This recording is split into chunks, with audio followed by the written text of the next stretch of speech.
Hey guys, welcome in. I have a Schneider skink with me today. She has injured her nose, so that is what's going on up there. But she's a beautiful little cutie. This is Kaz. Those of you who've known about the reptile project, this is one of our babies. We've had her for, I guess, a month now? Maybe a little bit more. This was a wild caught animal, we believe, from Egypt or Turkey. We're not sure, but she was imported and sold by another breeder. And she's amazing. She's a little flighty right now. She's like,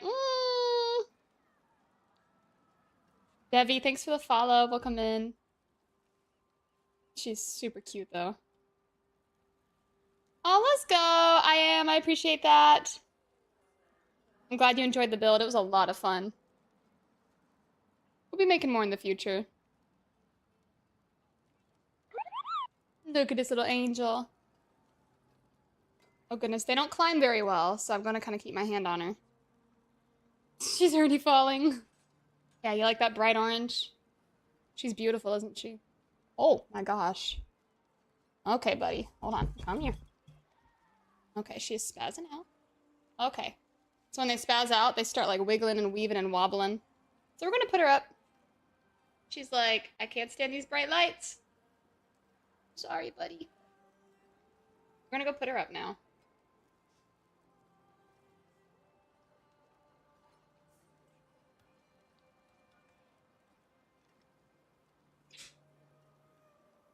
We got another one.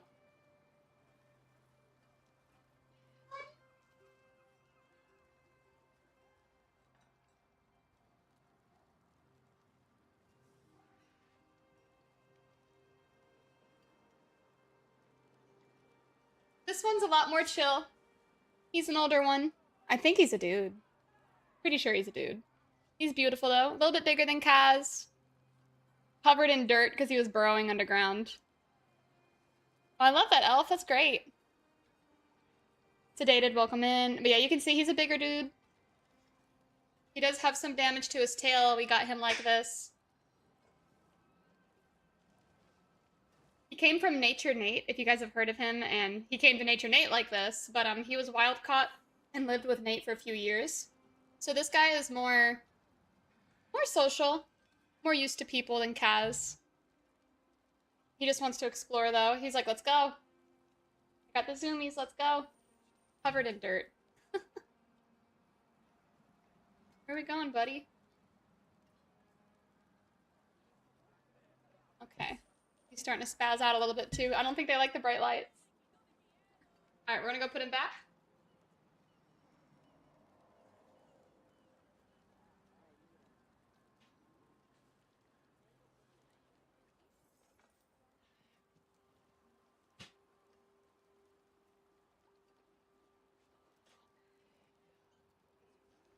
At least it's like a dusty dirt. I gotta wash my hands. It's too.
All right, I found the other one.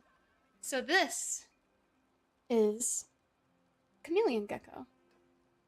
This is a Eurodactylodes agricolae. So she's going to have these bright, oh my goodness. She's like, ah! Oh my goodness. She's going to have these bright yellow tones under what's going to end up being kind of like a lava rock red kind of tone. Right now she's kind of brown and yellow looking on the camera. She's new, so she's terrified of me. Okay, she's calming down a little bit. That's her. Yeah, old school gaming. I used to play with them when I was little. I got yelled at for trying to take the metal plate off of a floppy disk before I realized what it was. And then I was like, oh crap. Look at this little cutie. Hey, Burger. This is the girl gecko. You saw the boy yesterday? This is his lady. Once she's old enough, we'll put them together. She's chilling out. She's doing well.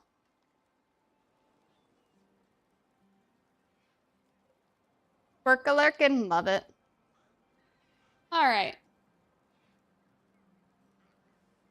Hey. She's like, oh crap, I gotta go, the human's scary. Oh crap. She's doing a lot better.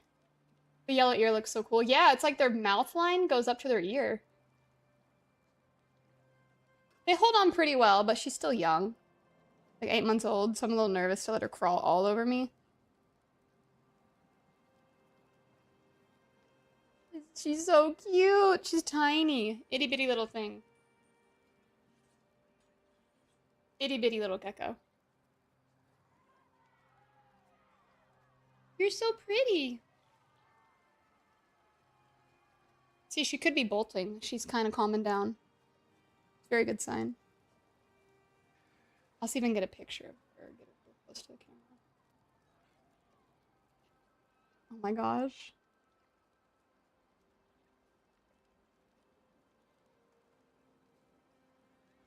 Got one.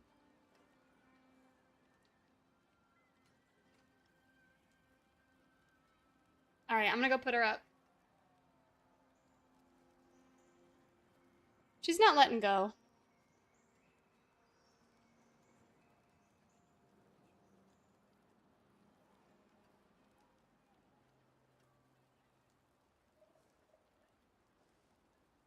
She is just like, nah, I'm staying.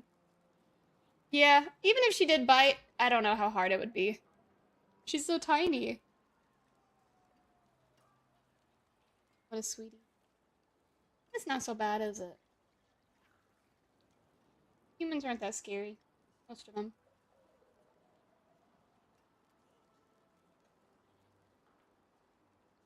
She is so itty bitty. Look at her go!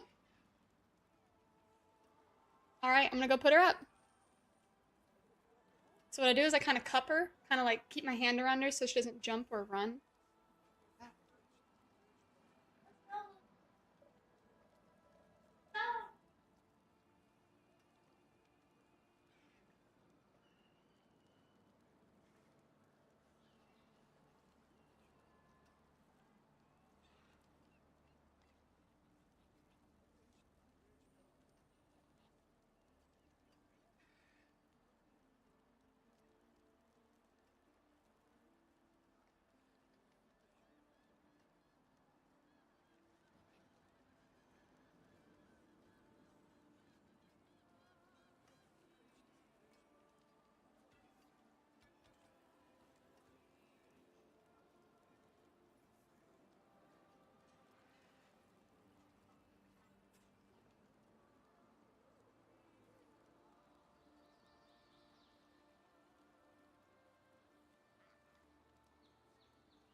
Then we have one more animal to show off today. A chihuahua puppy. He's almost 4 weeks old. He's tiny. He's sweetie. Look at this little guy.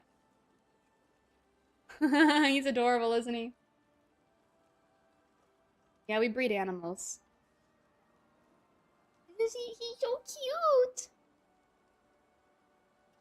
He says, I'll play video games with you. Gives me that. He's so cute.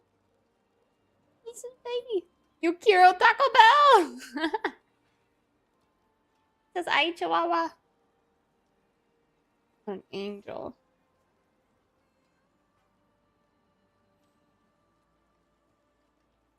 There's a puppy. Hello, guy.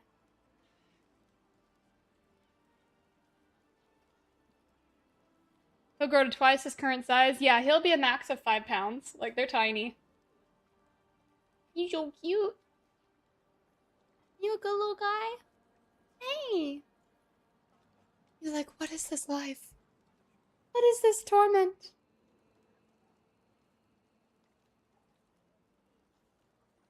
So, hey.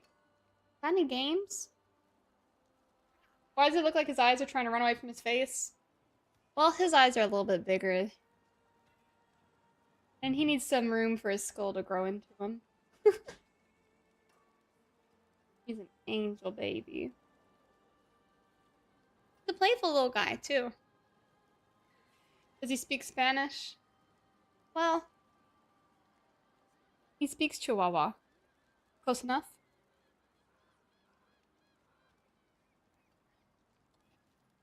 He's just a little guy. You guys want to see a long-haired Chihuahua? I'll show you a long-haired one.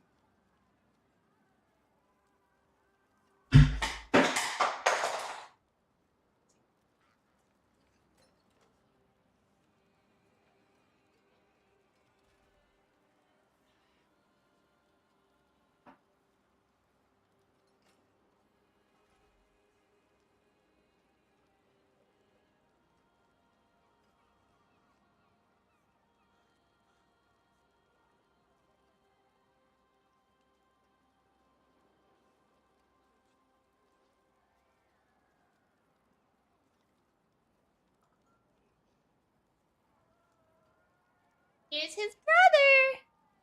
That's his long-haired brother. Oh no, that wasn't a controller that fell. That was like a little flower pot. Look at the brother! He's fluffy. Way more spastic, too. He's gonna be a long-haired Chihuahua. You little fluff ball. He's just a baby. He's just a baby. Oh gosh! Look at that. He's got his tongue sticking out. Really showing off for the camera, huh?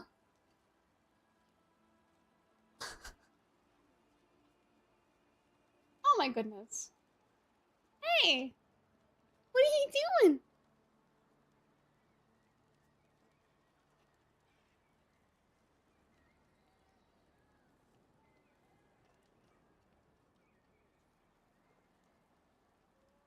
He's so chill.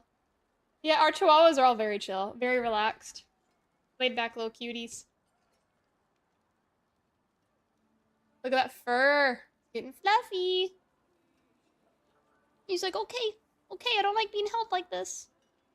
Okay, now he's chill. That's Kiwi. Let me get you his sister. Hold up, there's one more.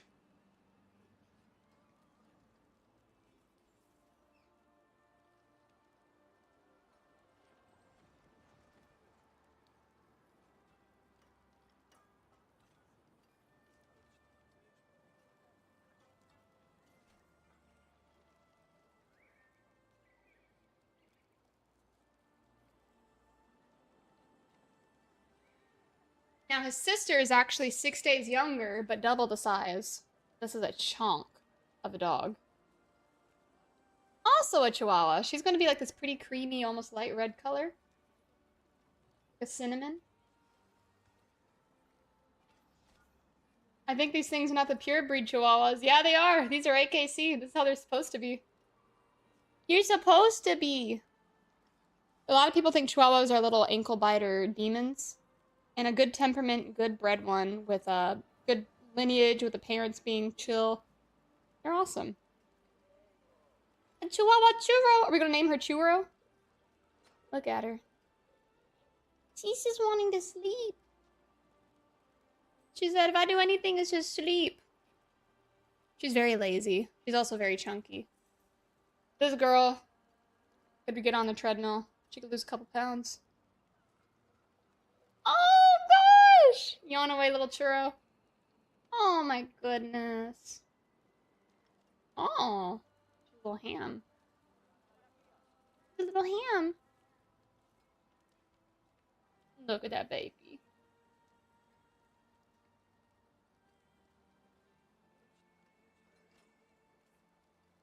She's so chill. She'd fall asleep like this. Let's give her a minute.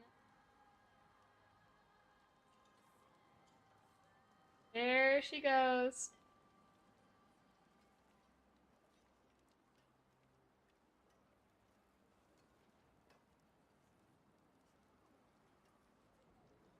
That is a chill dog. Okay, little chunky. We're gonna put her up. She just wants to sleep.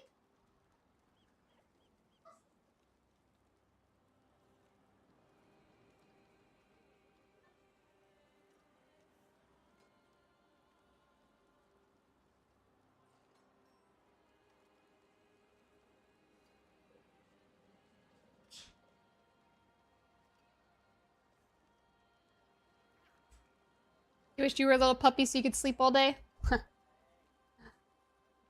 Oh my goodness. She's so cute. Love that dog. Why's my camera crooked? Good enough. Alright, well, how are you all doing today? Let's get into some Diablo. We'll be doing the crazy Ballkuna build again. Keep my phone out.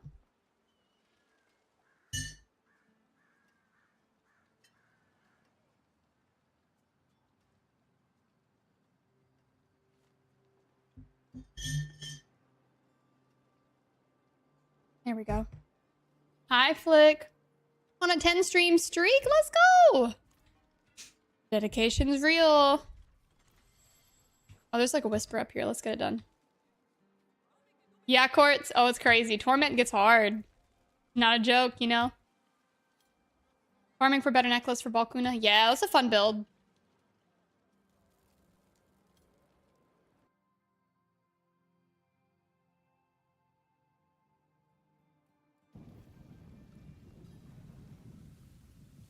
Alrighty. Now we just button mash away. It's great. You want to spam ball lightning? We could teleport. Oh, so satisfying. All the blizzards too. That's the best part. I love the blizzards. It's one of my favorite spells.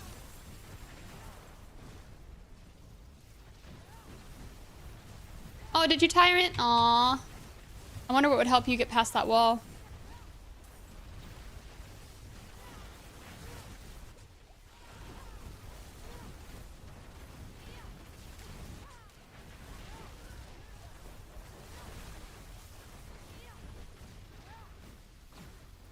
What build did you play on PoE 2?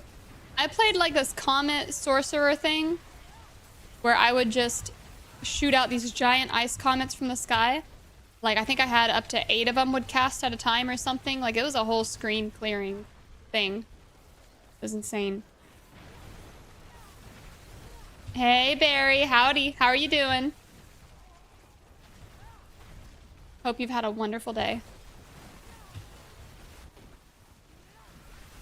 Ooh! See how chaotic this build is? It's so fun. Just so much, like, so much going on. It really makes you feel like a unstoppable Sorc. Feel like a menace. How's it feel going from Zealspit to the ball Sorc? Overpowered. Zealspit really needs some love.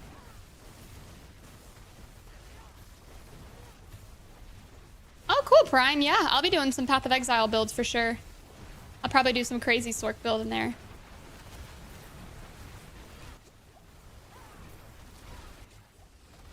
But Endo also mentioned this Beastmaster class where you can tame the bosses. So that could be a thing. Eclipse at World Boss. A few minutes. Yeah, the Amazon. Yeah, that sounds insane.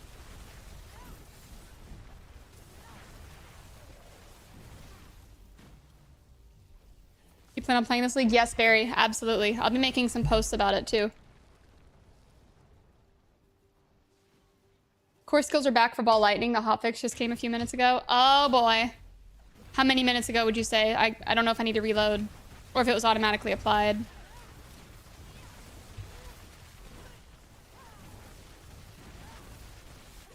Minion Witch again? Yeah, Barry?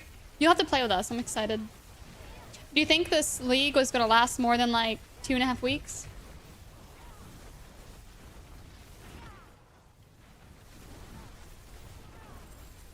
We're missing a whole aspect with this build right now. Like, it's really going to explode. I'm excited. Just look at the damage. It's a lot. We can try to pit push with this too. It's going to be really fun.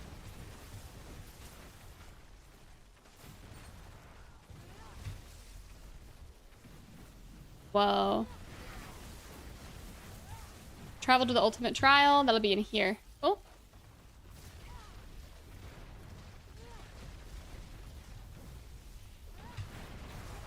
And let's get that boss out of here.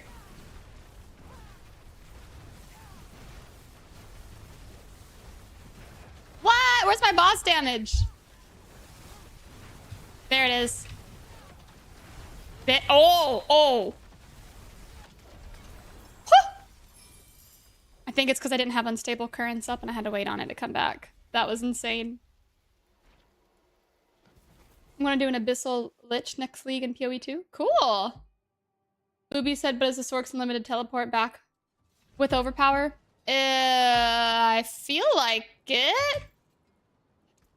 I feel like that's just non-stop teleport.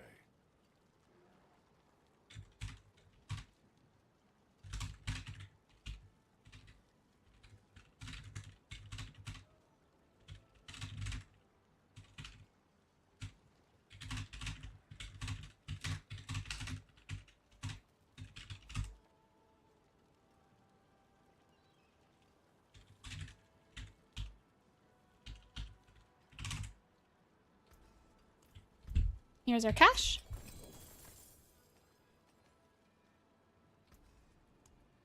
Get rid of all junk. We do need good gloves.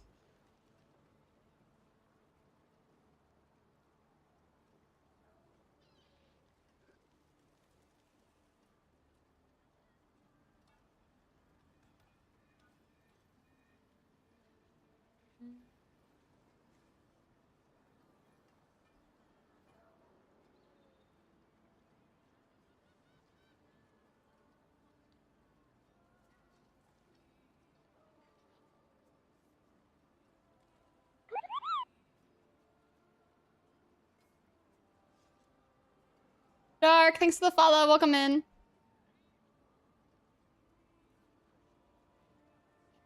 Alrighty. Have they finally fixed the escalation bug where you get kicked from escalating Nightmare Dungeon if you reach a dungeon that's behind a stronghold? That's a good question. I hope so. So we've got the weapon. It's pretty dang good looking. We could keep re-rolling the int until we get lightning damage. I think that would be better. But I don't think I have any Forgotten Souls to do that. Not really. Let's check Makuna's guide. Ballkuna. They fixed it in last week's update. Oh, I'll check how it feels to do 130 speeds after the patch now. Yeah.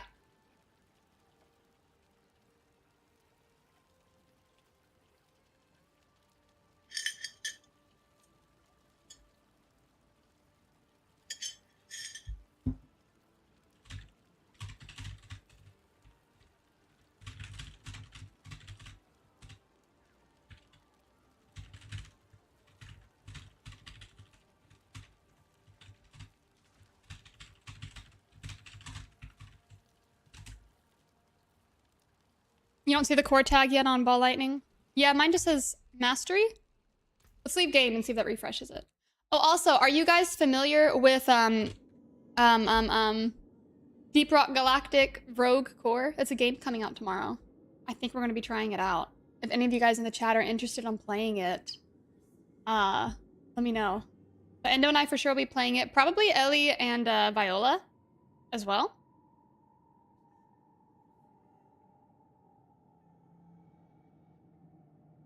Put this up above my head. Okay, now we log back in. I just launched the game and it's still not a core skill. So maybe the tooltip won't show up, but it works. Okay, how do you test it, guys? Alex and Flick, what is it, just showing overpower or something? How do you know? What brings you to the ancient isles? I'm so new to the build, I'm not familiar with what you do yet.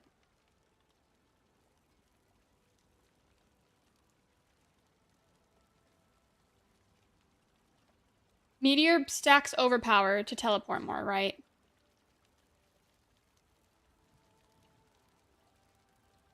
I need all damage, multiplier, int,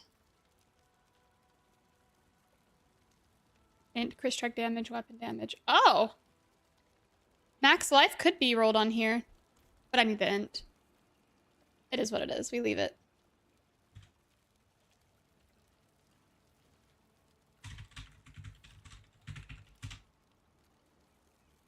Pants, we need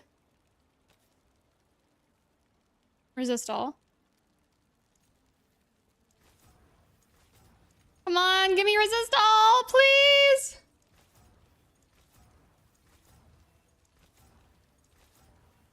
It keeps doing the same one over and over. Come on, come on, come on. Oh, resist all. I got it. Oh. If you have any random plus to core skills, you should see its level change theoretically. Right. That's just what the dev showed. Hits damage. Yeah. Okay.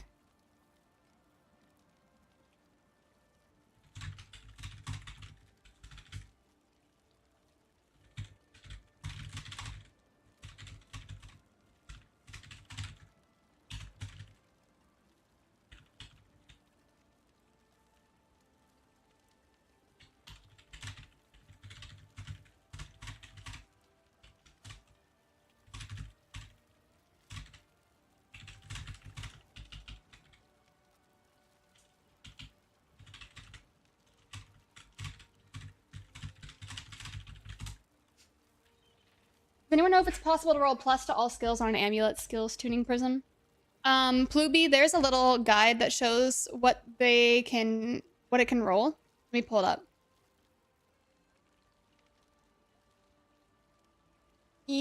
Oh.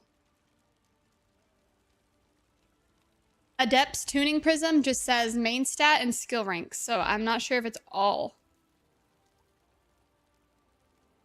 But Adept allegedly does something.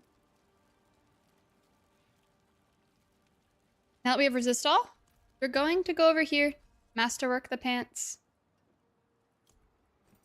And we want the masterwork to land on int. I need Forgotten Souls so bad.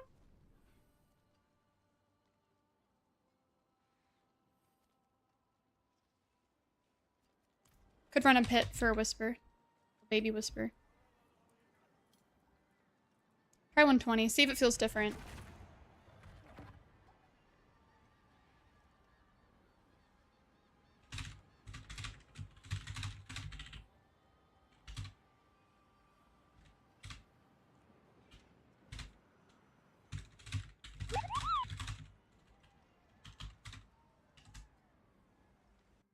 If you have plenty of gold, you can convert veiled crystals to Forgotten Souls.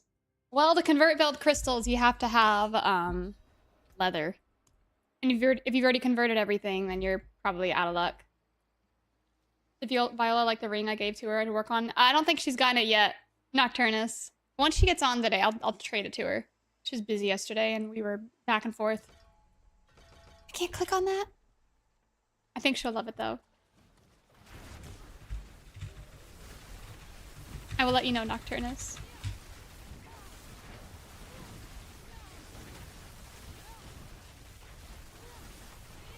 I mean, it's infinite teleport. Big damage.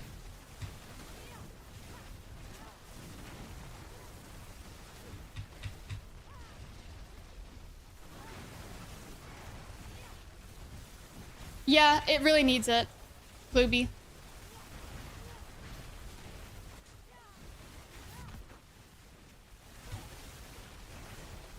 You re-rolled like 50 times? Oh yeah, it could be a really low modifier. If you end up rolling like 75, 100 times, let me know. I'll report it. That's weird. 1 minute, 50 seconds for 130 feels a little stronger. Okay. I'm definitely not there yet. I'm missing 2 whole aspects. Shredding blades on my amulet. And I'm missing my gloves, overwhelming currents mixed with elemental constellation. Like I've only got 1 of the 2, I believe.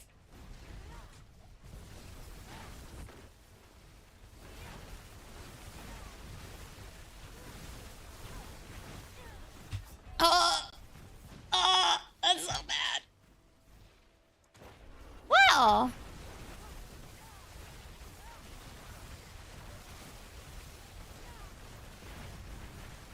Having glyphs past level 1 might help this build, by the way.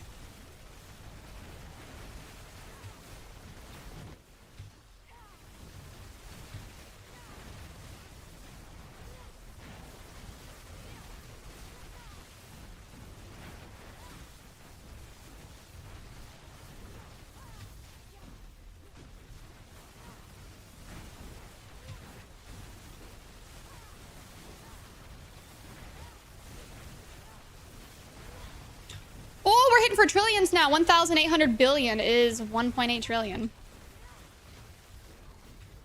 Ooh, infinite resource.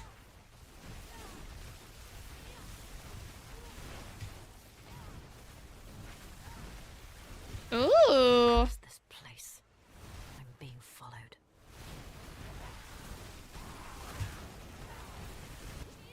Hmm.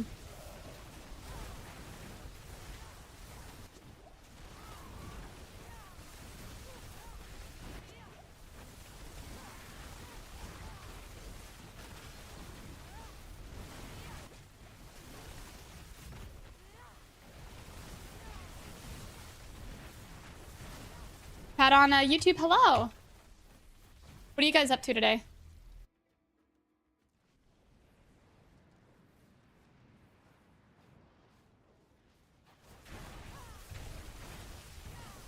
Spam ball lightning.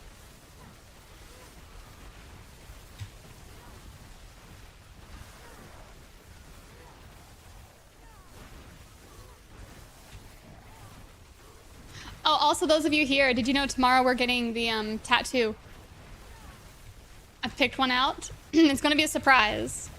But I'll be recording that and uploading it to YouTube, and you guys will be able to see like the video of me getting it done. It's my first ever tattoo. I'll be getting it like right here under my collarbone. You'll see it. Super excited about it. It's one I've been wanting for like 10 years.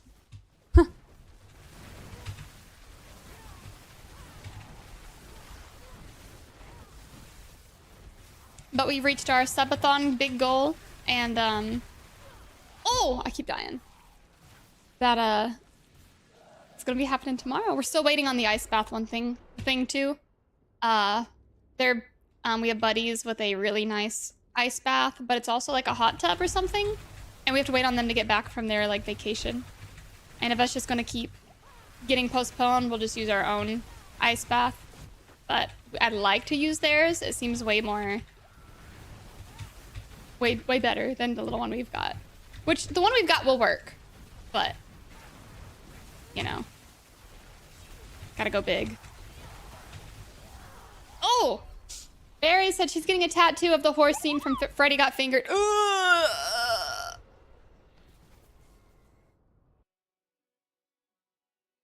Oh, that was a surprise. Sorry! Ugh. They still haven't allowed us to skip the cutscenes for the Mephisto. Yeah, it's silly.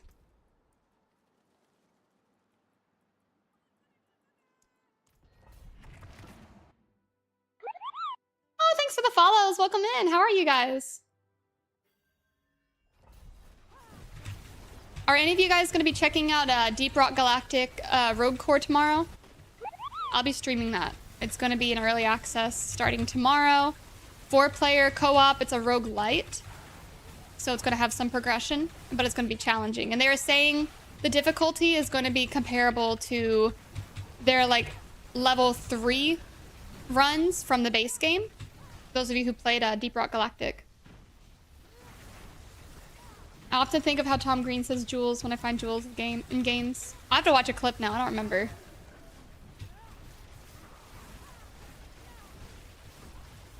Pat on YouTube or on Twitch. Hello. Let's go.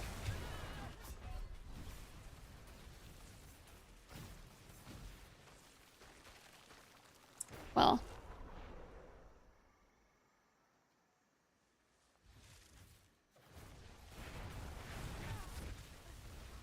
No! Oh, it's so bad. We're just gonna do a pit 100. Make it even easier. The train wreck of a run. I'm just so bad right now.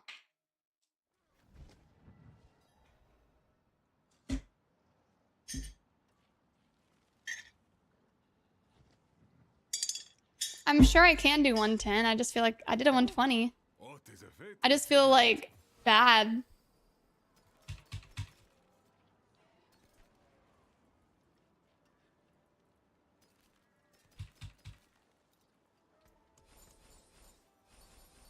I know it's going to take some adjusting and stuff and learning, but... You know where to find me. Oh yeah, and those who don't know, we are going to BlizzCon 2026. That'll be in September. Blizzard covered our tickets. We're raising funds for travel, food, hotel expenses. Hotel expenses actually might get eliminated. We're still working on that one. But if you guys are interested in supporting, you can click the link that just got posted in the chat. That's the solution to your soul shortage.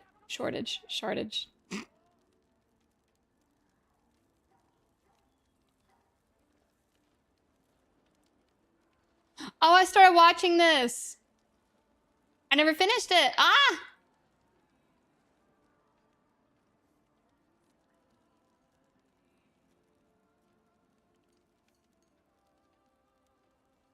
Farm whisper cages, mythics, boss mats, runes, XP, and sigils by stacking head rotten boss spawns inside the nightmare dungeon with shrines.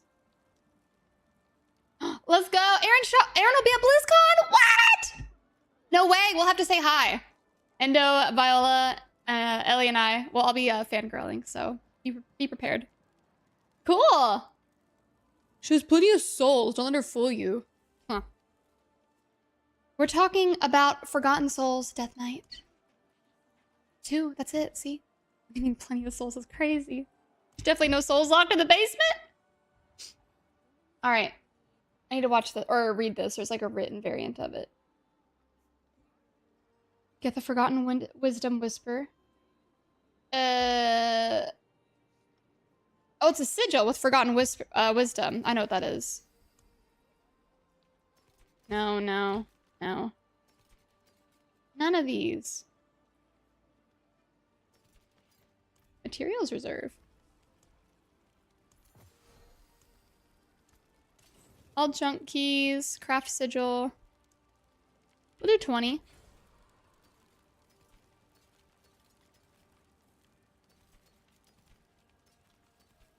I'm looking for the one that says wisdom. Come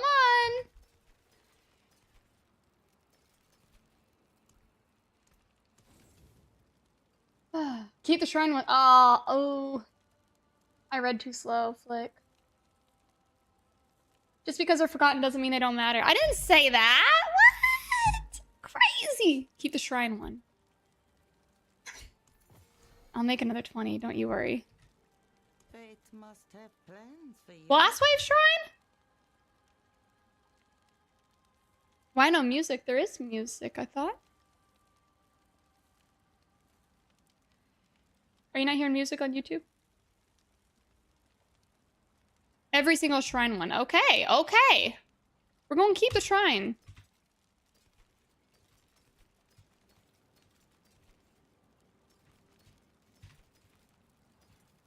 Forgotten Wisdom. Got it. Let's see how this strategy works. Oh, you guys don't hear any?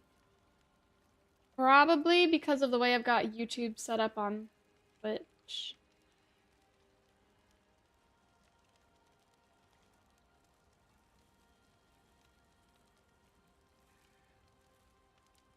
Yeah, if you're on Twitch, you'll hear the music. If you're on YouTube, I guess not. But if that's the case, I could play any music.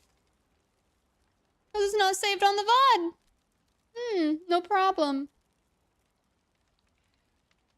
Time for my rock and roll playlist. And I'm gonna get a copyright thing. They're gonna be like, we muted your stream. If this plays on YouTube, I'm screwed. But if it doesn't, it's okay. My EDM playlist.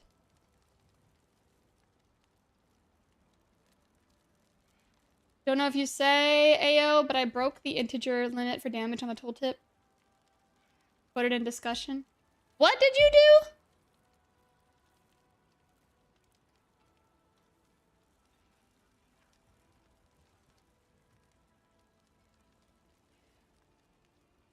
I don't see it in discussion.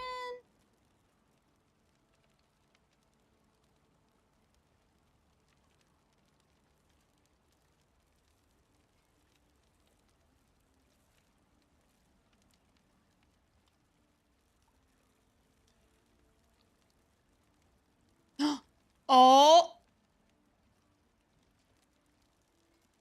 -2 billion?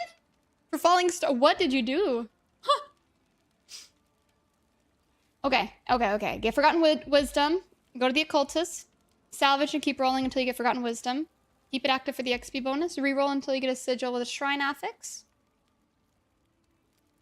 A dungeon with 3 to 4 shrines is ideal. Enter the dungeon, scout it first. Clear the dungeon normally. Do not kill the boss. Do not complete the dungeon. Return to the first shrine.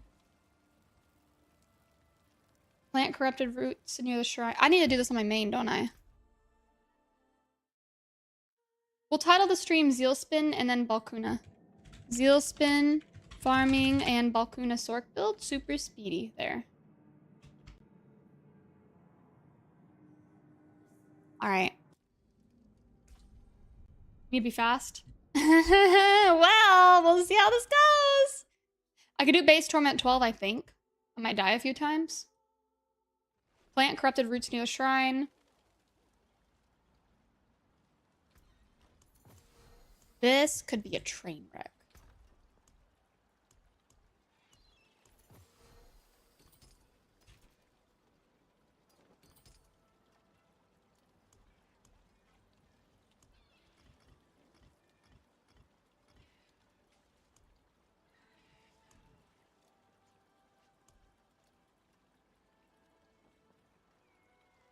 One dungeon. Crap.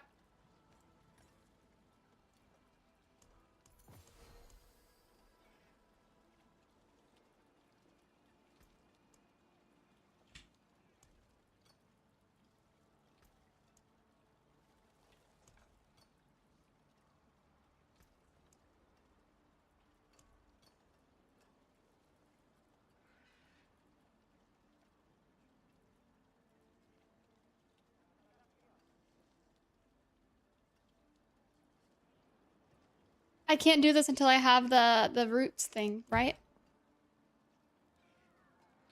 Okay, I'll go back to the other build. Let's see.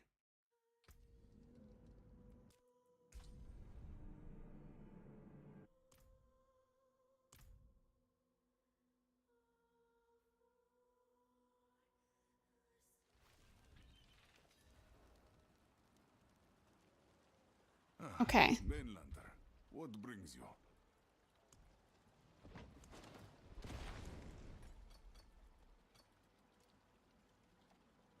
Endo said Jesus is king. Amen. Let's go. Yes, he is. Hi, Yudi. Flick said, I mean, you got 6 roots on your main.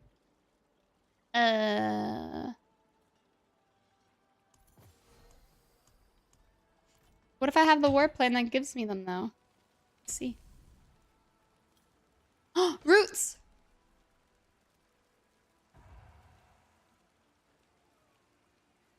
Pig screaming Jesus is king. What? I love Jesus Metal, Demon Hunter for the win. Yes, yes, yes.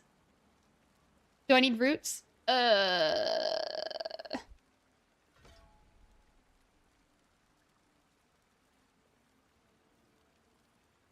Need more upgrades. That's not working on the Sorc. Okay. So I have to go back to my paladin.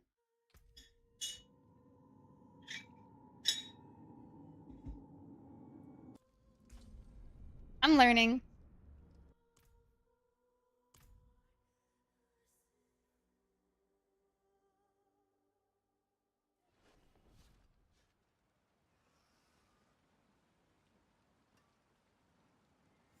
Okay. Hi, herbs.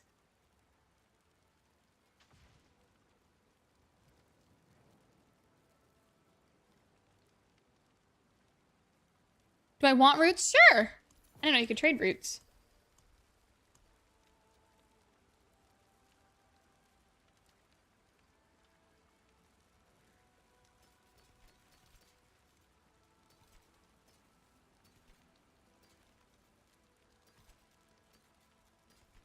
Forgotten wisdom, there it is. Taken apart, melted down. Alright, I'm learning. I'm learning. This should be interesting. Jesus was afraid of death. Low-key hard facts people don't know. He knew what he needed to do and he wept at it, but he did it anyways because love was that big. Yeah, that's... Wow. Fate must have plans. I don't even have words for that. That's insane. Amazing.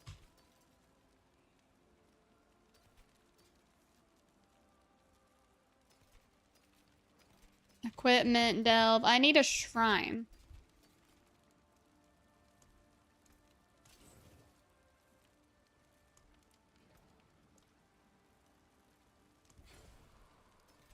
A shrine. Wisdom.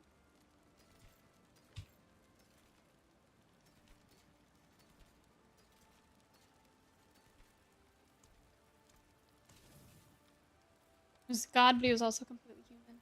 Yeah. The shortest verse in the Bible was Jesus wept. Yeah. Dang. That's crazy.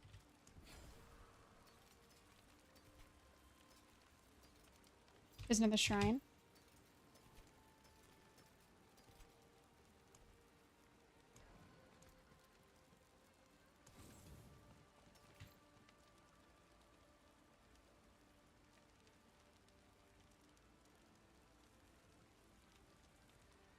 Read a book called What Jesus Actually Said by Tom Wheeler, my opinion. I've never heard of that.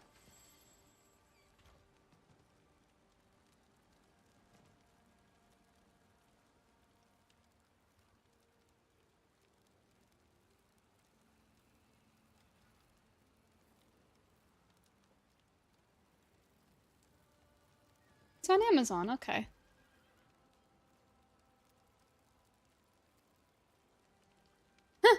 He's got another book called Would You Have Fired Judas? Crap.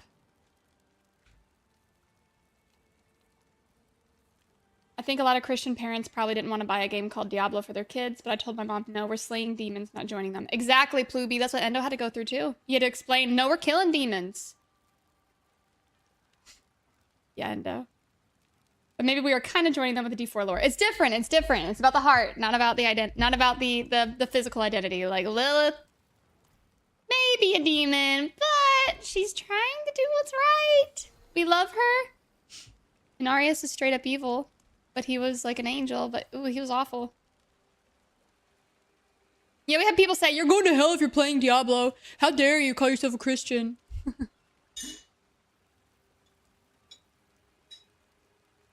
Very so this is how I feel about Olivia Rodrigo. Wait, what?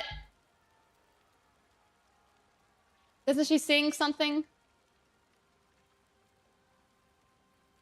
I want a D4. I want D4 on a stream. Needless to say, I'm addicted. Yeah, it's amazing. This game is fictional creativity based on biblical demons and angels. Kind of crazy. My brother's literally named Christian. He's the one who bought the game. That's crazy. I love it.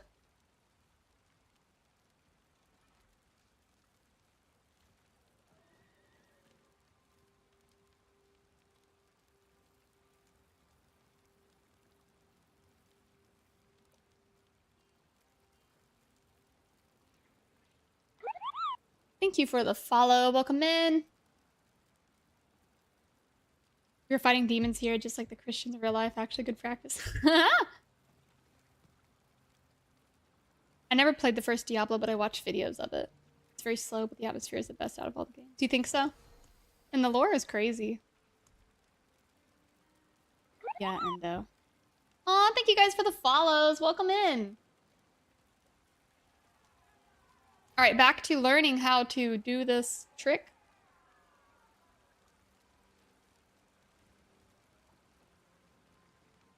Enter the dungeon. Wait, do I enter? Start with the whisper one, right?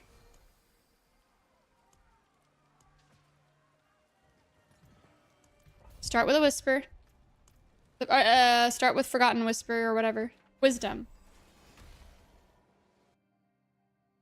And just said, I think there's a toxic fear culture among Christians. It's very damaging. Yeah, like the whole cancel culture, hyperban. We don't talk about this. We don't do that. We don't explain it. We just don't do it. Like, a little extreme. I think if you're being tempted by something and you need to avoid it, do it. I support that 100%. But,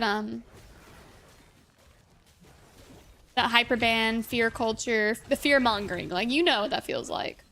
I think that's degrading for humanity. You just need the well. Well! Endo, any food updates? For research purposes. Not because I'm pestering you for food already.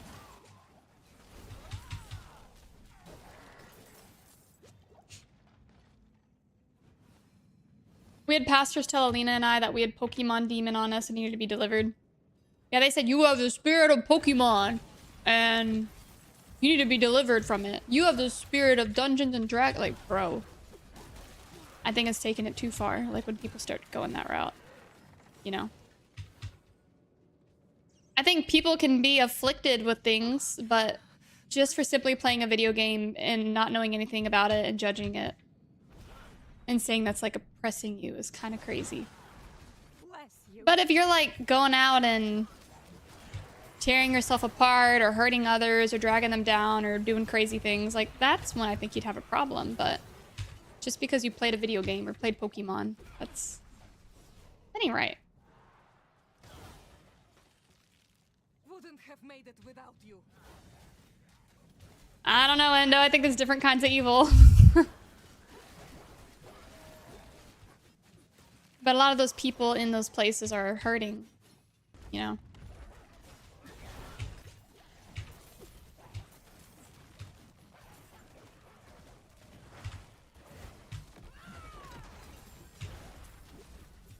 Where's the dang well?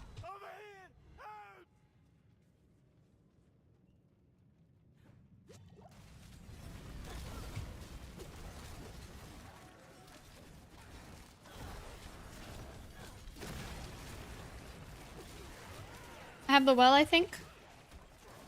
Now we leave.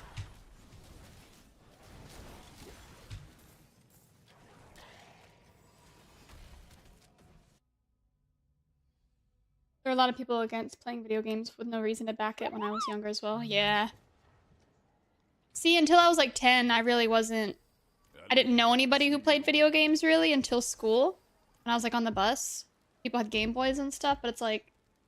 That wasn't really like adopted really big, at least when I was little. I think any addiction that you put before the important things is a problem in video games. Can be the addiction, but so can many other things. Yep. Yeah. It's like it's different. It's like there's so many different levels of wrong and stuff like that. Okay, enter the shrine dungeon.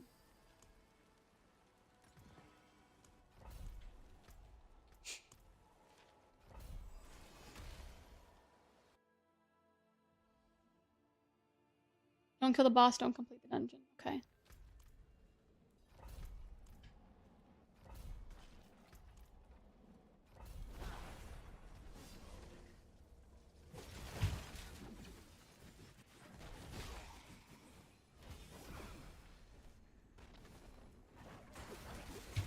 Barry said, well, I'm very much not a religious person and preach the gospel of I don't know. And just said a decent Christ follower will preach that too because we don't. I mean, there's some things like people who follow Christ are certain of and then they know. And I think there's a loving way to communicate that without being oppressive or forceful. There's a shrine. But it's like when you start isolating people or pushing them out or judging or being hateful or bitter, any of that, that's when you're doing it wrong. So wrong. Or acting like you know everything. It's like, no.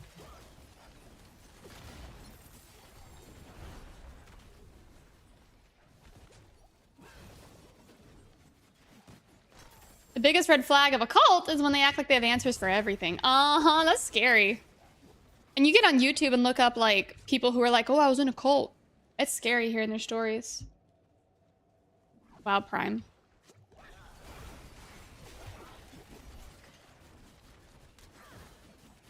What do I do?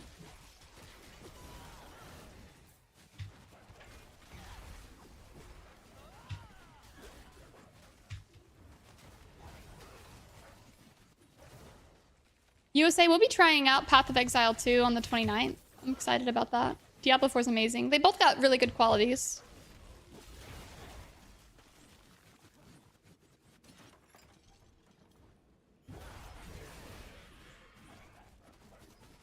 Pride's the most sealed downfall of man. I mean, didn't frickin' Lucifer basically fall because of pride? Like, that was the, like, what he did was, like, stemming from pride, ultimately. I clicked the shrine, crap! What do I do, what do I do, what do I do? I didn't use my brain.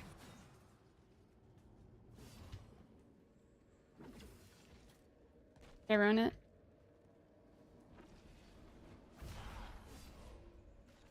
I said plant him near the shrine. I didn't see anything to click on. Tombs, what are you apologizing for? It says you posted a link and I don't know what the link is. I should watch the video. I will. I tried to read the steps. I thought it'd be easy. I don't know. I'm gonna have to get another video, another dungeon.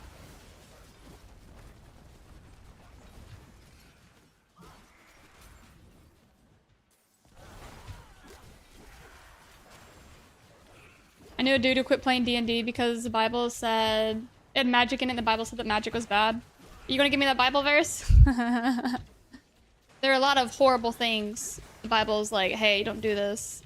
But people take it and kind of twist it to fit their own views a lot of times. You know?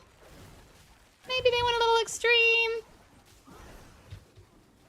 I know, like, necromancy and whatnot, and, like, witchcraft, like, that's absolutely frowned upon. But it's like, people would be like, oh, you can't watch Harry Potter. You can't watch this. Wow, that video game has a fireball in it. You can't, like, it. That's taking it too far. That's not what the Bible meant.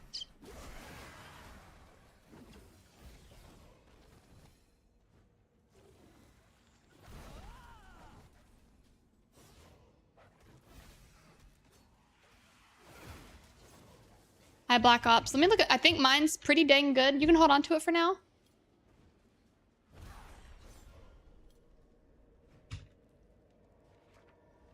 Oh, there are straight up people who do what looks like magic. And it's like, whoa.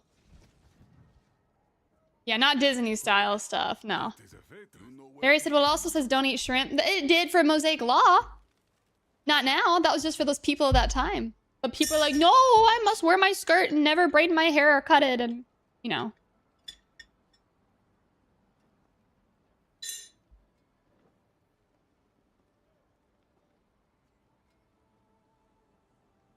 I'm gonna watch the Ballkuna video. You guys can watch it with me. Hey everyone, we found a new insane farming strategy today, and big shout out to Talon for sharing it with us. This setup gonna make clever use of game mechanics, and that's gonna help us to maximize our farming efficiency. And that's gonna even double dip because of the Gift of the Tree event that is now live until 20 May. We still have like 4 or 5 days to do it, so it's still gonna work after, but doing it right now is just like crazy. So I would advise you to do it as soon as you see this video. Second advice, better start buying corrupted roots in the market. The price is going to be very high after. Also, for all the people that have no friend, I got you in this video. You have no This friends. technique Oh, doesn't work in group. You're gonna be alone, so What do you seek?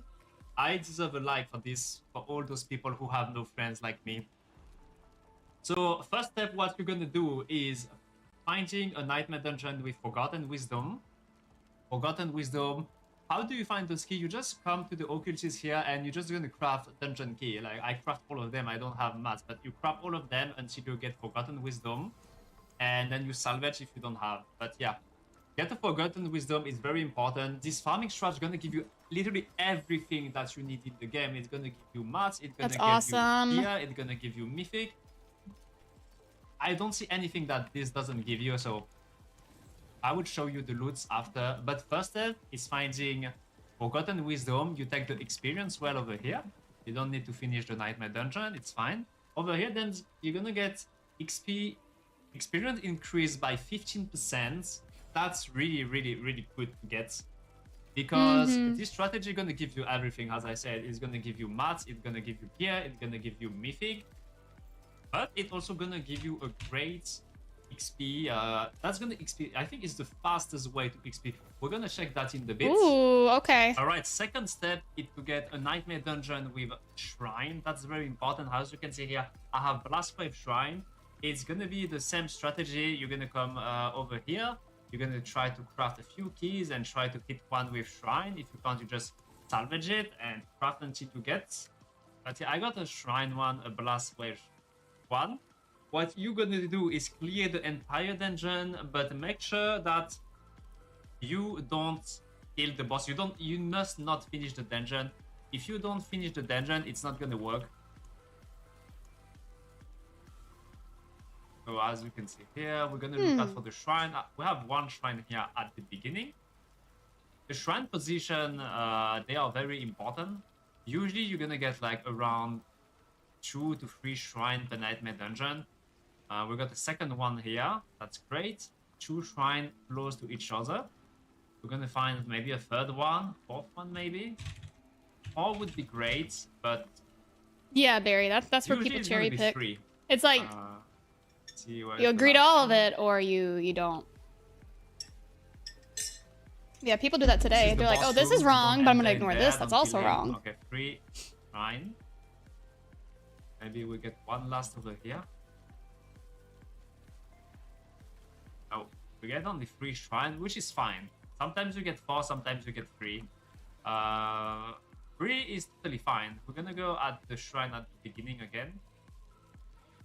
Where are the shrine? We're gonna pick up. We're gonna pick up this one. What you're gonna do here is very important. So first, on your warplane, you're gonna need 2 things. You're gonna need this part of the tree or the corrupted roof that I showed earlier. This is the main part of what we are doing. Having them is gonna have a chance over here to spawn a red rotten boss, and those red rotten boss gonna drop a whisper cage. That's very important. It's not gonna work 100% all the time, but most of the time it's gonna work. Like, you have a very good chance to spam a head rotten boss with this. Second, we're gonna combine those roots with the Nightmare Dungeon warplane over here. This is the node that you need. Basically, when you take a shrine, this says that it's gonna have 7 more elites. But taking this shrine, everything that you kill during the shrine that you take gonna be stored inside you, and at the end of the duration, they're gonna repop. It means that you will be able to kill the head rotten boss over here several times and get the cages several times. That doesn't work all the time. I would advise you to do a few of them, maybe like 5, 6, 7 of them. As you can see here, we got a cooldown. I cannot use the route again quickly. So what you're gonna do is you're gonna port to town and you're gonna port back again. And that's gonna remove the little Welcome cooldown in, that you guys. have Hi, on Pastor the route over here. Influence and Nocturnus. That's I'm amazing. gonna plant another one. Wow. We're gonna go for, I don't know, 2, 3. I will try 6 or 7. I will do that quick and I will be back in a bit. Alright, we planted 7 of this corrupted roof, and what we're gonna do now is activating all of them, hoping to get a head rotten roots. Oh, we got 1, I guess. And click the shrine. Before killing anything, you need to click the shrine. If you don't click the shrine, that doesn't work. I find it very relevant and timely, Prime. I don't think it's dated at all. That's just me. Bad. Need to pay attention to your own shrine over here. But yeah, the point of that is in It's control. almost going to be over, and it's very important during that time to go to the next shrine. if you don't go to the next shrine, that doesn't, I mean, that work, but you go to the next shrine, and as soon as this shrine ends, you're gonna pick up the new shrine. Because after this one ends, monster gonna spawn again. Then you pick up the shrine, and you can kill them again. As you can see, we kill everything again a second time over here. Try to pick up some loots. Yeah. We are going to the next shrine now. And we make it in time. As a sorcerer, we make it in time, no problem. An altar over here. The shrine almost ends, and we're gonna kick this blast shrine again because everything spawned again over here. Whoa. As you can see, I think we got one head less one on 7. Sometimes I get more than this. Sometimes I get really less. understand really it. Depends. I'm gonna pick up But some it's cool. loots already to avoid to have them disappear. And after this, we got the butcher. The double butcher should spawn again. Then after this, yeah, this shrine's gonna end. I will go a little bit over here. Barry, so I would that's say gonna that's an spread a out of little bit context loose. It is gonna be the last interpretation. thing. Yeah, as you can see, Wicked has less. It's taken out I of got 2 context of in that them. case to be extremely lucky literal, on and the that's 7 not one. the intent of it. And Envy we is got the butcher extremely again. We relevant. got People are lucky with the miserable when they butcher. live with envy. Shoot. And it's gonna be insane amount of loot. I will pick up everything. Yeah, Valkyrie, that's Ellie's Yeah. favorite rogue skin. She wants it I so would bad. advise you to not land too many head rotten roots because it's gonna make it like very hard to pick up everything. I have a not strict loot filter, so I still pick up those GA thing. I'm gonna go to the beginning again, take up our loot over here. Have some loots over here. I would suggest you to try to pick up some of them.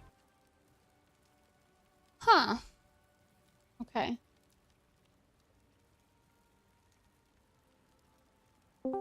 Endo! Yo. Yo, I just thought I'd pop in VC. That way there's a lot of commentary. If you want to talk about it, could migrate to Discord, but if you want to chat about it here, you know, do what you want. Oh. But yeah, the envy thing, it's like you can be motivated by envy, but it's going to be hurting you and tearing you apart. It's like an envy typically leads I mean, to... as far as okay, you have inspiration versus envy. Look at a dude on Instagram who's in really good shape, and he's giving me examples of what I can do to get in shape. I don't envy him. I'm inspired by him. Right, he motivates you. You're like, wow, I want to be like that. If I envy him, I hate him. Envy What's evolves envy? into hatred. What is envy? Like, what explain someone that. else has. It's covetousness. Wanting what It's someone else has. wanting. Yeah. So if you look at them and you're inspired, you're like, I want to achieve this, but I don't envy you. I don't want to steal it from you. I don't loathe you for your achievements. Right. That's the vibe. Yeah, and one's more miserable and one's more motivating. It's like one That's is right, downfall. 100%. They're all deadly. Inspiration, And they're not motivation. deadly. They're deadly for practical reasons, too. Yeah. I'll have to check it soon, Flick. Barry said inspiration, motivation is fueled by envy. I disagree. I don't agree with that. I do disagree. I think envy, a lot of people in the world experience envy and they just accept that as a norm, but you should be able to feel inspired and motivated and moved without that turning into that bitter, I don't like that they have that and I want it. Like, I think conceptual philosophy is the problem with that. Yeah. What brings you to the Right? And it's glass half full versus empty. Right. At that point. But a lot of people do have that mentality. It'd be a proper way to pronounce your name, bro. Fibri. Can we just always call him Fibri? Febreze? Can we call you Febreze? Call him Febreze.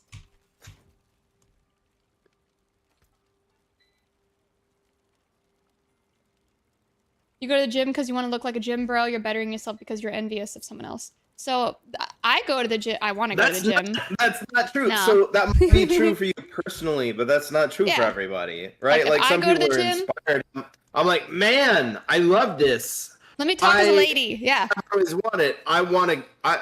wanted to be here. Yeah. I'm really glad I met you because now I want to do better because of you.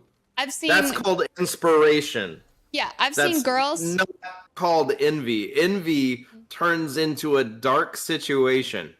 Negative, yeah. But like as a girl, I've seen other girls who had back pain, who had stomach problems, who had skin problems, and they mentioned, I started working out, I started doing this, I started going for walks, and they felt way better. They started lifting weights, so their back stopped hurting.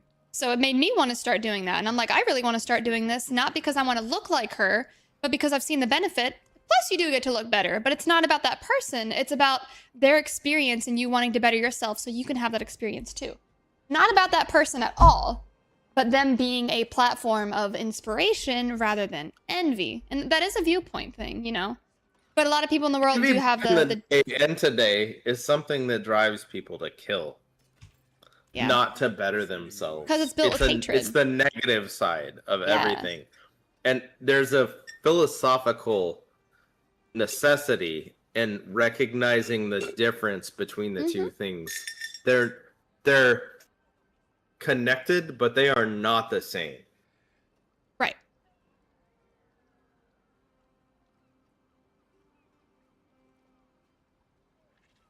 This whole topic gets boiled down to person by person viewpoints. Yeah, and that's the point is like if you're a Christ follower, if you believe in God, you shouldn't be forcing people to see things your way. You can explain. That's right. And be like, I disagree, or I do agree, or it's this or that.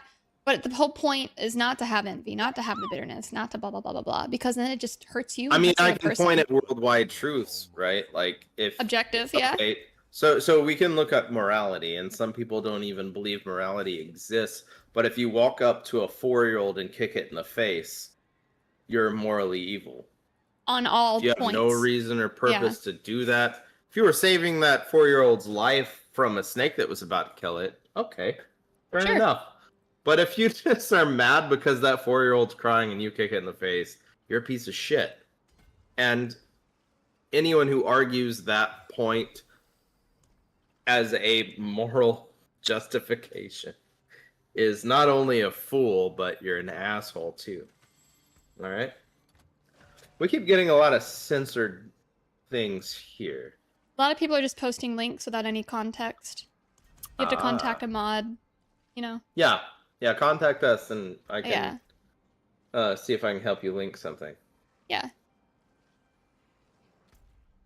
So you can, Phoenix, if you justify it, right? Huh. Have you heard of a guy named Dutch Sheets? No. You can look up the Dutch Sheets baby kicking incident. Huh? Tell me what you Someone been kicking a baby? Oh, yes, no. That was dead. What? And it came back to life. And because he kicked documented. it? He kicked it? That's wild. This is on video? There is a video. Yes, there is a video of it. You cannot find it on the internet now, though. They've removed it. Kind of crazy. All right, Flick, while I'm in the dungeon, how do I get the planting the corrupted root? Do I open it in my inventory? Do I click a button? If we're bringing philosophy into it, wasn't it Friedrich Nietzsche who broke down how some words grow a stigma and vice versa, how jealous and envy are seen as bad and can be unhealthy emotions, just like how sympathy can be an unhealthy and toxic emotion. So I think jealousy is natural. It's also perception of the word, right? Like yes, and the intent. All of this is rooted in perception too, right? Like you can even look at greed. Like I can be greedy for good things. I can be greedy for a good day. I can be greedy for more of watching someone else succeed. I can be greedy for that. That's a healthy use of a very strong. But we're also choosing to generalize everything at that point. And ultimately, when we generalize feelings, emotions, and philosophies too much, we have nothing but gray, confusion, and depression. So past a certain point, we need to have something specific that says, hey, let's not do this shit. Okay? It's like saying an appreciation of innocence in your romantic preferences is just like pedophilia. Right. Does that make sense to anyone? Yeah. Barry said you have sympathy for the homeless person sleeping on the side of the road and you're giving them $1, but deep down you know you're living a better life. So do more than give them $1. Do more. If you feel that, do it. If you're able to, you know? It's like a lot of people, that's fake. That's not real sympathy. If you're like, I'm gonna give them $1, like what difference will $1 make, you know? If that's all you have and you can, it's amazing. That's good. But it's like, if you can do more, but you're just passing them by and ignoring them or leaving them, that's a problem. That's not okay. It's like if you are wanting to better yourself and better others, do more than just, oh, I sympathize for you. You know, if you can take action, do it. That's like a scary, risky thing I think a lot of people aren't willing to or able to do. Yeah. And not everybody can, and you don't judge them or tear them down if they can't. But if you're able... Some people have seen, you know, I have personally seen money that I gave to someone immediately get used for drugs. Yeah, so it's like people are untrusting. That's tough. That's a really tough spot to be in. That is hard. But that's out of your control at that point. But if you know they're going to immediately take it and go to a drug deal or something, it's like, oh crap, this is going to hurt them. So instead, buy them something tangible. Buy them food. Take them out to dinner. Take them to where they need to go, you know? It's like, it's not just the act of having sympathy or giving them $1. Like, do something tangible with that. If you feel like you're supposed to and you can, I'm all for that. But you also don't want to be dumb and give them a ride and end up getting raped or beat or murdered or something, you know? It's like, I mean, you don't want to give someone who, right, like the homeless guy on the side of the road. We don't know their struggle, right? We give them, say I give him $600, right? And I didn't get to know him first, and he goes and he blows all of his money on heroin. You hurt him. I hurt him. I hurt that man. I hurt that woman. Yeah. So if I don't take the time to disciple someone, and unfortunately this is a cuss word, and no Christians are doing this, no one's discipling, which means basically hands-on, in-person, attached, teaching and connecting. No Christians doing that. No one's doing that. A lot of them are not. So how do you help anyone if you can't do that first? Yeah. Would that be ambition rather than greed, Endo? Greed generally would have the negative connotation. I think there's... I mean, ambition can be... Look at Griffith in Berserk, right? Ambition can be greed, but ambition can be good. It's the motive. Right? Ambition's a tool. What are we ambitious for? It's a tool, yeah. Do we want... Is it purely selfish? Then it's greed. Yeah. Do you have a plan on sharing your accomplishments? No, it's greed. Yeah, that's fair. Barry said, okay, you have a friend who hates her body and how she looks in certain outfits that you look great in. You have sympathy for your crying friend because, again, you're pulling off what she couldn't. So help her get a better body. Help her go to the gym. Help her eat better. You know, help her get clothes that compliment her. Don't just sympathize. Help her. If you're capable, willing and able to do it. If she's vocalized that she hates her body, that's a cry for help. And that is a cry for help. And we are in a world now where people are growing up and are listening to that and are looking to better themselves. But if they're going to hate their body and not want to do anything to change that, whether that's dietary problems or being inactive, if you're a good friend, you're going to urge them to get more active and healthy. Yeah. 100%. I believe that wholeheartedly. 100%. I agree too. Not judging them, not any of that kind of crap. Yeah. Someone's viewpoints didn't match another person's, like always. Oh, what do you mean? Whose view? What's that mean? It's Prime. I know, I'm reading. Yeah, I'm trying to see who he's referring to or what. I thought it was a copy pasta before I read it. Oh, hi, Helios. What's up, Helios? No, we talking about being good peoples. Yeah. There's Answer to the questions how this started. Typically, if you mention Jesus or God, you know, a lot of people have very passionate opinions, life stories they've gone through, things like that, and it just opens up a lot of conversation. People have been hurt all around the world, you know, we've all been through different things, and it opens up a lot of real conversation. People growing up with the internet is a huge problem. A large portion of it doesn't even approach reality. Yeah, right? So yeah, it's toxic depending on where it's coming from, right? Like if you think that it's something about being as great as you, yeah, that's toxic. But it's if you're genuinely focused more on that person seeing themselves and knowing that they're not healthy, right? And say they're overweight or underweight, right? Maybe they're not eating enough. Maybe they're eating way, way, way too much. Right, there's some middle areas, there's some gray areas there, but if you know you go out to eat with this person, they're intimate with you, you see they're not eating enough, and you know they're not eating enough, and they're very underweight.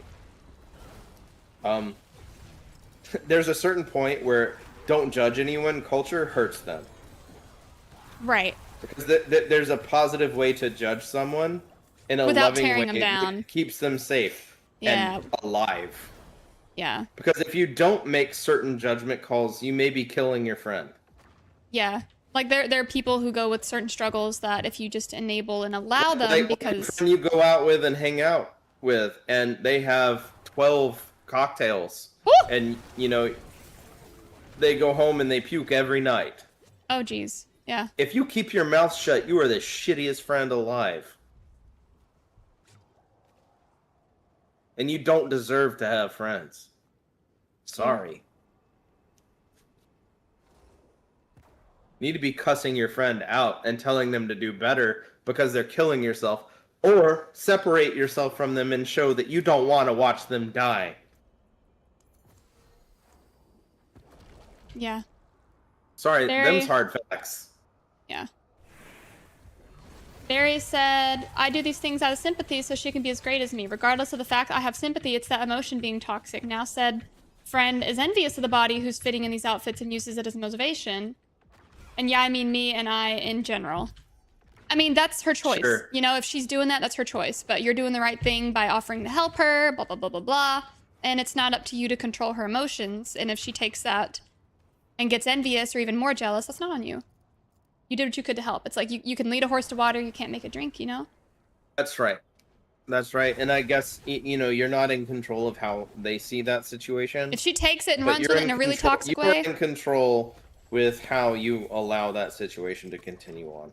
If it is becoming toxic, right? Like genuinely, and you're doing them more harm than good, no, back off, right? Mm-hmm. Like, it's not on you anymore. Yeah, you did your share.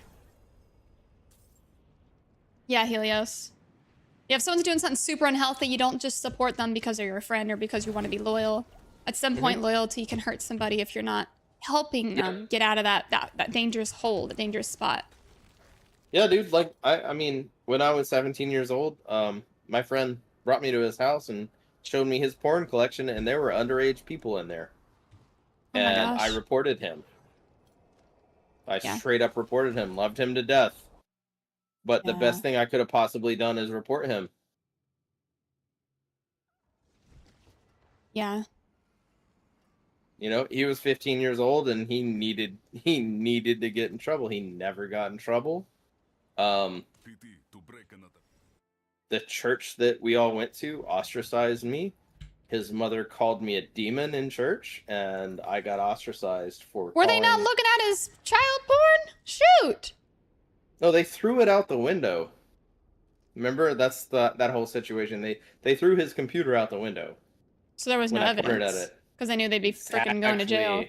Exactly. Wild stuff, man.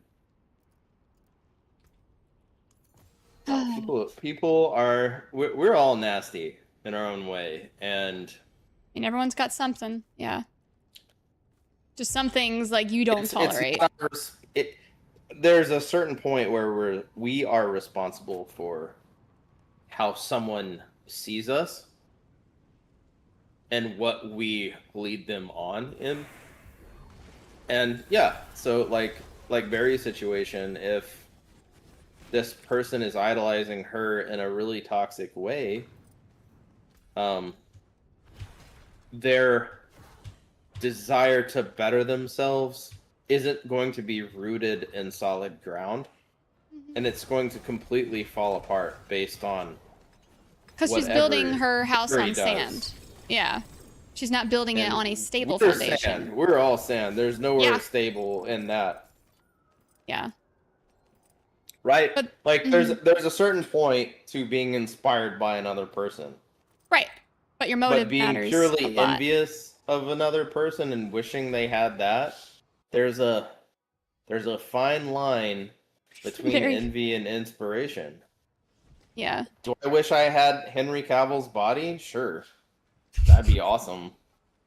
But I'm not going to sit there and envy him for what I idolize him at that point. Yeah, that's a lot. And it's like people do that with celebrities, especially as teenagers and growing up. You idolize them because you love. It starts off like you love the way they look, the way they act, and it's like people, especially on social media like TikTok and whatnot, people spend years trying to imitate somebody, and it's not to better themselves. It's to be closer and closer to being like that person. Barry, I can't! She's hurting me. Oh. Well, Nocturnus, we don't want to look at people as the darkness, you know? It's like everybody, like people are complex. Just because somebody like Barry's friend or whatever, for example, or a girl's friend is dealing with envy and jealousy and all that doesn't mean you're the light and she's the dark. Like we don't ever want to approach people like that. Unless they're like, I'm going to kill everyone and blah, blah, blah, blah, blah. Like, at that case, yeah, you're evil. Get out. But when you're dealing with people that you care about, you don't just say, I'm the light and you're the dark. Like, that is how you push somebody away in a heartbeat. Like, that's ostracizing and isolating. You're never going to help somebody grow like that. You want to build them up and help them see. Everybody's got dark parts in them. But you want to help them identify that and get rid of that. If you those look things. at yourself as the light, can you hear You me? ain't Jesus! If you look at yourself as the light, you're elevating yourself just like Lucifer did at that point. Yeah. And that's just as bad as damning someone. I get what he's saying, though. The premise of, you know, being the light. Like, you do want to do good, be the light, blah, blah, blah. But you don't want to be like, I'm the light and you're the dark. It's too extreme. Yeah. Like that's where people will start to feel ostracized. Well, I mean, we're all capable of both. Yep. For sure. There is pure evil out there. Yeah, Helios. Barry said, by the way, it's not a real story. I don't have friends. Well, Barry, if I lived near you, you and I would be hanging out all the time. Sorry, girl. I'd be your IRL friend in a heartbeat. You are my IRL friend. I'm just through screen right now, but we care about you. It's not the people, it's the actions they take is what I meant. Well, you got to say what you mean, you know? Like, that is way better worded than, I'm light and they're dark, I'm going to get them! You know? Gotta be careful of that. Well, I mean, the yin and yang, like, it represents big. there's light and a dark action, and there's darkness and a light action, right? Like, so good intentions sometimes come with some deeper, darker intentions, right? You do a really good thing, maybe you have a bad intention, and maybe someone does something horrible with good intentions. That's the core of what yin and yang is, but it's definitely not something we should strive for. Nah. That's my opinion. But okay, so I'm gonna mention a horrible person that did horrible things. Be careful. Censor yourself. But you can allude to it. Oh!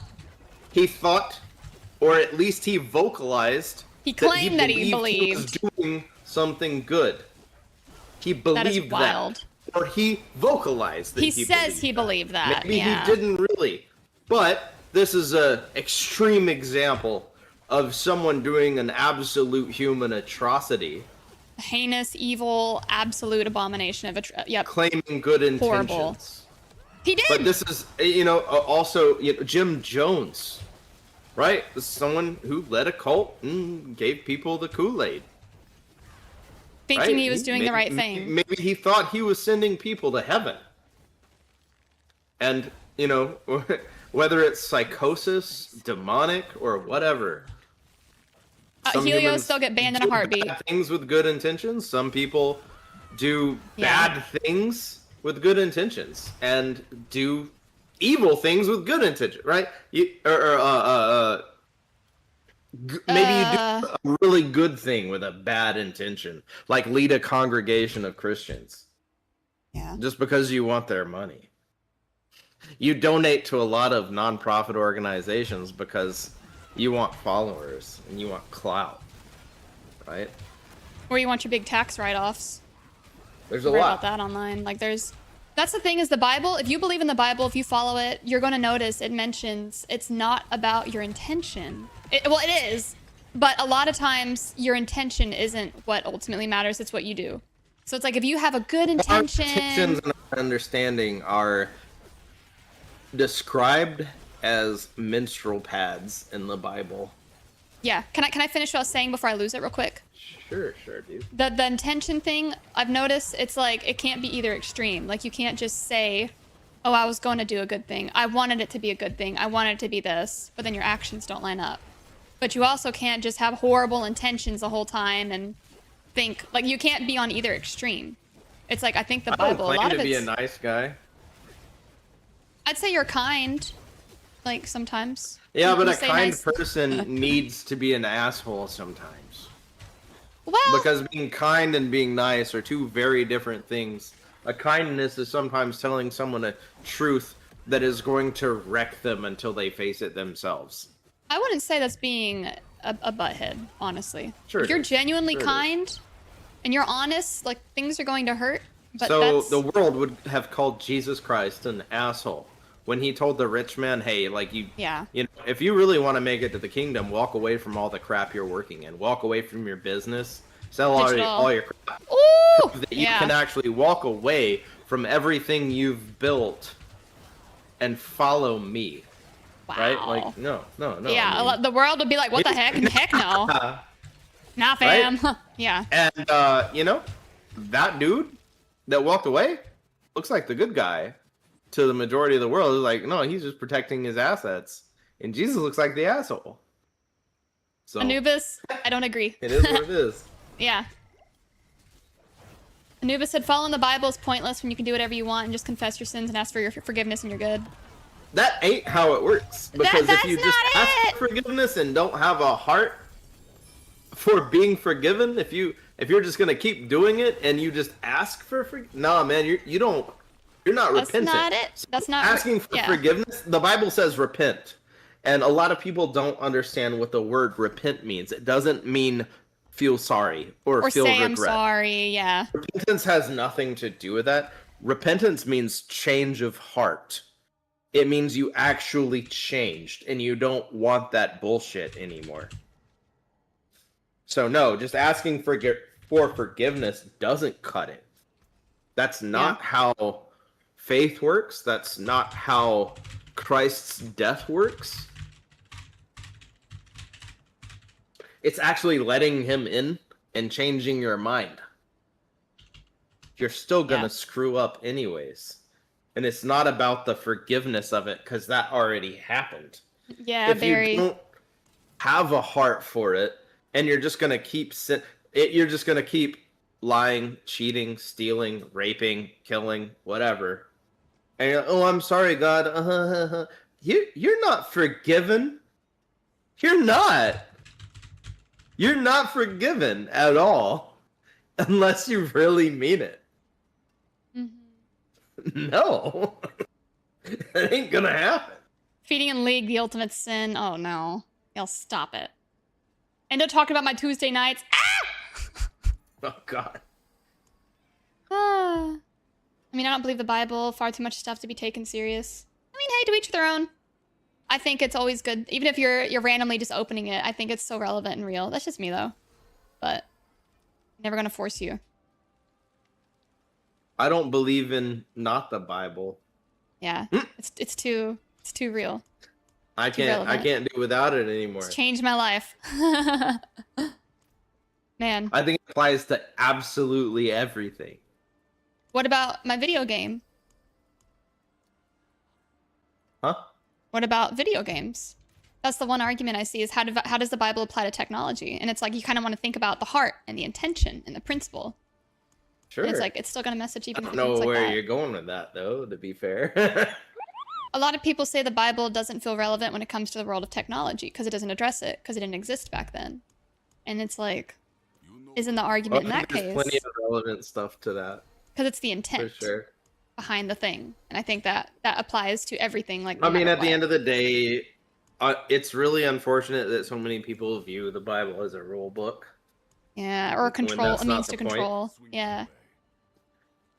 That's the thing. Does anyone actually know if you're not forgiven? No one knows. We just hope it does.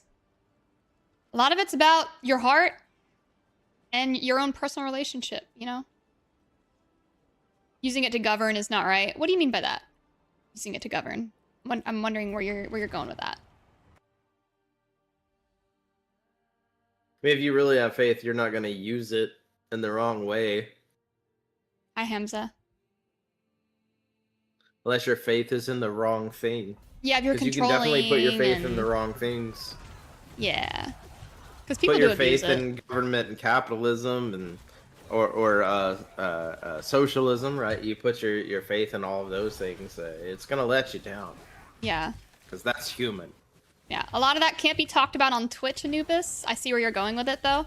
And, you know, we ain't touching that. Yeah, there's an argument. Pole, man. Yeah, nope, not on Twitch. I see where you're going, but yeah, I can't do that on Twitch. Yeah. But there is a lot of... Do we believe it's murder? And AoElena doesn't comment on that because she's the streamer and she doesn't have to, but I can. Not finishing that one. Well, you know, as a woman, or as an adopted woman, thank God my birth mother didn't decide to do that. I would not be here if she did. And I know multiple people who are alive today as the product of a failed abortion. Yeah. Or graping. And they're alive today. And I have personally witnessed people look them in the eyes and say you don't deserve to be alive. What? Yep. Strangers. Wow. That somehow knew. What does that tell you about that stranger spiritually? That's terrifying. A lot. Yeah. Oh yeah, I was adopted from Russia as a baby. I actually was in an orphanage for the first year of my life. And it's like, you could have gone that route of, oh, well, let's put this baby out of its misery. We don't want it growing up in the system. We don't want it growing up in foster care or in an orphanage. But God had other plans, you know? And it's like, our upbringing, we're all going to have struggles. We're all going to have problems. We're all going to have, I mean, most people have been through abuse in some way, shape, or form. But I think going through those hardships, it's still worth it to live, you know? It is 100% worth it to still live. You were adopted from Bulgaria? Wow, Tyrant, let's go! Wow. Oh my gosh! That's dope. Problem with the Bible is how people interpret it. It's all mythology. What? Barry! Did Noah's Ark actually happen, or is it a metaphorical story? Okay, Barry, Noah's Ark is like in every religion. Have you noticed that? Well, I mean, even Bro, the flood. The flood. It's been proven scientifically and historically that the flood happened. Oh, crazy stuff. It's even been dated to almost exactly the time frame that was mentioned in the Bible. And all these religions line up. Kind of crazy. It's like that actually happened. You lived in an orphanage for 3 years, Eclipse? Proven. Endo, we have a lot of adoptees in the chat. How That's amazing is that? Guys. Wow. Ah, my daughter's amazing. adopted. Ellie is my adopted daughter. Viola's adopted. You did not know that. My mom, Viola, is adopted. There's a lot of adopted people. Bro. Like, thank God they're here. Shoot. Crazy stuff. AoElena adopted me. I adopted Endo. I'll adopt chat too. It's okay. Eldo. Elden Ring?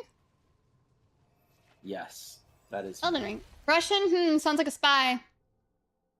Ah! She hasn't heard that one before. Definitely haven't heard that every day of my life in public. Be right back.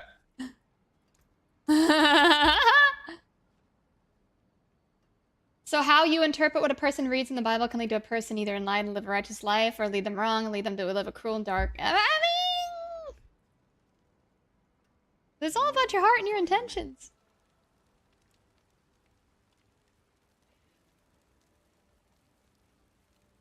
Anubis, yes, but also in this day and age, if you had this crazy tangible thing People are still going to deny it. I think it's already been proven. But everyone's going to be like, oh my gosh, there's AI. Oh my gosh, I can argue this away. Oh my gosh, no what? Like, even if there is this blatantly obvious thing, which in my life, I feel like I've experienced that and witnessed that, and like I cannot ever discount or discredit it. But I could tell a million people. You might get some people that believe me, but you get a lot who'd be like, ain't no way. No, you made that up. No, you're crazy. No, you're Delulu, you know? So it's like that's a rabbit hole.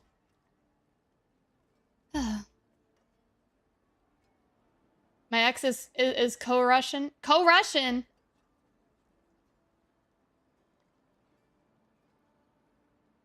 Co-Russian. Sven, I'm so sorry to hear that. Man.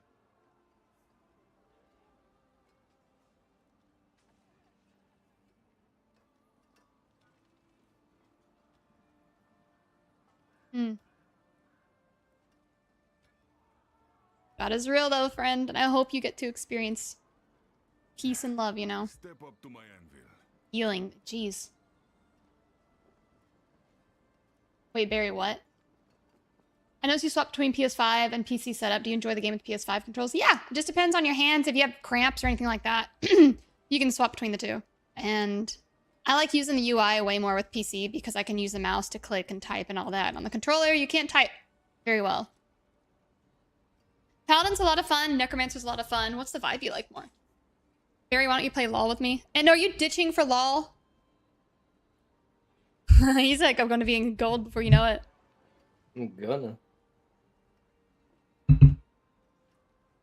Korean Russian? That's what co-Russian is? What? Whoa. World state idiocracy? Yup. Hey, I've seen people who quoted their posts from like when that movie came out and everybody made fun of them where they're like, you're stupid. The world's not like that. And now they're quoting it again and they're like, do you not see the similarities? Kind of crazy. I don't believe LOL is a real thing. Well, at least we believe in flat earth, right, Barry? You know, flat earth's real. Maybe LOL can be real. Oh, it's not real. Okay. Well. A year ago, guys, we had a subathon. And one of our goals was to post that flat earth is real. And Barry helped me create an argument. And this one guy actually believed it and was really angry and arguing. And Barry kept egging him on. And it was something. She inspired me. Just wait until regular people have AI assistants 24/7. Bro, natural selection is going to take time.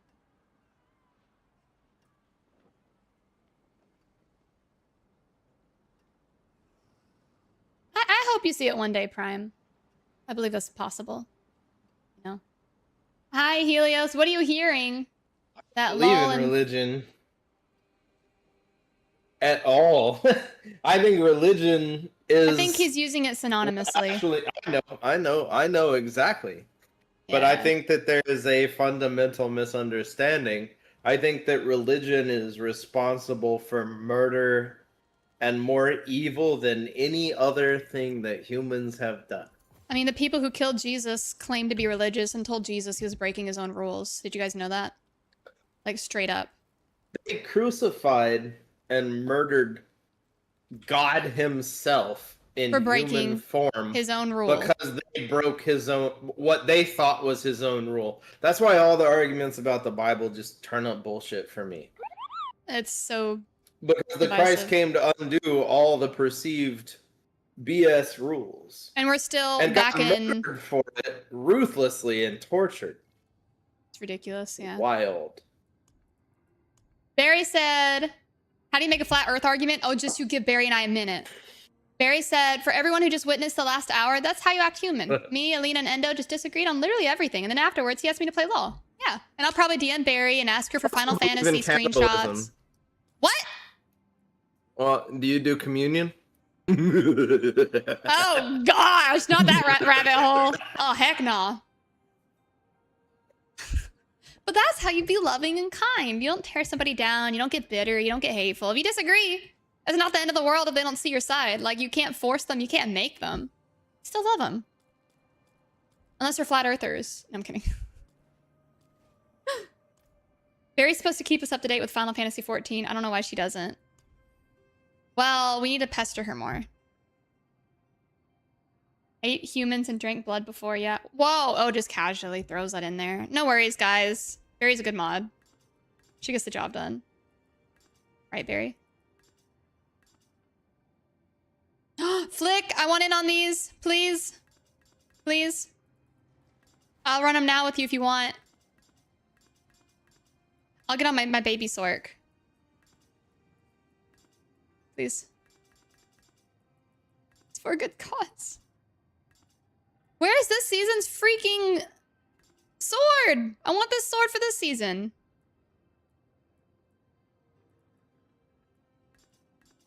Can I not get one?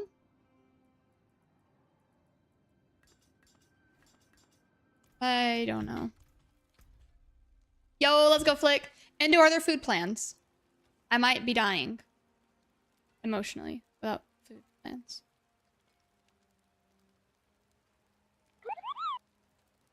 She feeds me and Death Knight former mods. Barry, don't out me!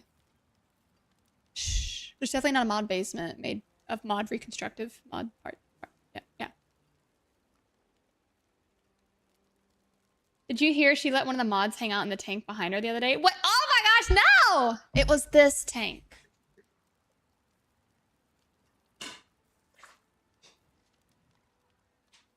I let them hang out in this tank.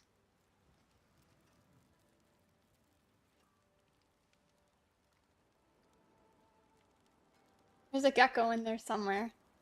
Where'd you go, little guy? Oh, he's by the cork bark on this side. Look over here. Are you really holding the whole enclosure? Yes, it's tiny. There he is. You see him? He's on the cork bark on the back wall by this hand. Dude, I can literally hear him saying,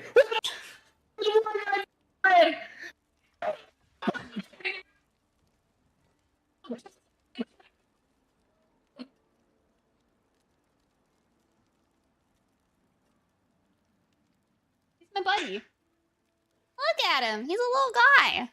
oh, you got him. He's like, oh. Endo is screaming. Oh, he's gonna shit on you? No, he's not. I just saw him lift the tail. No. He said, I'm gonna poop on this white. He's my angel. Oh, I see it coming out. Is poop coming out? No, there's not.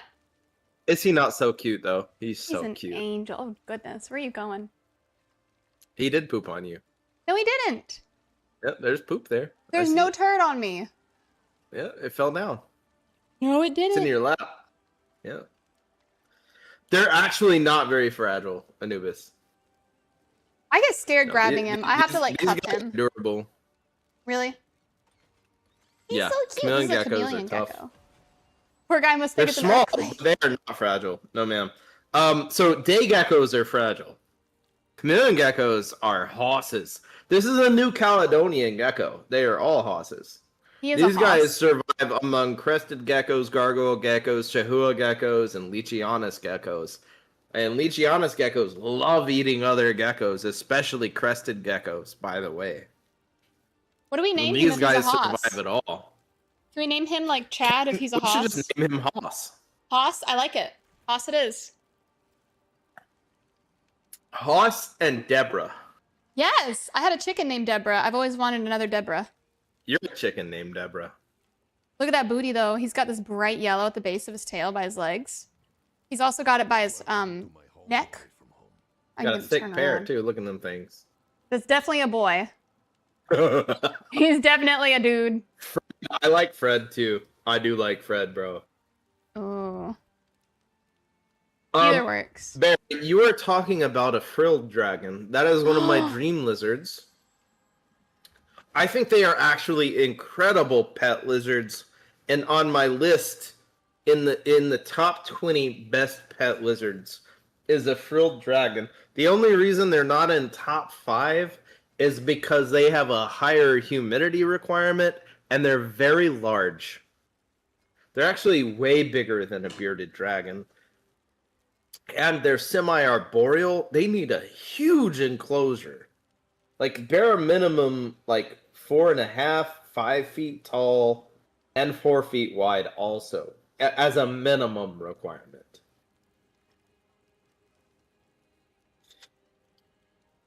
I would say they're mid-sized, monitor-sized lizards. Eat the food. Their diet is almost identical to a bearded, except more insects even than them. Gross. I would argue that they're way more intelligent than a bearded dragon, and more responsive to touch. I've got a lot of experience with frilled dragons. They're so beautiful and precious. Honey mustard, dude. I would love to name a lizard honey mustard, or just mustard. I would so name him Mustard, Alina. Mustard? Colonel Mustard. Can we name him Colonel Mustard? Please. Colonel Mustard's Please. wild. Colonel Mustard. I'm done. Okay. Colonel Mustard. That's it. That's it. That's his name. It's done. Colonel, write it down right now. Like, we're not playing. I'll make a new Discord channel right now in honor of him, Colonel Mustard.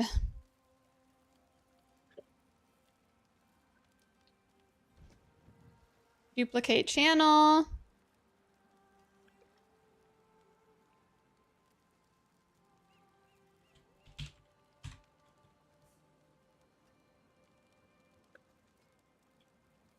Colonel Mustard's the famous character from Clue. Exactly. That's adorable! It's him! He's the one that always murders. Oh, yeah, definitely guilty. The Chameleon Gecko. Create channel. Channel created. Meet Colonel Mustard. He is a happy little guy.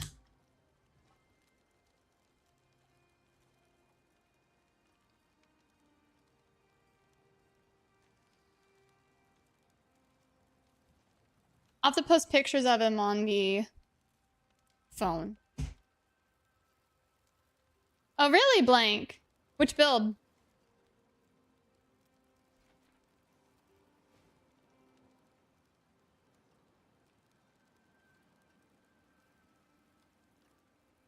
What am I on now? Oh, yeah?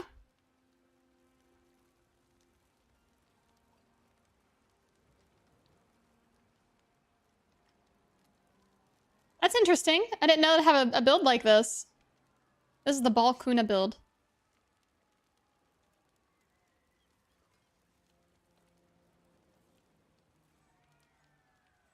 Discord to load the new channel.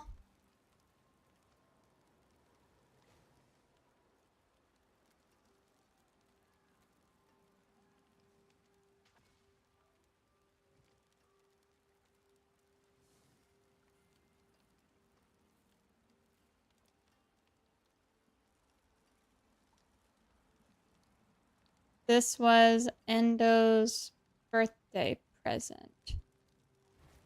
A chameleon gecko that we will breed once he's old enough. There he is. He's in the Discord.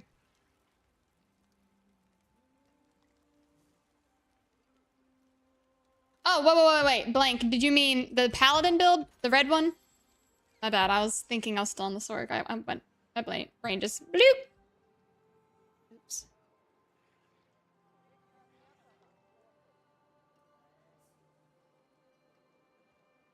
Okay. Yeah, the Zeal Paladin, I see. Yeah.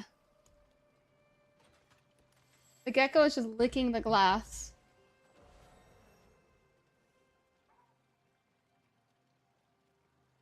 Can't believe he stepped in his food. He was like, I'm stepping over this.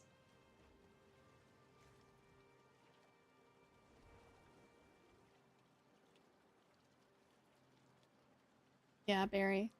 Hi, Flick. Welcome back. Are you ready? Am I using a two-handed as a paladin? Yep. Red Sermon. If you're interested in the build, click this link right here. Also, we will be playing Deep Rock Galactic Rogue Core tomorrow. If you guys are interested at all. Pretty excited. Yeah. And I love your voice. You have such a pretty voice. Oh. Do we have food plants? Ask the albino. I thought you did. The albino. It's okay. I'm just listening to Post Malone. Endo just wants me to starve and cry.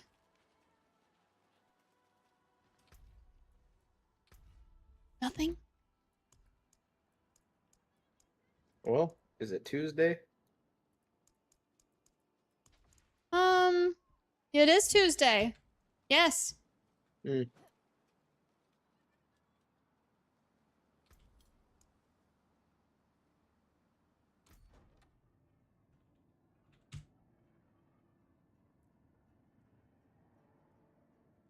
Are any of you guys gonna be playing Deep Rock Galactic Rogue Core?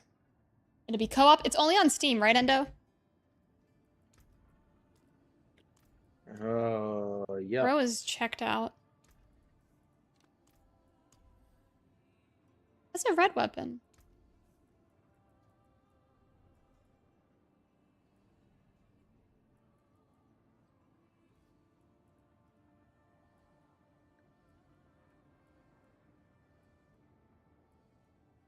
Whoa.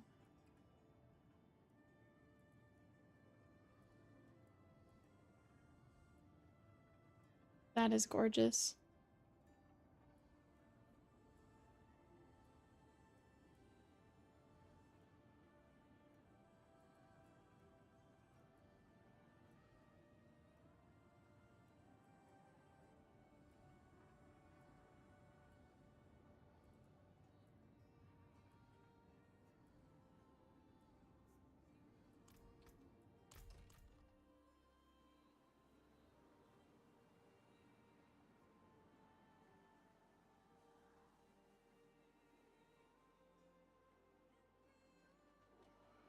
What did you blank? Let's go.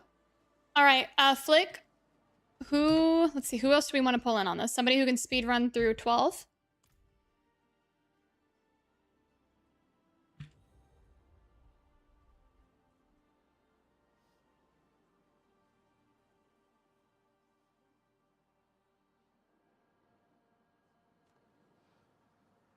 One slot left. Okay. All right, Helios, we'll pull you in. Doing some mythic runs.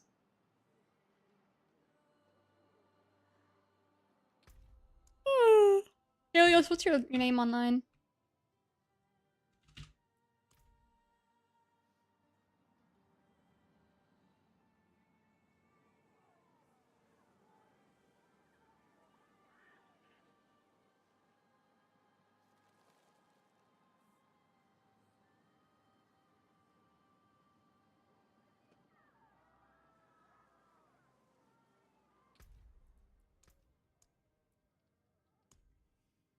Endo, check Discord.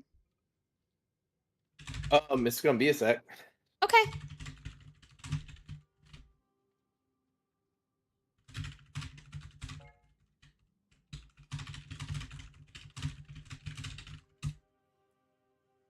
All right, Helios. Invite. There we go.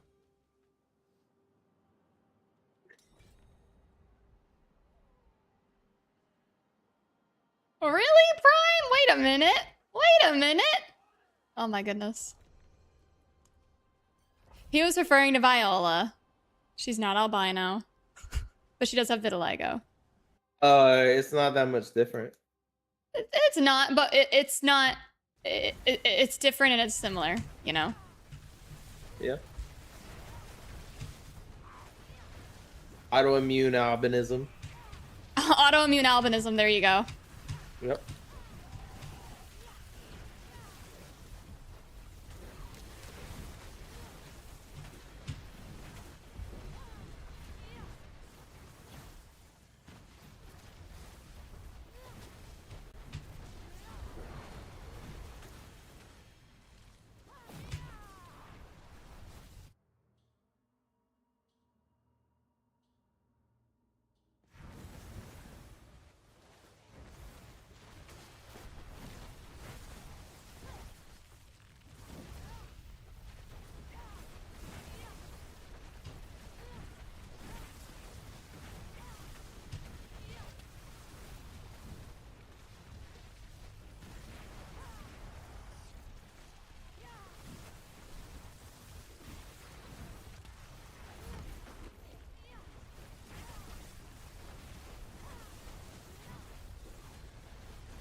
Here we go.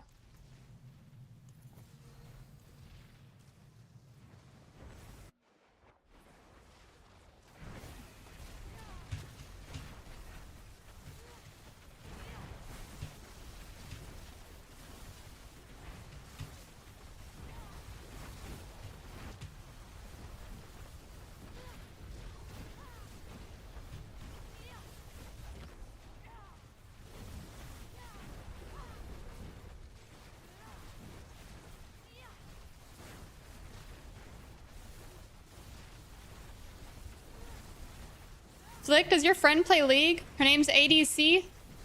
Oh, ACD, dang it. ACDC, okay. I was like, does she play League of Legends? Love ACDC, bro. Yeah, that's good too. She sounds like a good friend regardless. League addiction or music. Let's go.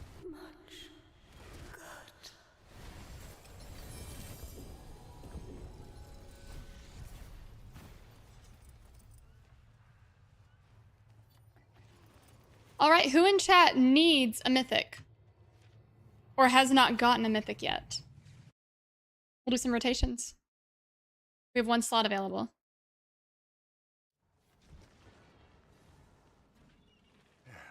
Step up to my anvil. Okay, Nocturnus needs a new Starless. We can pull you. Okay, Helios. Yeah, we'll rotate. And then if nobody else is wanting in, I'll keep you guys, keep you all in.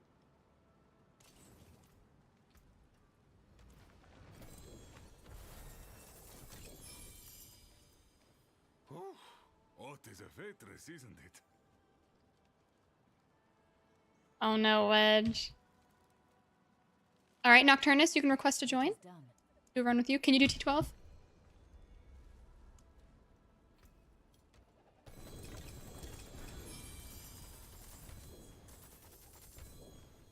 Huey 2 feels much slower than 1. Am I just losing it? Oh my, wait, what?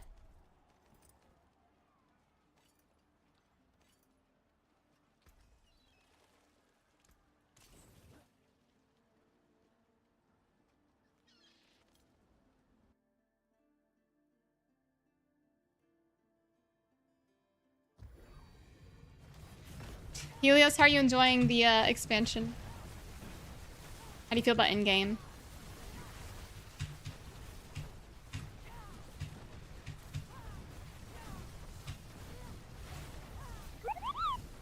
Hey, thanks for the follow. Welcome in.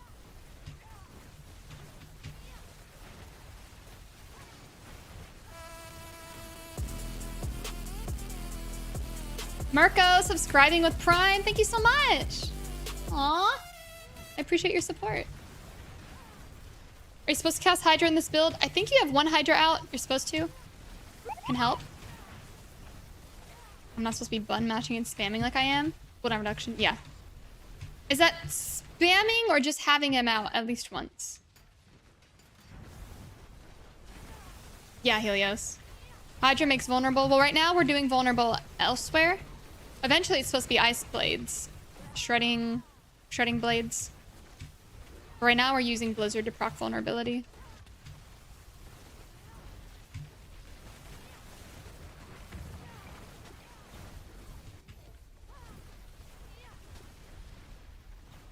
Did I like close Spotify somehow? Hi, Kejin. How are you doing?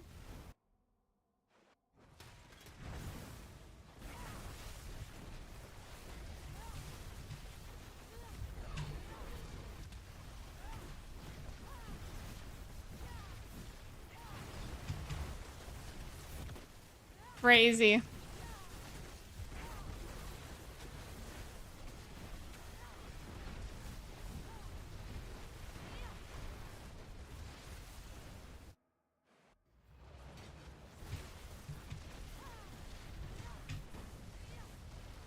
You know death as intimately as I. Whee! Cannot.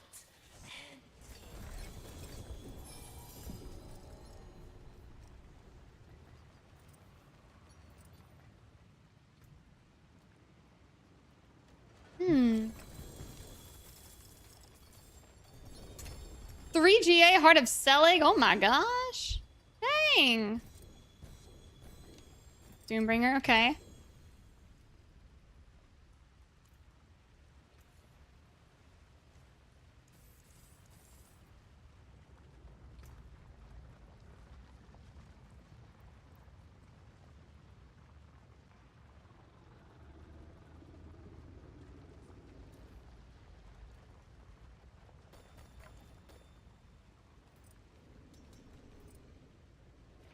I gotta sell real quick. Anybody else want in on a Mythic Tribute run? We've got a handful of rotating through. If you're interested, let me know. You take care now.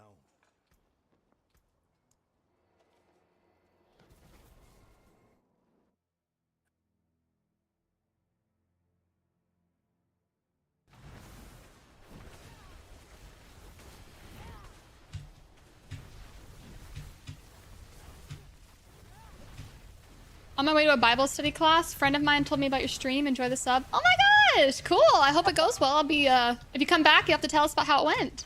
Love that. Did they patch ball lightning? Yeah, it's a core skill now. Cool.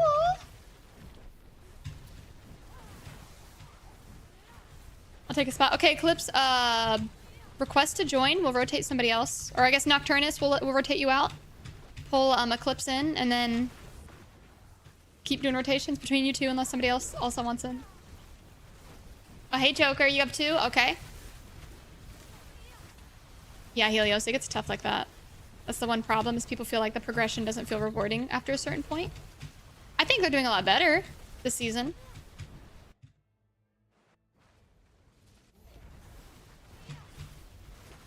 Wow, you came to brag that you got 195% gem strength on your first try.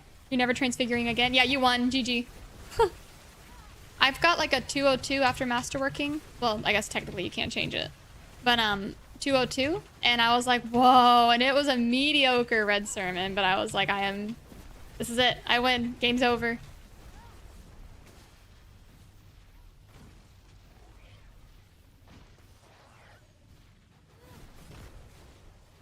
The data mine thing where we could craft J's on the stuff would be a huge ad. Yeah.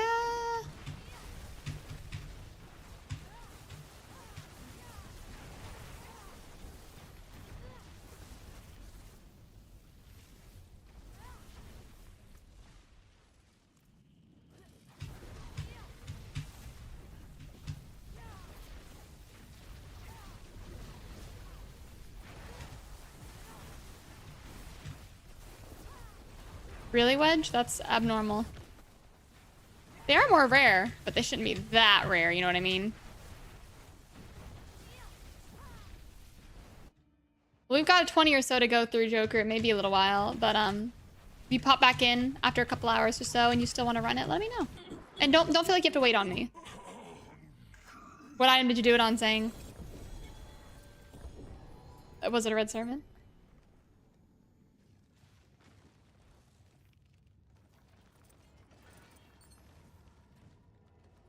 Want to do a gold giveaway? Oh shoot, Dead Boot, you in the chat right now?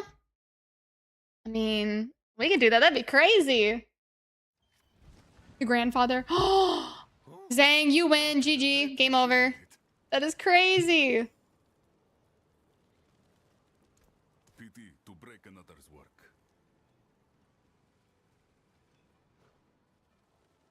Ace dated. That was you. Oh, that's crazy. All right. Would you want us to do it on Twitch? Let me see what I can do. We'll start a little giveaway. That's fun. That's amazing, Zang. Wow. We'll do giveaway. All right, sedated. 50 billion gold Diablo IV giveaway.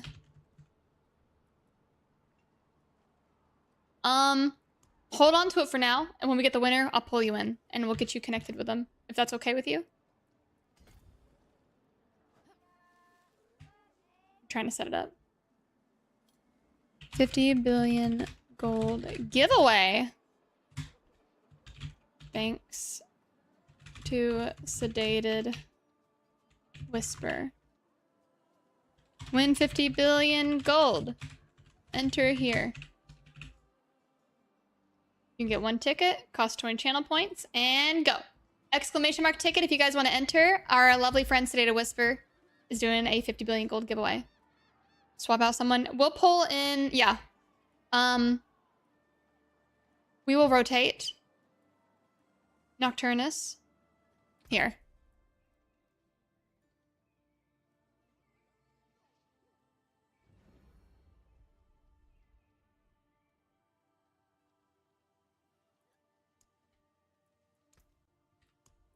Friend request sent, Art of War. Exclamation mark ticket on Twitch if you want to enter this 50 billion gold giveaway. It is huge. I just came to ask, since I saw a video of you explaining stuff, to what should I do to transfigure? I literally just popped it in with no mats to see what would happen. Ah! Crazy.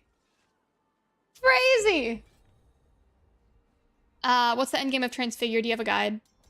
Ooh, I should make one. I have a lot of helpful things on YouTube about transfiguration and stuff. Or more about Horadric Cube, per se, is what I would say. I'll show you that playlist. There you go. All right, exclamation mark ticket if you want in on a huge 50 billion gold giveaway. That is out of control. Yeah, check out that playlist, see if it has anything helpful for you. But yeah, transfiguration on my build guide right here, Zang, Mobilytics. It's going to tell you good transfiguration, you want the gem strength. On your amulet, I've got one as well. For Zeal Spin, that is. So see if that helped, and then check that playlist. But I need to work on transfigurations. I think that's very smart. Like, end game, here's what's BIS, blah, blah, blah.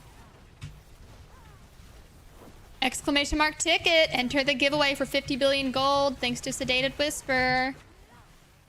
Yeah, if you have a specific question, we can absolutely make a short. RNG is BIS. Love it. It's a gamba. I do like how Diablo is mostly a blend of skill, learning how to build and math, and a little bit of RNG, but I do think sometimes endgame feels like RNG is a little intense. But, you know, it's hard to figure out the right perfect balance for that. You hit a double transfig yesterday? No way. 1 item quality and indestructible. What the? I'm screenshotting that and posting that to the dubs. Yeah, you won. You broke the game. Congrats. That's a cheat code. That's the hidden code to summon the real endgame boss. Is it ever worth using the tuning prism? I don't. Well, depends on the tuning prism you're using. Which one? My build guide, not build guides, my videos in that playlist about the Horadric Cube show you some of the prisms you can use. It breaks them down. Yeah, it summons Diablo and you have to fight him and you get BIS loot, totally. Yeah.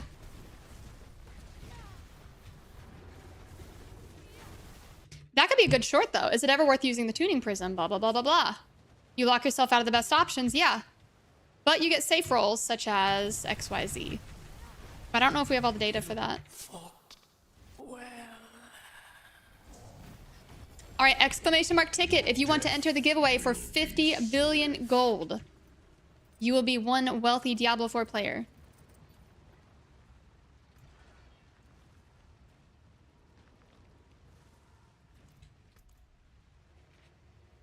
Yeah, let's go.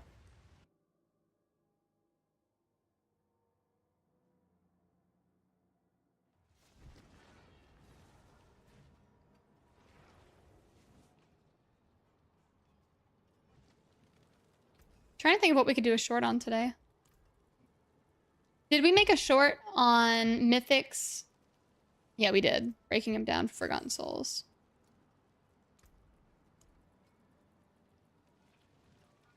At 1500 now.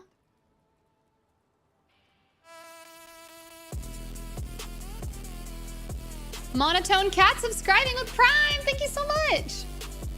Heck yeah, let's go. BRB going to make protein meal shake thing. Oops. BRB protein shake making time.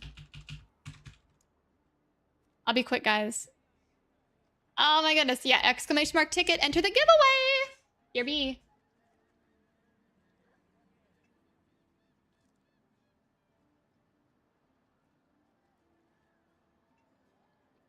My timer.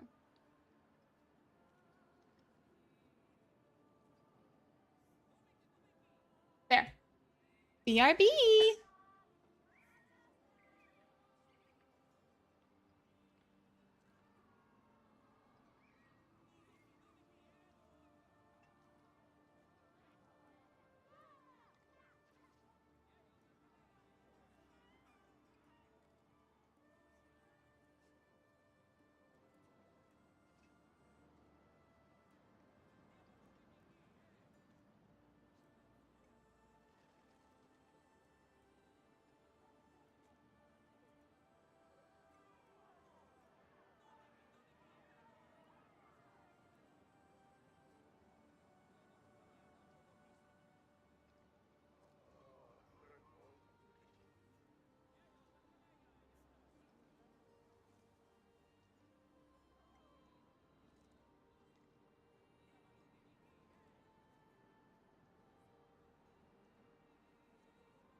Hey guys, I am back. Thank you for waiting. Yeah, Kedjin, I saw that. Sorc is pretty insane, yeah. TillCon, 25 days left. That's crazy. Let's go. Yeah, I don't like him down here.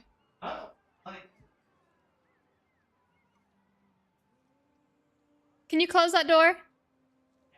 Thank you. All right, exclamation mark ticket if you guys want to enter a giveaway for 50 billion gold. I have returned. Sorry, I took 10 years.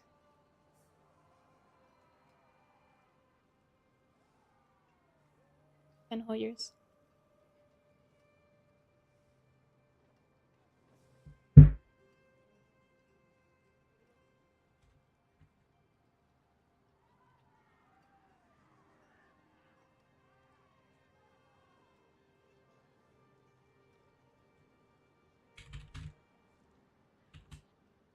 Happy Tuesday! Let's go!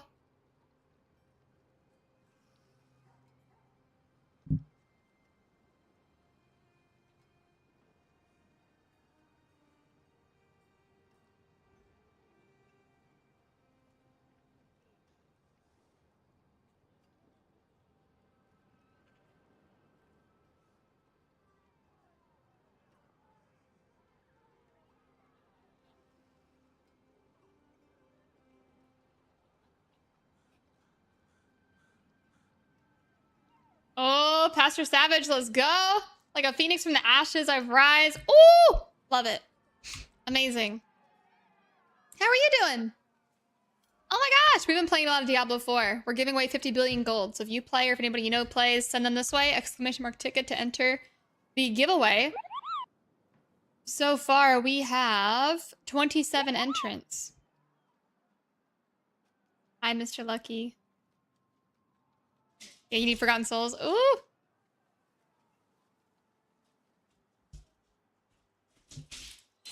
Oh, there's all the puppies. Tim's out there too. If he starts barking, you'll have to let him in. They're gonna be buddies. Yeah. Who wants to join the party for a chance at a mythic? That I am. TillCon on a 340 stream streak. I see it. Thank you for allowing me to be here for 340 streams. I greatly appreciate it so very, very, very much. We're going streaking! 340 days in a row without skipping a beat. That's amazing. Wow. Eclipse, yeah, I'll get you in. Hey.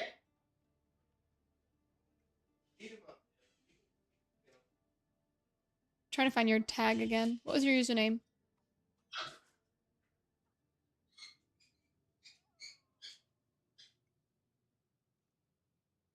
Art. You were Art. Bit Jim in the face. I popped it. Jim didn't do nothing. He didn't even react to him. He Right. just got bit in the face. Yeah. Let him upstairs. Go outside. Yeah. You don't want to go. You want to go outside, Jim? He does not want out up there with them. Nah, just leave him. Ember. I mean, Like a psycho. he's an unneutered male. I wouldn't mix him right now. Come on, Jim. He don't want out there. What's that?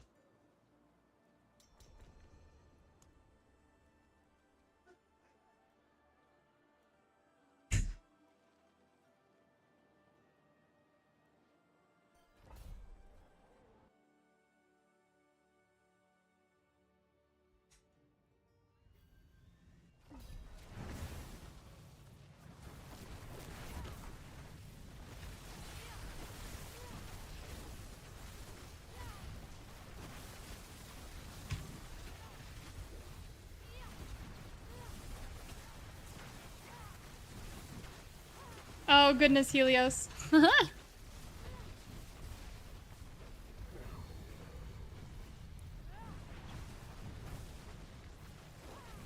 Crazy, thanks for the follow. Welcome in. Hi, guys.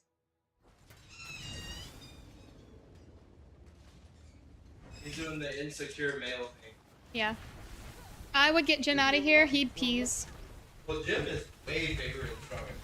Yeah, but I don't want Jim to. is not afraid. He just does not want. Can you not just put him upstairs? He doesn't want to deal with it. Nope. Don't blame the poor little guy. Come on, Jim. He's like, I don't want to be around that tinkle male. There's tinkles everywhere.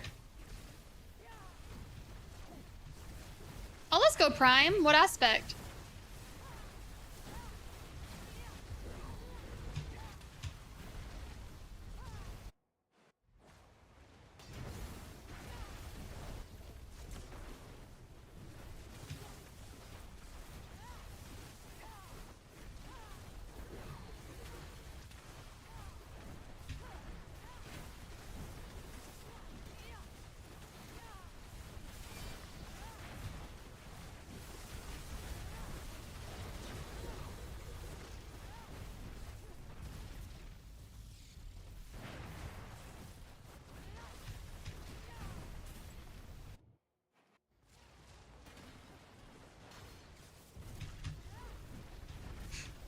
Chili, I've not leveled it. I'm not sure. I wonder. Oh, the centipede one. I gotcha. Whoa, that's a lot of loot. Is it Alk? Thank you for subscribing with Prime. Let's go.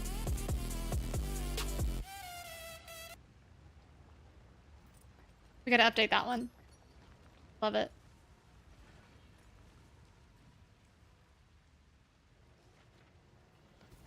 Hey, Toaster, that's all right, but thank you anyway.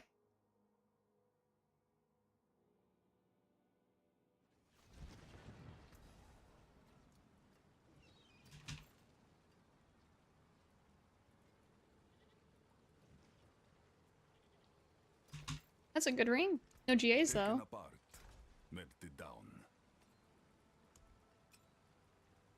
No viable GAs, that is. Just max life.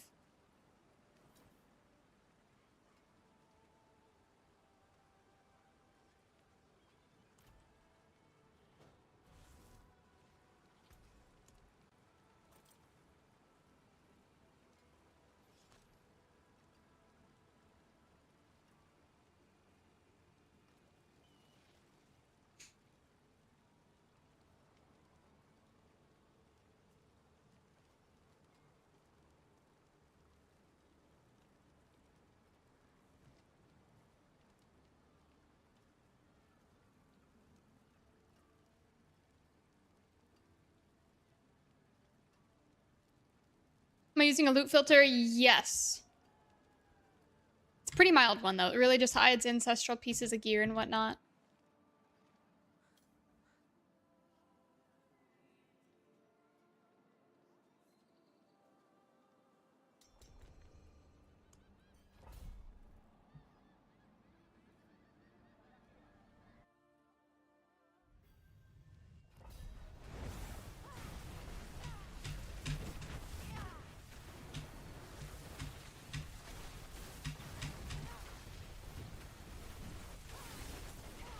Yeah, exclamation mark ticket. If you want a chance of winning 50 billion gold, we'll be doing a giveaway soon.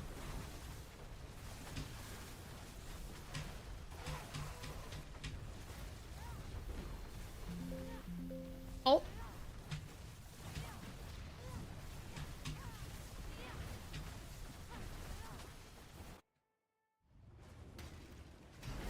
Helios, what?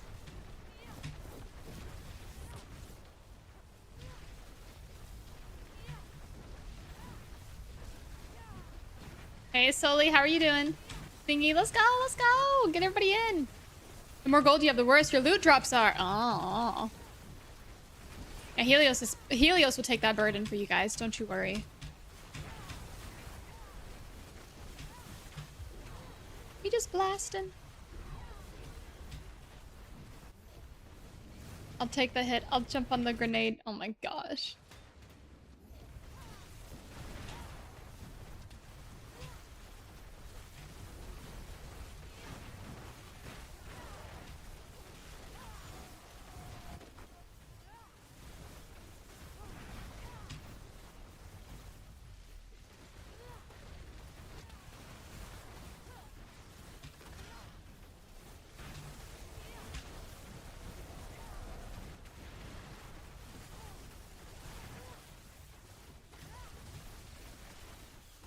My loot's so bad I can only go up. Oh my gosh.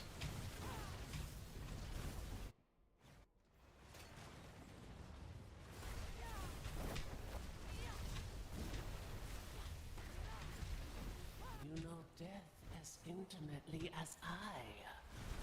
I was created for more. Dang it. What determines how if you get multiple chests? There's new gloves.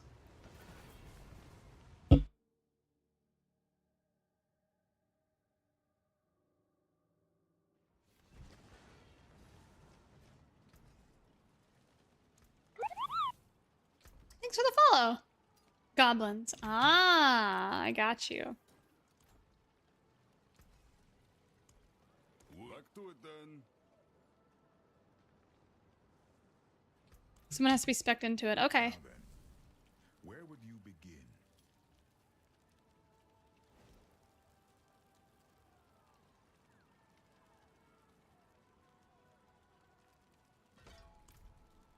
Come.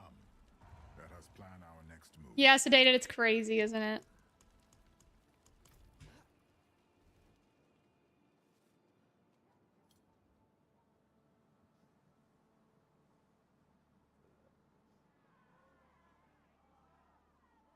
Mm-hmm. Got it, Eclipse.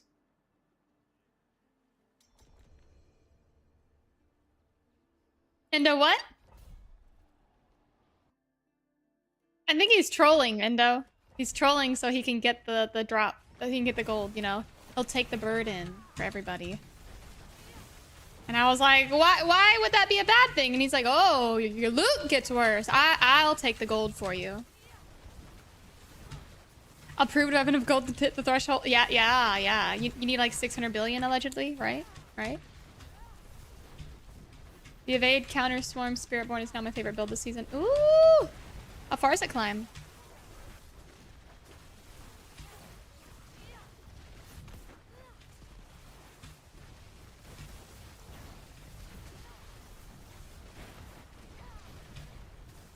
Sorry, I'm slow. I'm learning how to be fast. Roughly 50 billion. Mm-hmm.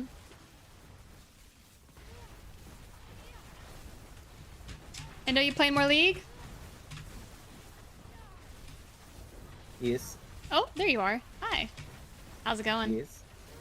Yes. Are you climbing? Like, are you getting closer to gold? Yes. That's amazing. I'm proud of you. I'm in 3. Yes. Silver 3. I'm not Yes. nowhere near where you're at. Yes. Oh. Mm-hmm. How much life on hit should I have with push variant? I try to get like around 1,000. If you can squeeze it in your build. Especially people running it on their Red Sermon. Oh, it's so nice.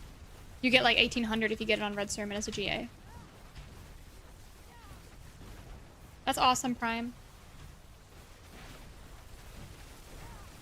Yeah, to survive, it's tricky. It is tricky. Are you doing the Fortress variant? Arbiter sucks for Zeal Spin. It does not benefit it really at all. Early we used it for the move speed and the vulnerable because the other ults didn't seem that good, but Fortress does keep you alive, and now with the resolve stacks working from Glenn's Anvil and the Fortress modifier, like, you're gonna do way more damage. 279? Yeah, you'll want a little more. Make sure you're casting Consecration constantly underneath you. You are doing Fortress. Okay. You should be killing crap pretty dang quick, though, with Fortress. What are the affixes on your Red Sermon?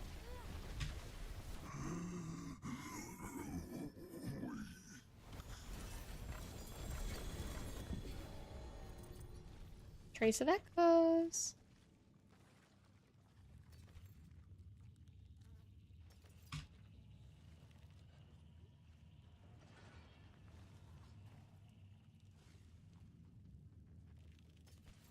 Nice gloves.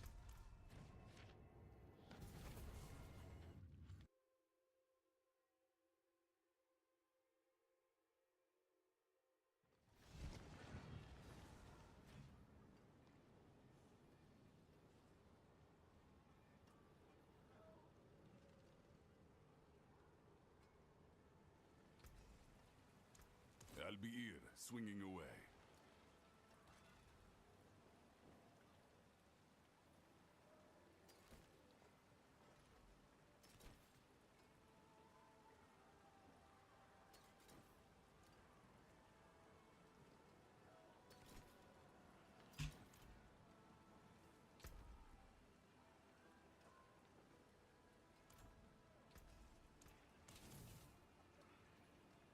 Need a new person? Yeah. Who in chat wants in? Ooh, resource cost reduction's a dead stat. Attack speed's good, all damage is fine, weapon damage is fine.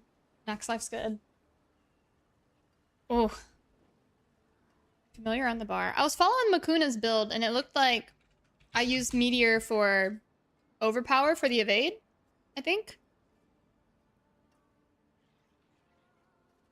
Yeah, slowly, I get that.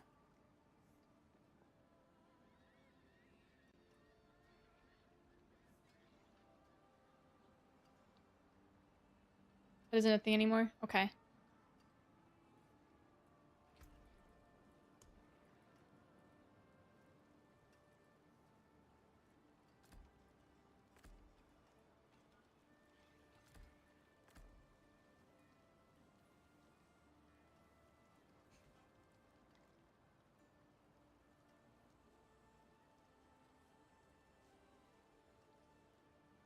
It's only the pushing? Well, that's the variant I'm doing is the pushing one.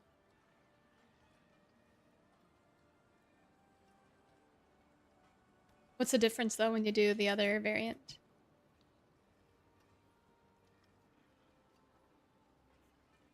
Is it just faster this way?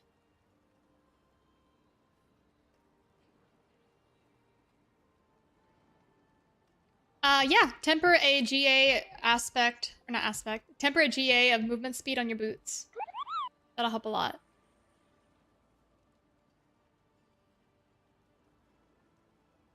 No perma TP on the pushing. Oh!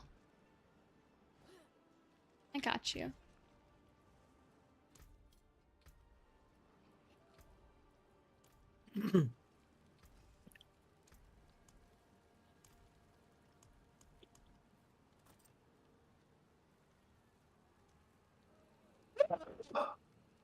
Huh?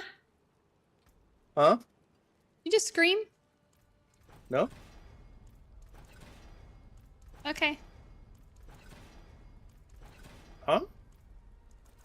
Nothing, but I heard you just making weird sounds over there. What? You didn't say anything or make a sound. Don't worry about it.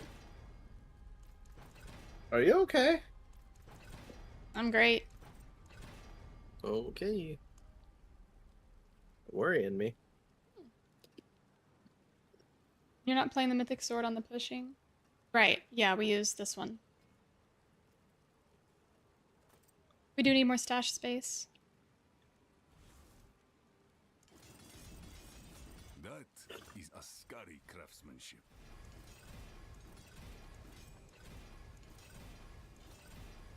The strike chance.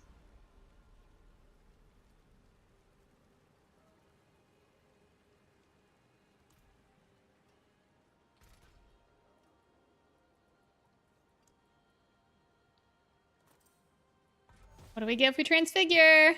Indestructible. Freaking garbage.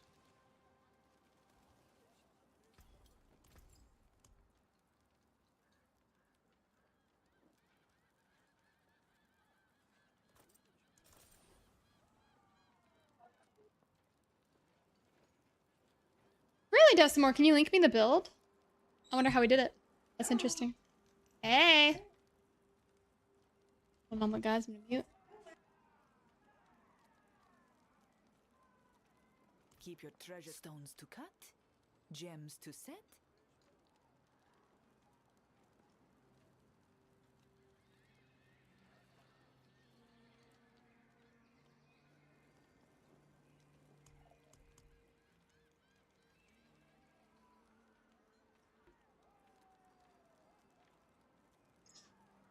There wasn't any footage of him hitting, like, above 60 billion?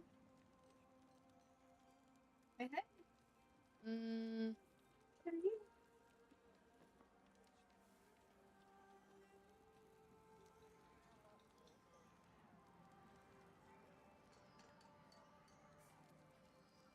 How so, Decimore? What creators? Huh.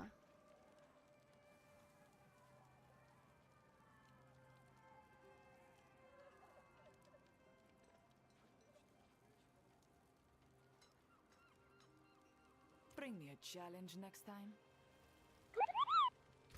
Thanks for the follow. Welcome in.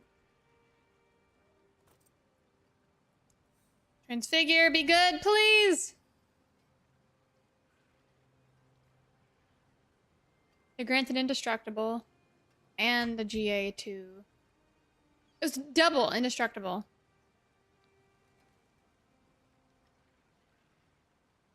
Are you talking about Mippy? Or of Arlen? He may have been reading from it or something. Of Arlen, yeah. He did that damage video, I remember.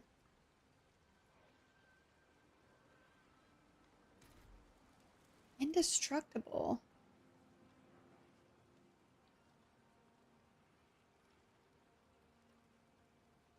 You are a pizza whore, and you love pizza more than you love Jesus. Huh? What? Huh? Who was that? Definitely not you. That was a weird person. Did you invite someone into chat? I don't know. They awfully sounded. They sounded a lot like you, Endo. It was kind of crazy. What? It sounded like me. Yeah. How wild, That right? didn't sound like me at all. You're crazy. So crazy. Even QC Gary knows you're a pizza whore. I'm pretty sure this guy who joined chat randomly. Why are you targeting Gary? Don't you're gonna make him recruit something against about me? you. Oh no. Sorry, I think Gary. everyone in this chat room knows that the streamer. It's me. I love you, Gary. It was Gary. Freaking Gary. I gave you the password to join this chat, man. Like I didn't know he how got did you get in in. here? Hey, let me send Wild. you an invite so you can do this more regularly. Yeah, Gary. Dang, we'll officially let you in, right? Oh, we have a subscriber. Drum steps. Let's go. Let's go. Drub steps. Is that a new type of mosaic? Whoa. What pizza chains do you like? Pizza chains! And don't tell Alina, know our trick. Oh my gosh, you're hurting me. Alright, that's So what I'm my looking. favorite. Okay, so for delivery, I have a tie between Domino's and Papa John's for delivery. There is a pizza that's kind of far away and it takes a while to deliver called Mod Pizza. And they have a few different locations. And that's really good. They have gluten-free options and whatnot, but they take forever. My favorite go to sit down pizza is Mellow Mushroom. And I have been to those kind of all over. And they're all really similar, but they all have like some different menu locations stuff. One of them had a magic mushroom pizza. And I'm like, man, put some real magic mushrooms on there. But mushrooms are delicious. They were like kind of smoked, roasted mushrooms with a multi-cheese. And for those of you who hate mushrooms, you're not going to like it. But I loved it.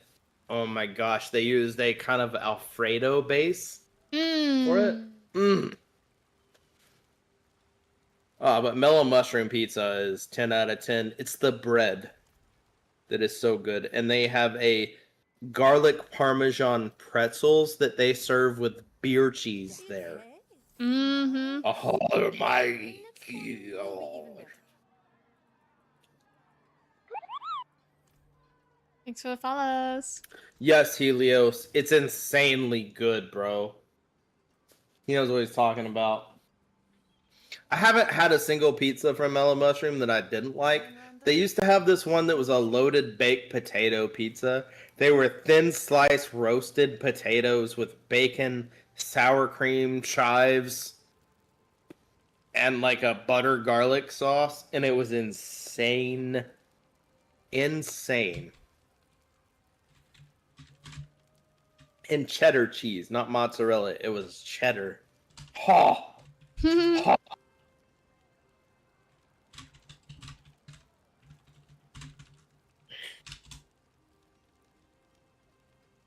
Can't live with paying $30 A for a lot pizza. of different types of pizza, man. I have had in there was a place in Florida called Lulu's Pizza, and they did this kind of Alfredo butter base with chopped shrimp and bacon. And it was like sex for your taste buds. For real, for real. Margarita pizza? Brings you to the ancient island.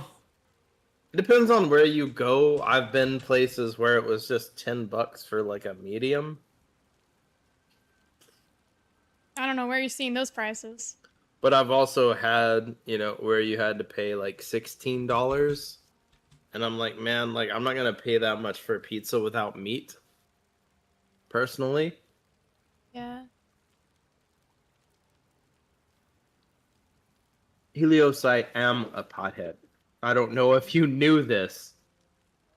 But while I smoke nothing, I love edibles, sir. I have PTSD. I definitely take gummies. Just FYI. If you're hearing me chatting, you're probably hearing me chatting on some gummies. Not today, though. Uniquely. She got tickled at me saying uniquely about that. Damn.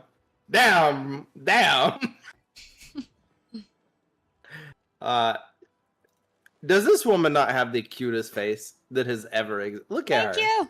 She is so cute. You're so precious. I'm gonna pinch some cheeks. I'm gonna pinch them right off.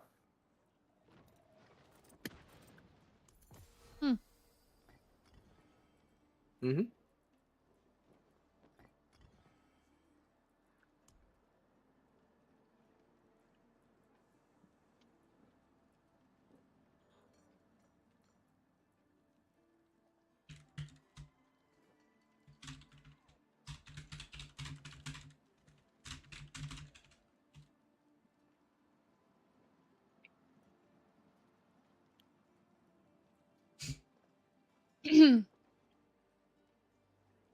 All right, so we still have that giveaway going on. Exclamation mark ticket. If you want to enter, you could get 50 billion gold. Takedown said, "I'll butter your paste Oh, to dang. you, Endo." Oh my gosh, Let's go. it's crazy, I'm into it, buddy. crazy. Yeah, but Yeah. all right. And is our friend still in chat? Our friend for the giveaway.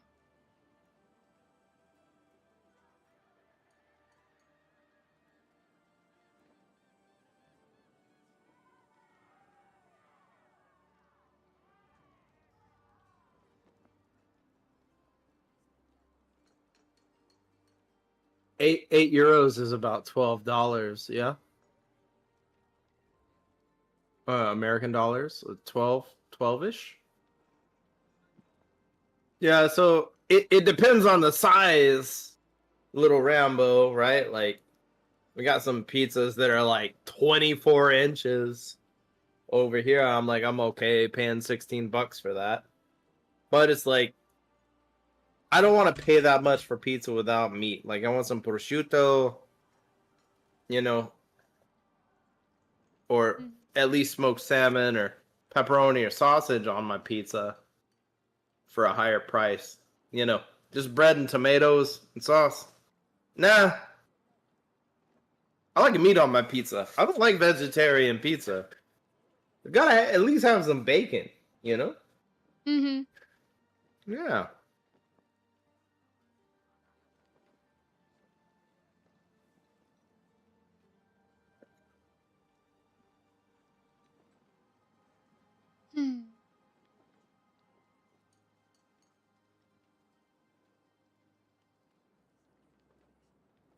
Oh, Pluby, that's crazy, really.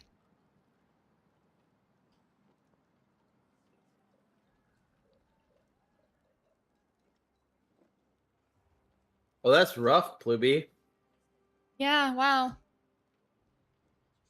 Yeah, I have moved away from Warframe. I think they've distanced themselves from their original vision. Mm. So I'm not into it anymore unless I see some clear signs otherwise, and I don't. So it is what it is. I really enjoyed some Warframe. I have a good bit of time. Takedown has more time than anyone in this chat. I would wager $100 on.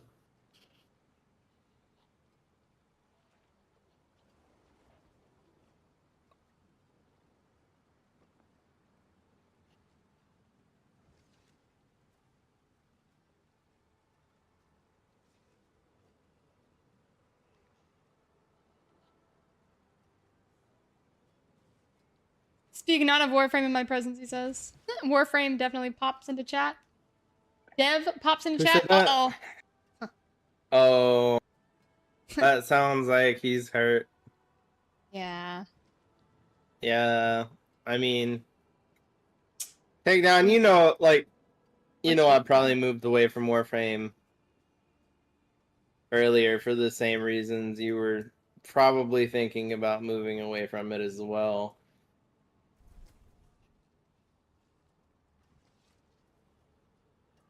Ooh, they got smacked. Let's go. He said, I will never leave Warframe. Aw. Oh, bet. I don't buy that.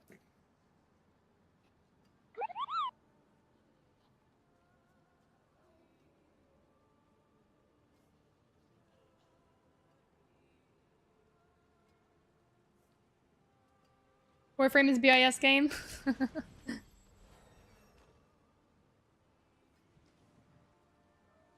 We don't quit Warframe, we just take longer breaks. Warframe is like an ex-girlfriend turned stalker. Oh my gosh. Wow. Alright, Sedated, are you still there? I think we're ready to do the giveaway. Hi, Dare.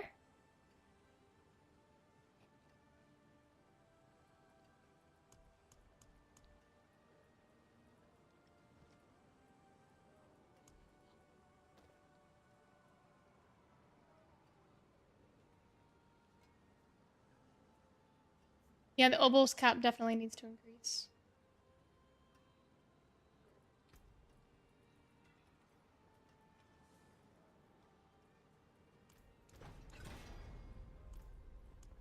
Oh, GA the first time?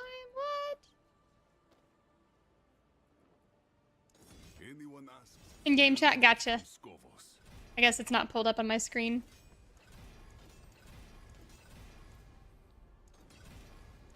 Alright guys, one last call, exclamation mark ticket if you want in on getting 50 billion gold. This is your chance now. There's a lot of gold from our friend Sedated here. There's the multiplier. Now for the aspect, we want to put on splintering energy. For now.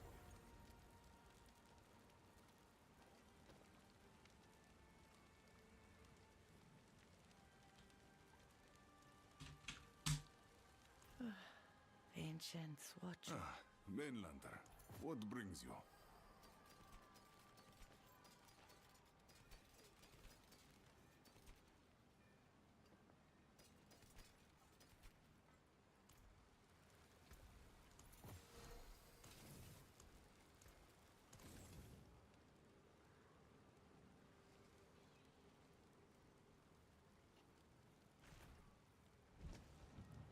There, I'm doing great. How are you? I'll invite you, Deb. Alright. Let's do the giveaway now. Draw a name.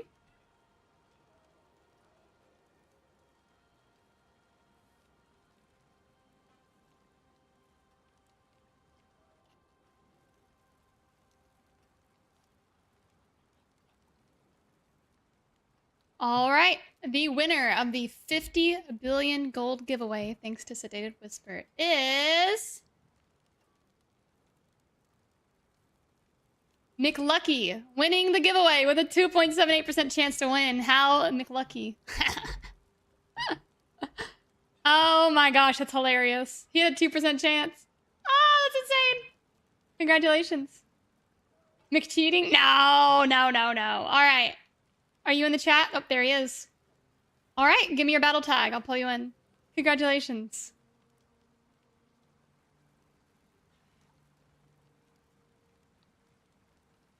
My wife will be so happy about that, he says. Oh, let's go! Mick rigged. It's rigged.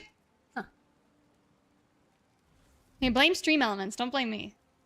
Don't blame McLucky. You know, blame stream elements. He's innocent, I think. Gotta pay the tax and my conspiracy theories prevented more entrants. Well.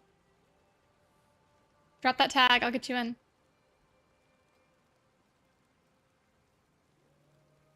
Wow. Ah.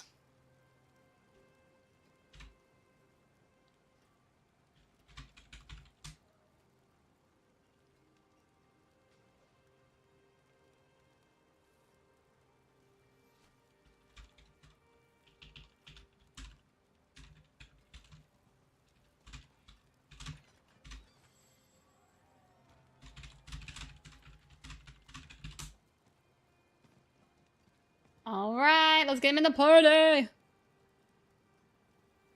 All right. Are you ready?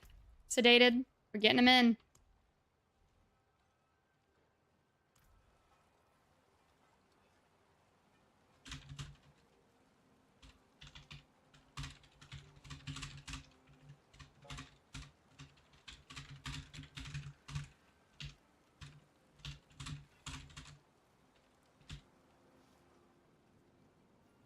Alrighty. Let's get him in. Invite. Thanks again for the chance to no be broke. Woohoo! Shout out to Sedated. Aw, Takedown, that's so kind of you. Try to help him out. How'd it go with Pally? Had a lot of fun. Now we're doing some Sorc. Alrighty. You can trade him. Sedated. Give him his 50 billion. Let's go. How kind.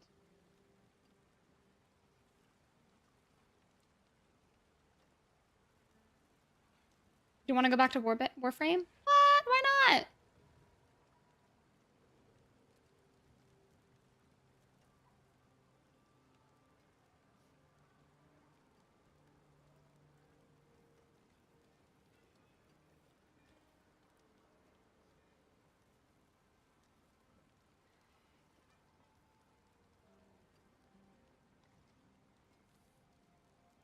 Right? Takedown, yeah. It was legit.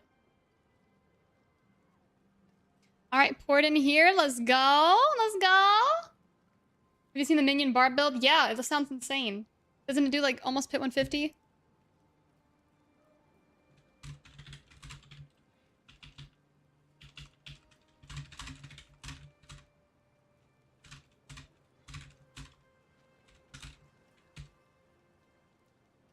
I'm playing Portal Tag. Y'all are funny.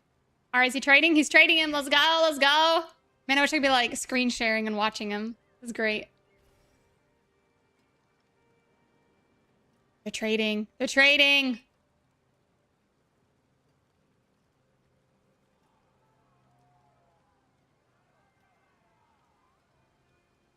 He's spinning. This is a good sign.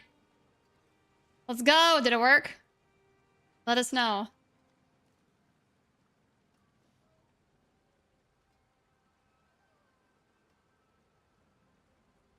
He said, wow, in the chat. Let's go.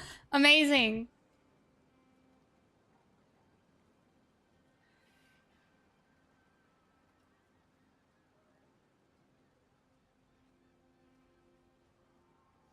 He said, let's go. Awesome. Love that. Thank you so much, Sedated. That was very kind of you. Very generous. A lot of people don't just do things like that. I like it. Huh. Yeah, brutal. You now have 50.6 billion monies. Shoot, let's go, McLucky. Mm-hmm.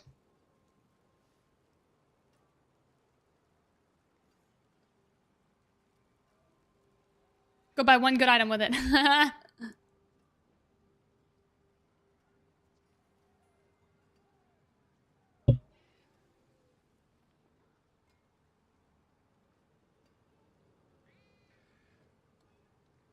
Spending on the ladies of the night. Wait a second. Wait, what?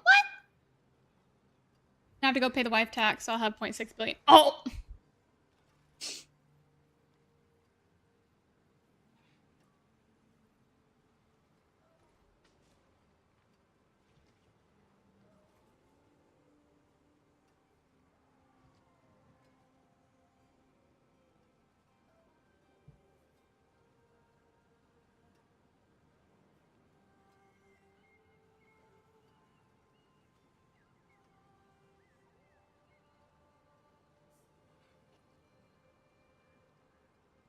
The IRS always comes second to wife tax. Wow.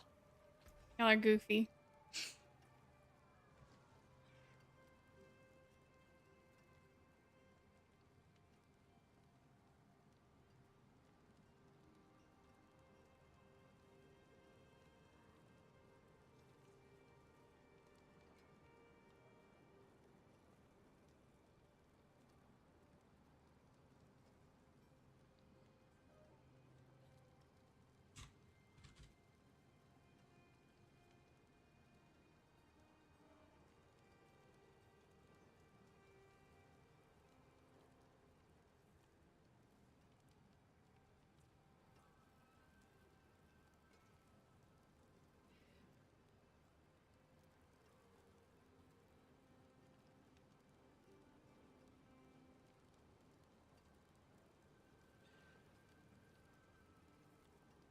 Yeah, those who don't know, we are going to BlizzCon. We have a goal up here. We are, Blizzard covered our tickets, and we're working on hotel stuff right now, but we are raising funding for travel and food expenses and whatnot. Any support would mean the world. You can click that link pinned in the chat, and the second link will give you the breakdown of the costs. But, any and all support is always appreciated. Wifey says, holy crap. Dang, let's go! Shout out to our very generous friend in chat. Sedated. Let's go. Back to it then. Alrighty.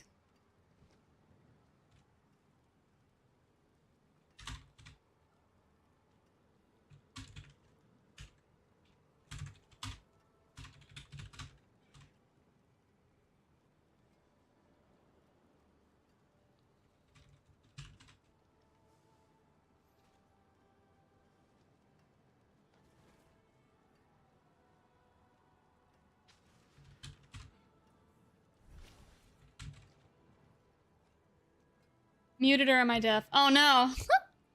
Fortunately, you've gone deaf.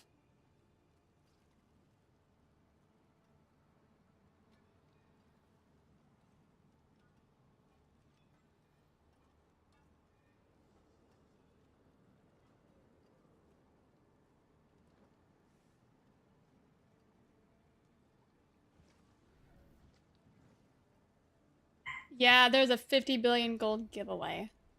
60 gagillion? Oh, Wedge, that's crazy. Y'all hear that puppy barking?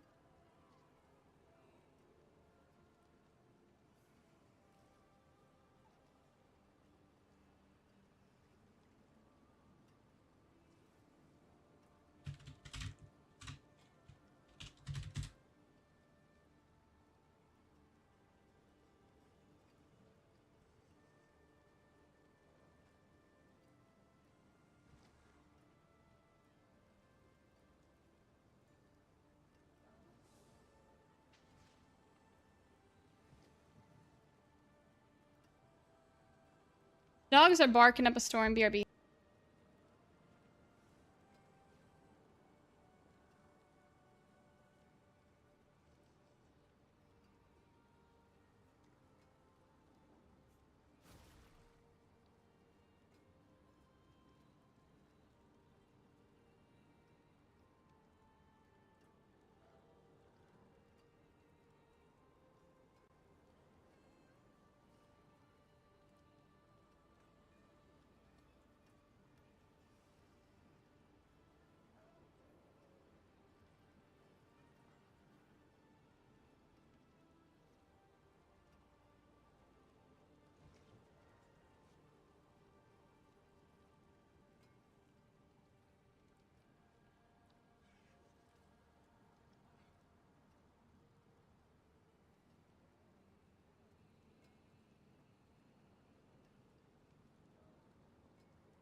know where to find me.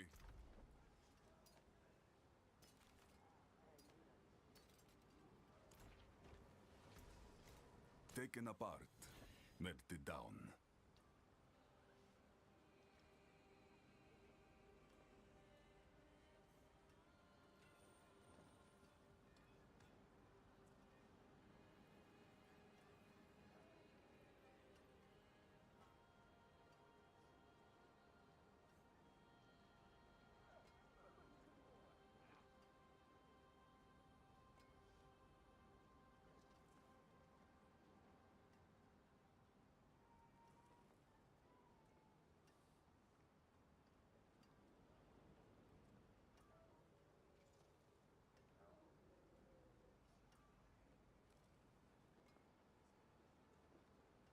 Oh, sorry guys, I was muted.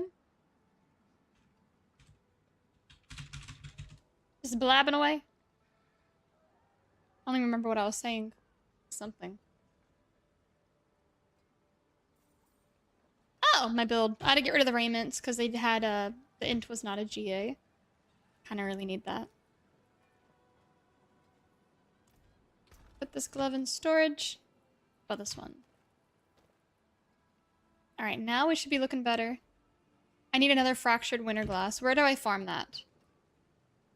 Fractured winter glass.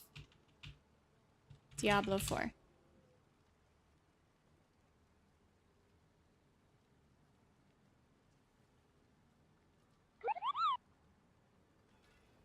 Thanks for the follows. Welcome in, Astaroth. Ugh. Does anybody have a spare fractured winter glass they don't need?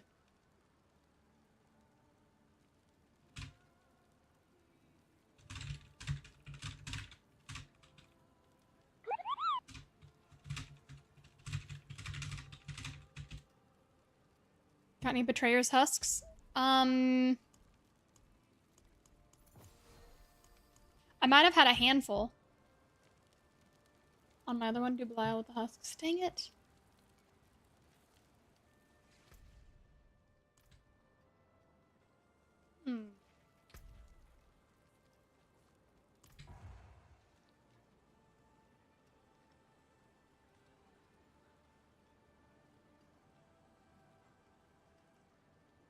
A spare fractured winter glass amulet. I messed mine up. I keep getting an indestructible on everything. It's so sad. Do 120.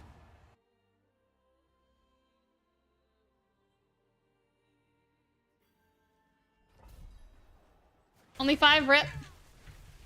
It's probably in the north near some guys with glowing blue eyes. Whoa. How'd you know?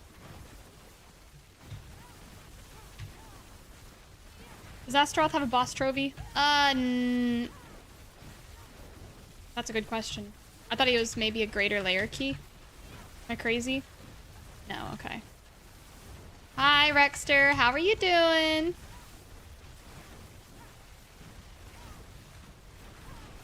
I'm playing a Sorc and Diablo now. It's pretty crazy. It's the Ballkuna build. Damage is pretty outrageous.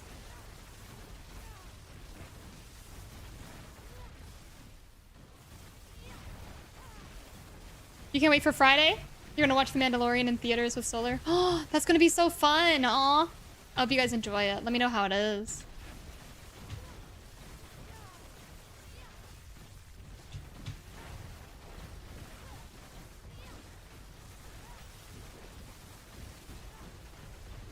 Which mythic did you get, Phoenix? You're struggling to go past 60. What is your weapon? Are you struggling with damage or sustain?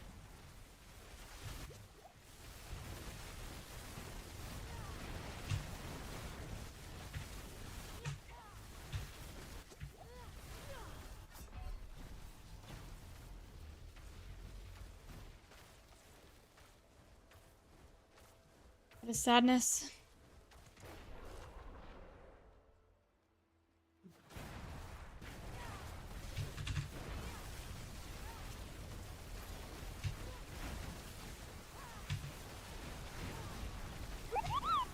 Thanks for the follow. Welcome in.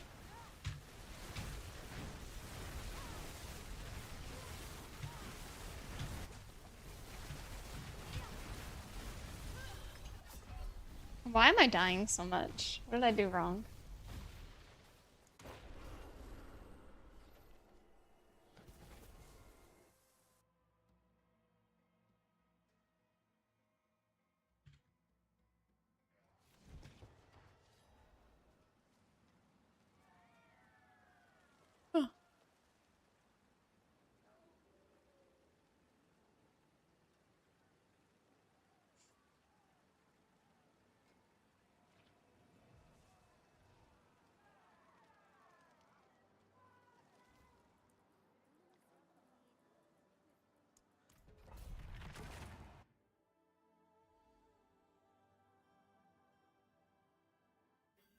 Rexter said he got a letter in the mail from his eye doctor that he used to go to, and it had a llama with glasses, and it said, "Llama tell you it's time for an eye exam." Oh my gosh, so take down your eye doctor. I knew it. That is hilarious.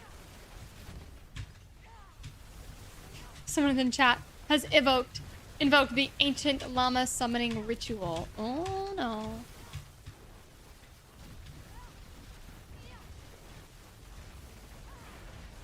Curse this place. I'm being followed. Takedown says, "What is your wish?" Oh no. Rexter, don't abuse this power. Don't do it. Rexter would never do such a crazy thing, I don't think. We don't know what happens when you summon multiple times. That's 2 summons I see. Oh no. More lessons, Master. Oh! Oh no. What are the dark secrets he's teaching him?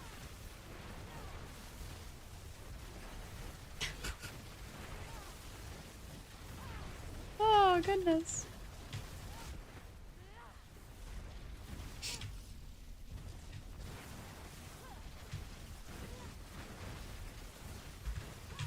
This is going pretty quick now. Killing stuff easier.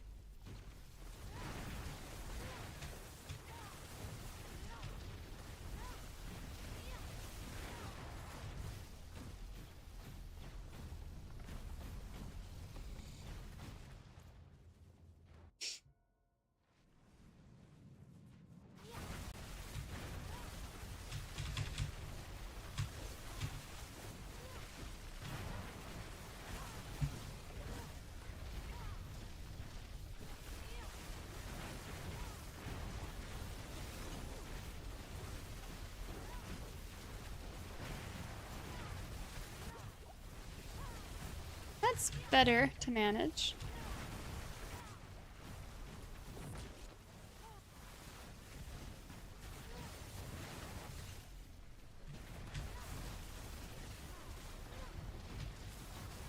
Okay, we're just blasting now. I like having teleport on the mouse.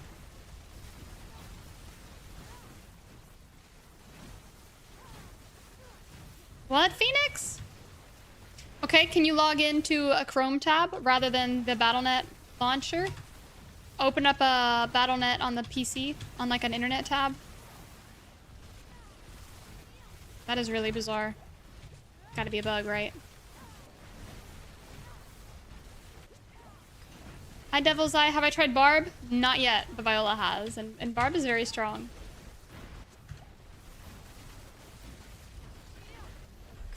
Yeah, Pluby, that's crazy. I'm shocked they did that, you know?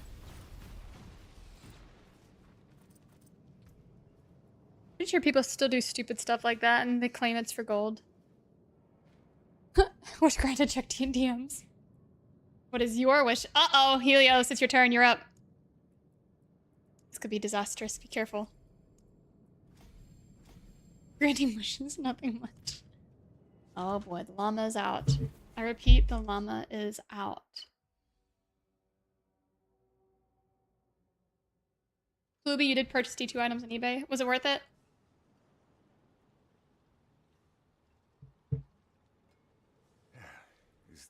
Helios wants the 50 billion gold giveaway to go to him. Oh boy. Oh boy. What tool to use to grant these wishes? It's the llama mod. He's got the llama mod installed. I think.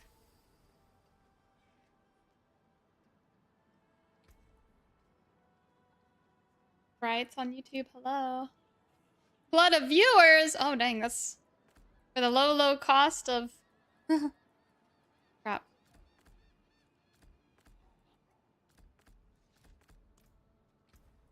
This looks like a good build for, controller. Non-sub viewer blood is best. Whoa. I think it's time you light some candles. I have a Diablo IV one that they sent me. One smells like death and decay, and one smells amazing. Would that help? I also have a Mephisto Soulstone that lights up, but it's not quite a candle, but you know, it gets the job done. We don't know what it's made out of. Being followed. Snuggie, hello! You almost vomited? Oh yeah? Weren't you in the reaction video? It was disgusting. Endo was so offended with me. He was like, you think this candle smells disgusting? And I was like, yeah. And he's like, it smells good. You're just so uncultured. And I was like, it's nasty. And then we learned it was meant to smell like death and decay, and it made sense. And Endo was like, oh no, why do I like the smell of this Something's candle? clearly wrong with me.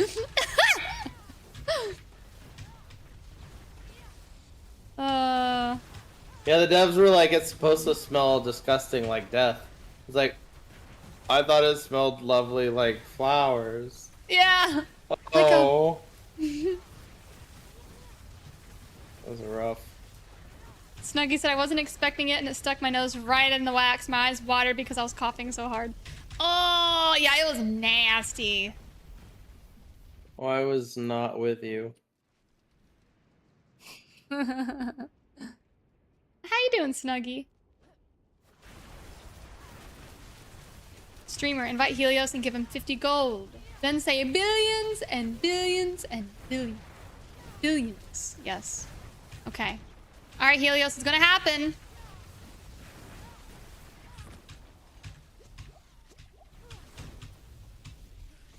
Somebody will have to, like, put the billions and billions clip over it when I give him the gold, okay? This is content. It's gonna happen. Helios, your wish is gonna get granted.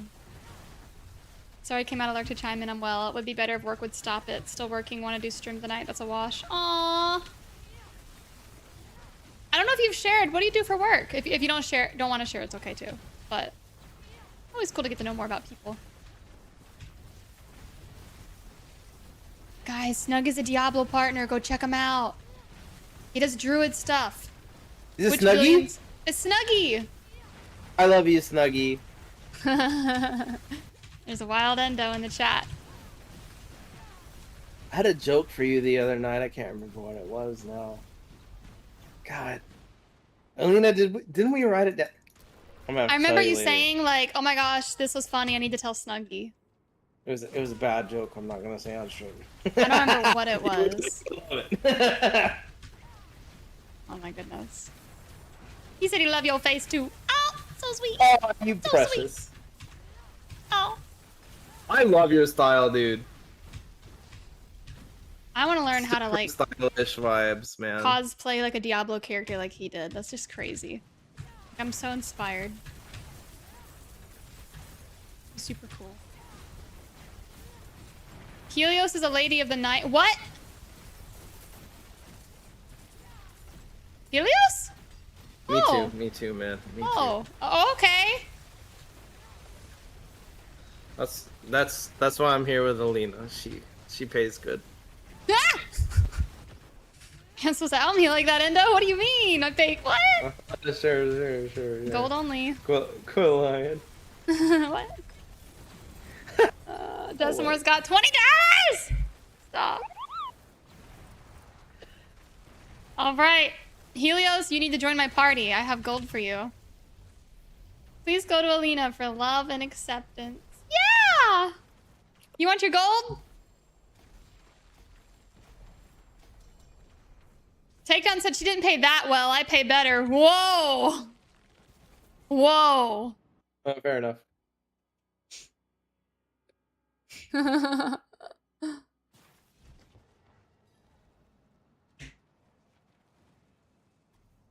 Cornites. New one's gonna be fire. New cosplay for BlizzCon. Yeah. All right, all right. As per takedown, we are granting Helios 50 billion gold.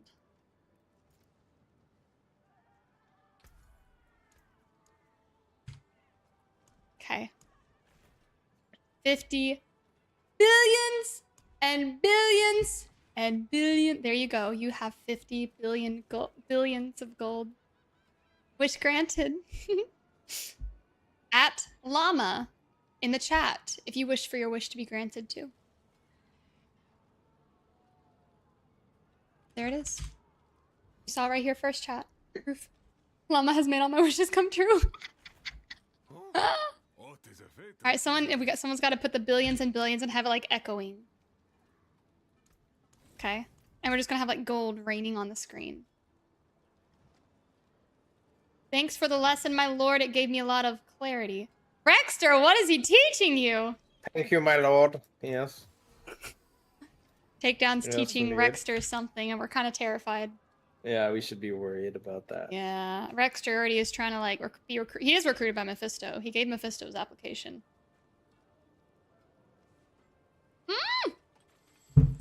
Snuggy's doing the Raven Cantor Druid cosmetic set? Oh my gosh, I think I know which one you're talking about. That's like the one Druid skin I actually like. Oh, Ellie loves that one too! That's like the Plague one. The Plague Doctor. Wow. That's a cool one. I can't wait to see that. What do you mean Takedown's a great teacher? Don't doubt his ways. Never. It's his intentions. And the feathers are gonna kill me. I don't know how you're gonna do that. Good luck. That's gonna be crazy. But really impressive, I'm sure. Because your druid one, your first druid one was amazing. So I'm sure you'll get something. Do you have a plan? Or are you still figuring that out? We should discuss the meth potion conspiracy. Please share. The llama I know hates D4. Well, this llama is going to be playing on Thursday. Now we start already. Aww! He drops potions in the cinematic. What? When you start playing again, no pots. Aww. Maddie and me, we were working on it. Oh, okay, cool. Have to learn about this Maddie. Does Maddie do like a lot of cosplay? Or do you both do like cosplay, or is she more like designing stuff? We need a cosplay designer so bad in our lives. I don't know anybody who does cosplay like that's crazy. I've seen people on social media. You guys don't do it at all. Oh, okay. I was like, how? Share your ways. Okay. You guys just craft. Okay. That's still cool.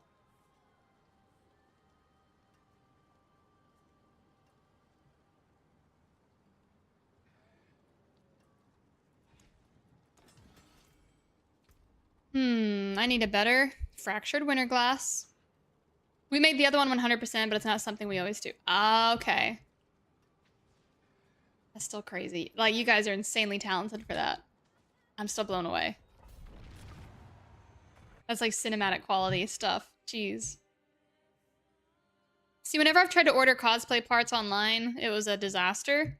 No matter how expensive it was. So I'm like, I'm probably going to want to find someone specific. I've even tried Etsy.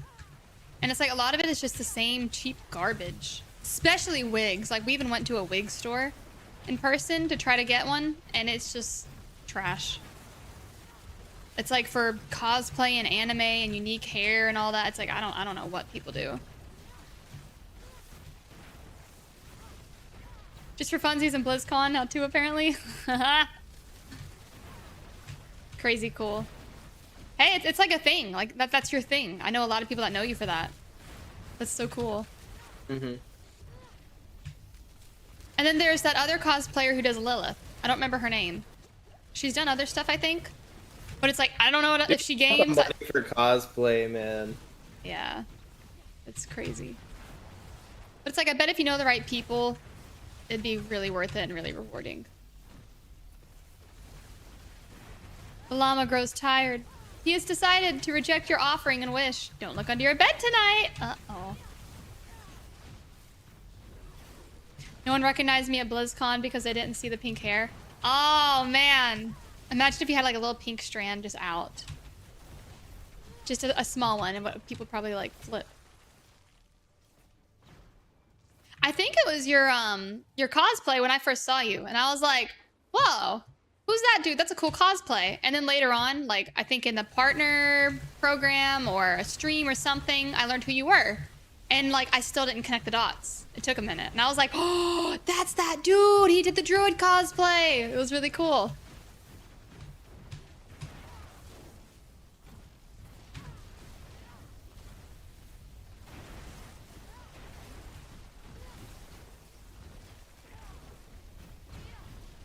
Avarice, I think it's more of a, not a literal, oh, I wish. He's just kind of playing around. Unless he means it. Oh, like, let's not get, like, hyper religious. Yeah, he doesn't mean like, it like that. No. Like, we're believers, but we don't want to get all. Like, I shut don't people like down with that type of Right, language. like, I don't like the holier than thou energy that some of my fellow believers get when they come into chat and find out we're believers. Yeah. I don't like that. Like, 'Cause I that'll don't scare people represent that. Like, I'm a diehard believer in Jesus, man. I'm a Jesus man. But man, Don't be I'm burners, gonna love yeah. people. And I'm not gonna judge people. I ain't about that energy. I don't Yeah, want you to bring that into my chat.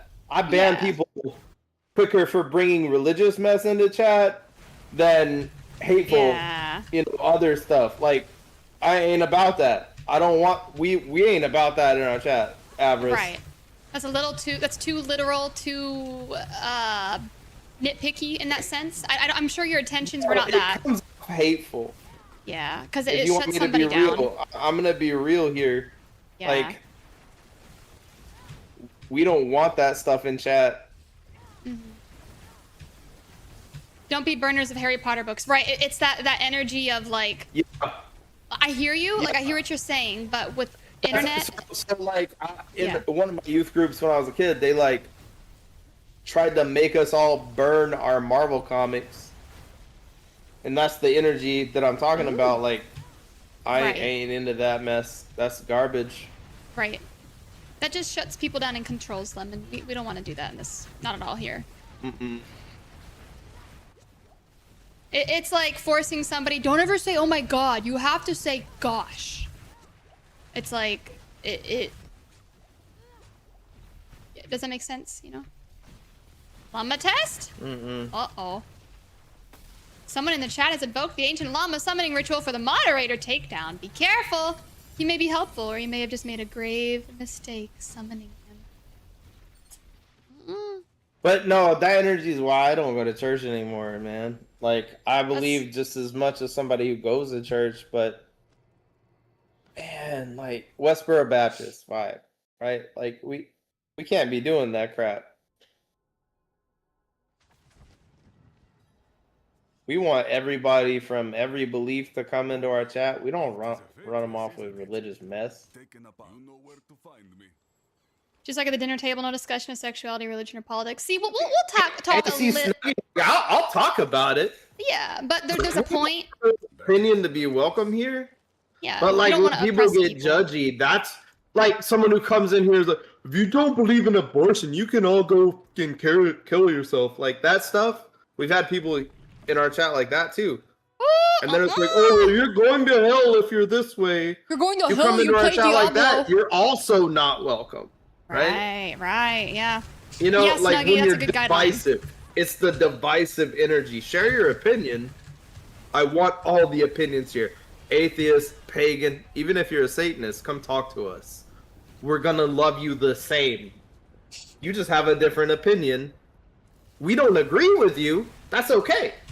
We still love you, man. Like I don't want to kick people out for having a different opinion, but when that opinion is divisive and you start using your beliefs to make people feel bad, Or shut them down. Yeah, that's big. What about overseas oil pricing and crypto rug pulls? Asking for a friend. That's definitely banned takedown. Definitely banned. And what? Nothing.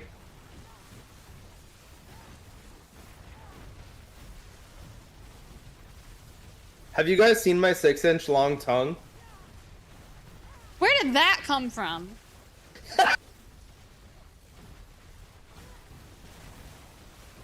Just like that, takedown can earn his freedom. What's he trying to do? Trying to get himself banned? Again? Every hour? Not where I thought he was going with that after the first 3 words. Oh my gosh. He said, release me! No, no, no, that wish can't be granted. Avarice said, well, it was never my intention to start anything. Yeah, it's fine. You don't have to leave. You don't have to go at all, dude. Yeah, like, I just want to like set a boundary in chat where like we don't isolate anyone. Yeah, we don't want to ostracize or make people feel bad. Right? And Trinity like, on YouTube. Have people come in. We have some people who are literally worshippers of Odin. Very different from what Westerners used to. I'll be your buddy all day, every day, right? Like, no matter what, like my Bible says, that's not gonna change how I love anybody, and it shouldn't. Like, if you're a Christian that's literally gonna sit there and hate people for how you believe, that ain't what your Bible says to do. Shoot, you're not doing what that Bible says to begin with, man. Like, no, because everybody got their things, man. Like, I'm a perv. Oh, Barry. Right now, I'm a perv big time.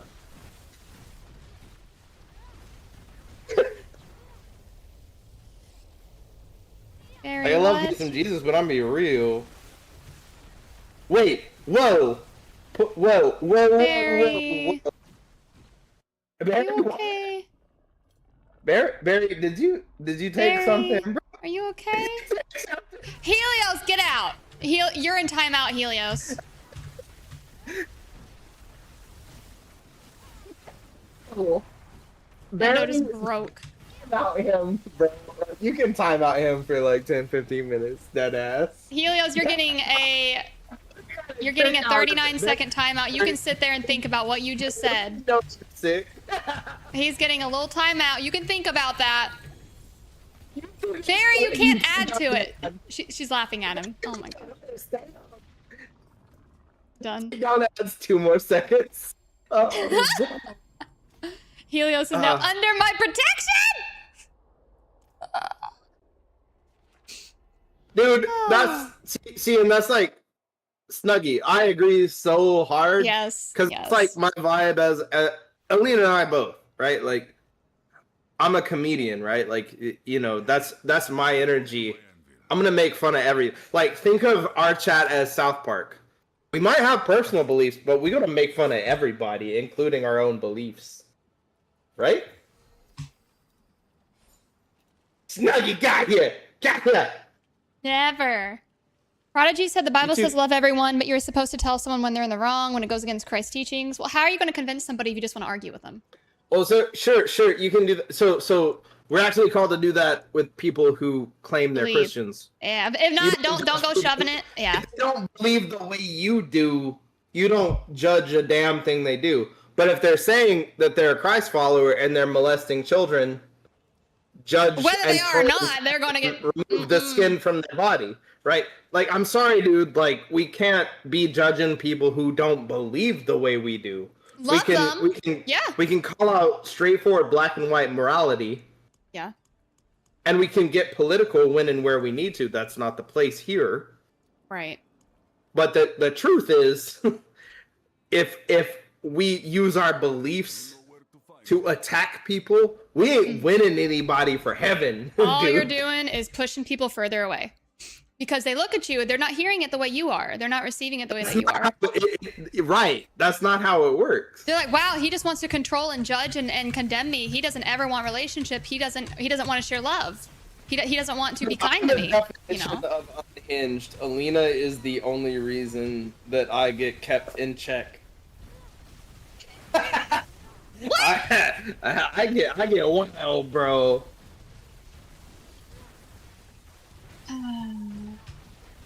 And now we're putting Flick in timeout. Why is he trying to time himself out? I haven't even been able to click his username to time him out. What did he want? Why?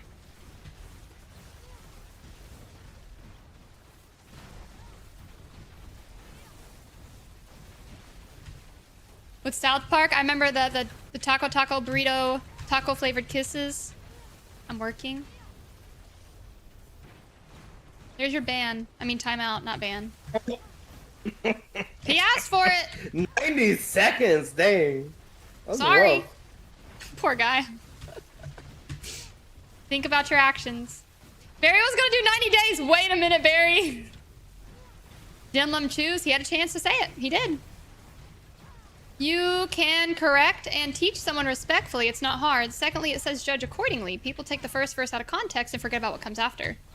So I don't want to do like the religious debate thing, but you're never going to reach somebody if you don't have a relationship, ever. That is why a lot of street ministry goes sideways. It's because people end up judging, condemning, arguing, yelling, fighting. It's like none of that ever does a single thing but cause more tension. Wait, what? Who did what? I heard Streamy. Streamy's talking. Endo, you take this one. I'm a 100% D-Gen daddy. What the? Oh no. Unhinged Snuggie in the chat. Endo is building. Okay. Y'all be wild. I usually give street preachers the people's elbow. See, some people, there's this one guy, Bryce, I've watched on YouTube. I think he does it right. He shares his belief and his love, and he never condemns or shuts people down. But if they ask him, he'll give his opinion. But he doesn't control or force or be hateful or bitter. And I'm like, if you're a believer, do it in love. Flick Man, tip that's the rare, dollar. though. That's the actual rare thing. Is like, What that kid does is unfortunately, so rare. most people who believe in God and are vocal, they're very damning, isolating, and divisive. Yeah. And like if you really want to look at it, like the Bible says, like go tell people about my love. It doesn't say go tell everyone they're Go going to correct hell. them all. Go tell them they're going to hell. Go burn your comic. I'm like, That's stupid. Snuggie has a Barbie shirt. Oh my gosh. I don't even have a Barbie I want shirt. a Barbie shirt. Same. Let's all get Barbie shirts in honor of Barbie. A Barbie shirt. Barbie. If I was gay, I would so be a bear, dude. Barbie. I love I pink just caught too. that. Like I'm a straight dude, but I love pink and I love having pink hair too. Hey, dudes look great in pink. See, I don't think like I'm my opinion is that your sexuality shouldn't be indicative of your hair color, the style of clothes you wear, right? Like I'm Black Irish, and if I wore a kilt, like people and pink hair, people are gonna assume things. That's stupid. That's stupid. I don't like an assumption. I don't like assumptions at all. Cover, you know. I look damn good in pink, and there's nothing that should dictate sexuality about that. And Snuggie, you look super hot in pink, man. I love your hair, man. Prodigy said I see plenty of street preachers get through to people. Yeah. I'm not saying just go to someone and say you're worthless. Well, you make someone feel worthless depending on your words. Even if your goal is to push people in the right direction, sometimes your words can be ostracizing and isolating. So it's like, that's what's tricky is, not you specifically, and I'm generalizing. Been called gay by a lot of people. I just ask if they're offering and to buy me a drink. Oh my gosh. Sir, I can't. Unhinged. That's the way the world works, regardless of what you may wish. Yeah. I've judged a lot of books by their cover, and it's saved me from reading a lot of bad books.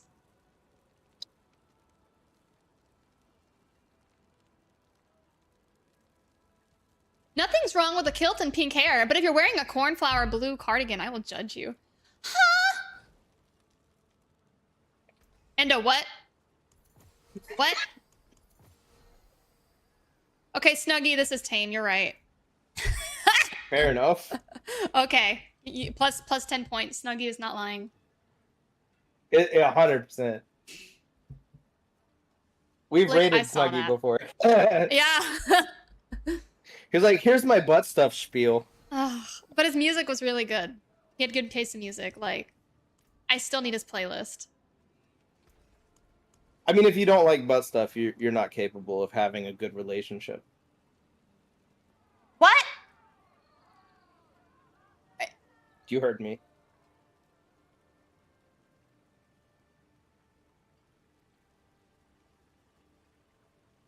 Speaking of, no, we're not doing this.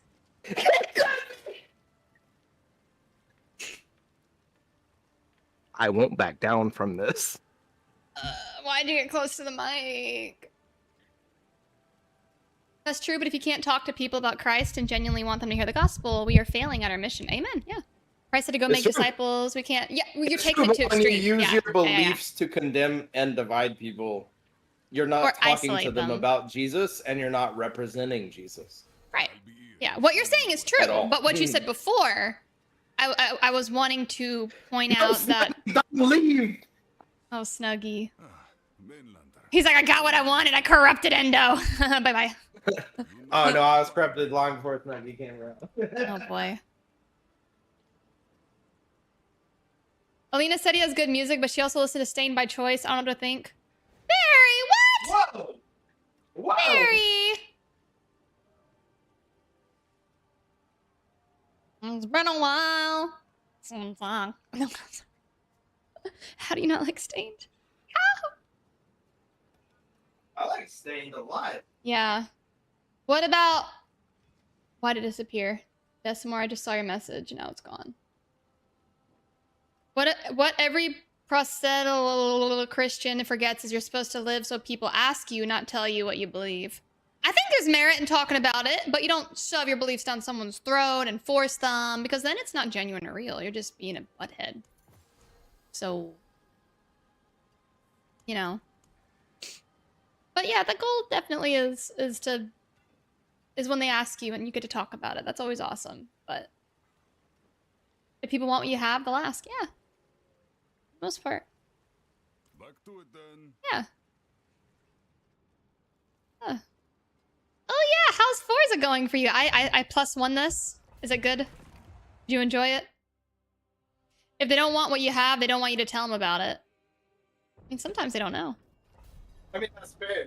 Sometimes they don't know, though. Like, but overall. Okay, so when you go to heaven as a Christian and you're confronted with Jesus and or God, and you're put on the spot, right? And they're trying to say, like, okay, did you show love first or did you show criticism? Yeah, it's big. Right? Like, I think that's unfortunately what a lot of believers are doing, is offering criticism rather than kindness and love. Because people will not open... Always nice. I'm not saying be nice. No. Because I'm going to criticize people morally, like, I'm going to hit that. Sometimes kindness is quit drinking, quit doing that drug. Stop, you're killing yourself. And they may be like, oh my gosh, how dare you control... lost a close friend because they were killing themselves with their job and their addictions. Yep. And they are no longer a part of our community. Yeah. And it's like, some people, because they don't want it, you think, oh, I'll just keep to myself, you know, they'll come to me if they want me. But sometimes you need to be like, hey, I need to push, invade, I need to get in a place where it's going to make you a little bit uncomfortable to tell you this out of love, you know? Yeah, Snuggy. Yeah, Prodigy. Yeah, it'll push them away more often than not. Absolutely. It's okay to have no clue what that is. Yeah. What the? Flick, that's crazy. Good luck. You should video it. Cake. Yeah. What? What? Cake. What is this? Cake. Google it. I'm being followed. Come on, dude. Sheep go to heaven. Go to... Huh? What is this? I've never heard of this. Sheep go to heaven, goats go to hell, man. My cousin, he's a believer. He was talking about something from work. They said they wouldn't miss. I told him not to, and when he said, I said it's because it's against the Bible. Wait. Uh-huh. I'm rereading that. I see, yeah. Yeah, sometimes it opens up conversation. I'm gonna tell you what, like, there's gonna be Christians that go to heaven and really shocked when they see who is in heaven with them. Yeah. Okay.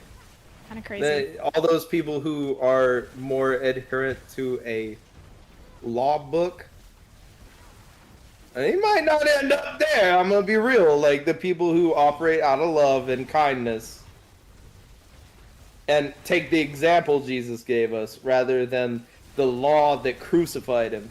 Yeah. Right? Like people are gonna be shocked when they see in death who ends up there and who doesn't. Yeah. It ain't gonna be the preachers. 90% of the preachers I know. There's no way. Helios, that's awful.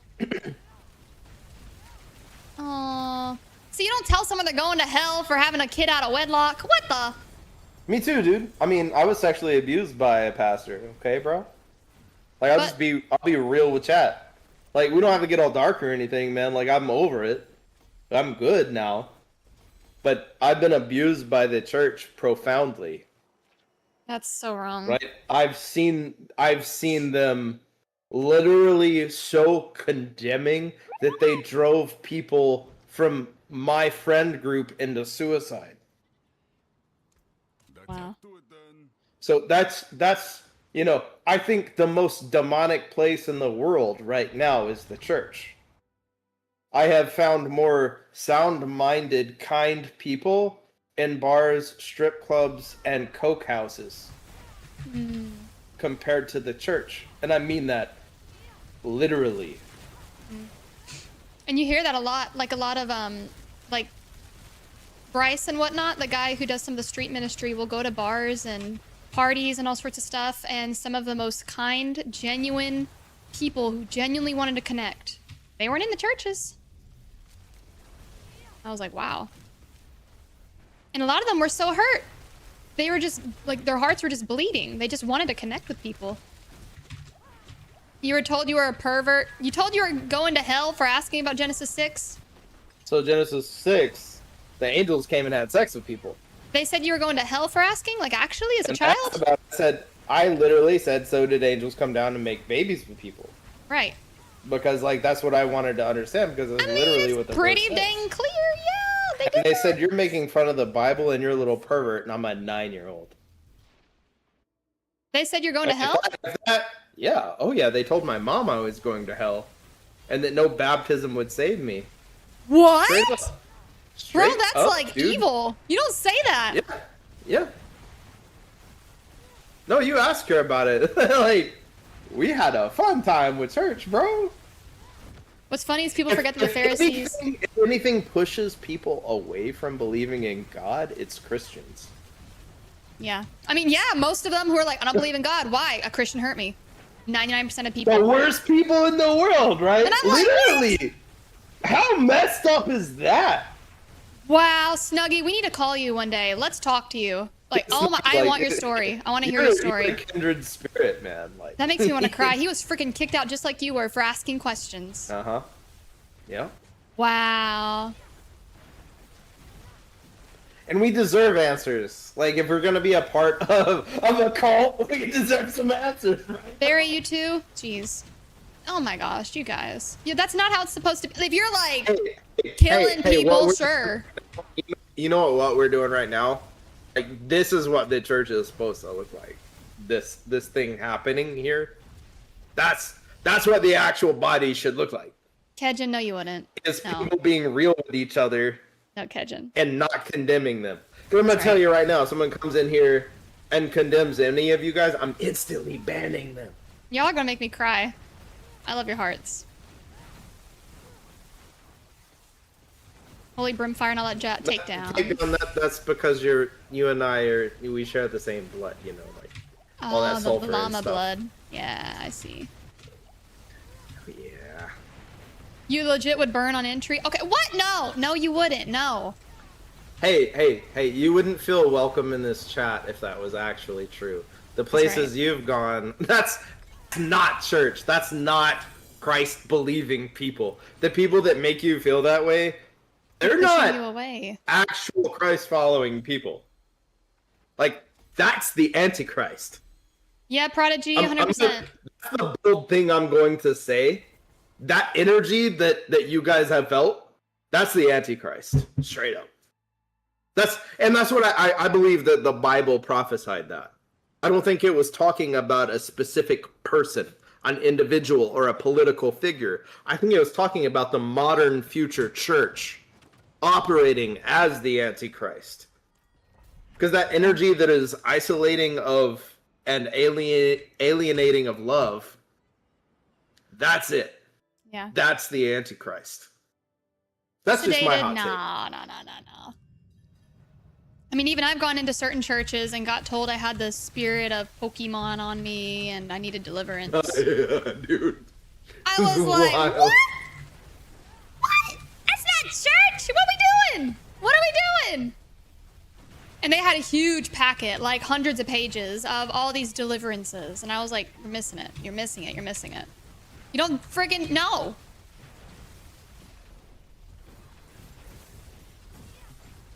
I hope those people learned. My ex called me the Antichrist. I took it as a takedown. I don't know if I've heard this story. No, you shouldn't, sir. You take it as a compliment. Christ was a good dude, man. Like, he was God himself, right? Like, I believe that was the perfect example of what we should be like. Christians don't believe in the dinosaurs. A lot of them do. That's not true. I believe in dinosaurs. Hardcore. True. Dinosaurs are in the Bible, bro. Yes, they are. Leviathans. What's the other big ones? It's in the Bible. Yes, they are. I don't know a Christian who doesn't believe that. I mean, I'm sure there are, but the old style cringe. I actually don't know any Christians that don't believe in dinosaurs, personally, in my personal life. Takedown, what? She got a tattoo of you after you broke up? Huh? What? A takedown, you need to tell us the story. You can call Takedown, that means you won. You know that means you won, right? Permanent. You haunt her every day now. Right? I like what Prodigy wrote, though. It's not about works. It's not about being condemning. It's about trusting and believing. Yes.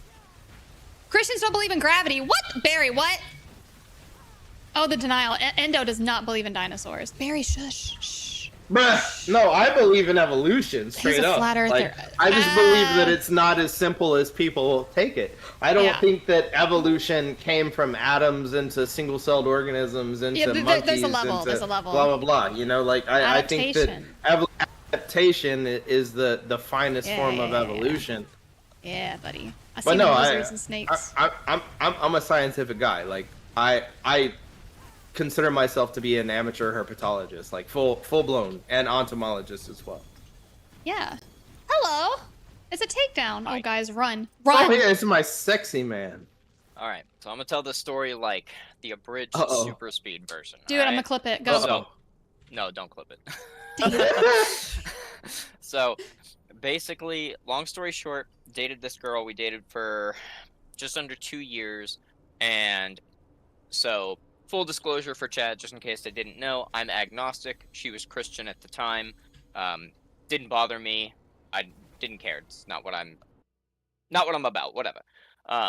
And so, essentially, the irony of this is that she cheated on me, and then blamed it on me. Called me like the Antichrist. Said that I was surrounded by. There. Yeah, it said that I was like surrounded by darkness, and then anyway, yeah. And so then anyway, broke up, and now skip ahead 8 or 9 years. So this was like a couple years ago. Oh crap! Actually, even further than that. So skip ahead like 4 or 5 years later. Her dad and brother actually passed away, and I won't like get into details, but yeah. So they passed away.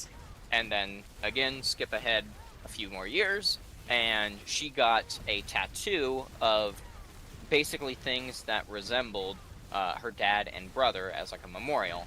And on that same tattoo, she also got something that and this was something that she just straight up told me, that also resembled me. So she's got her dead brother, her dead dad, and me in a tattoo. Whoa. So that's cool. Okay, that sounds. I'm gonna risk sounding kooky.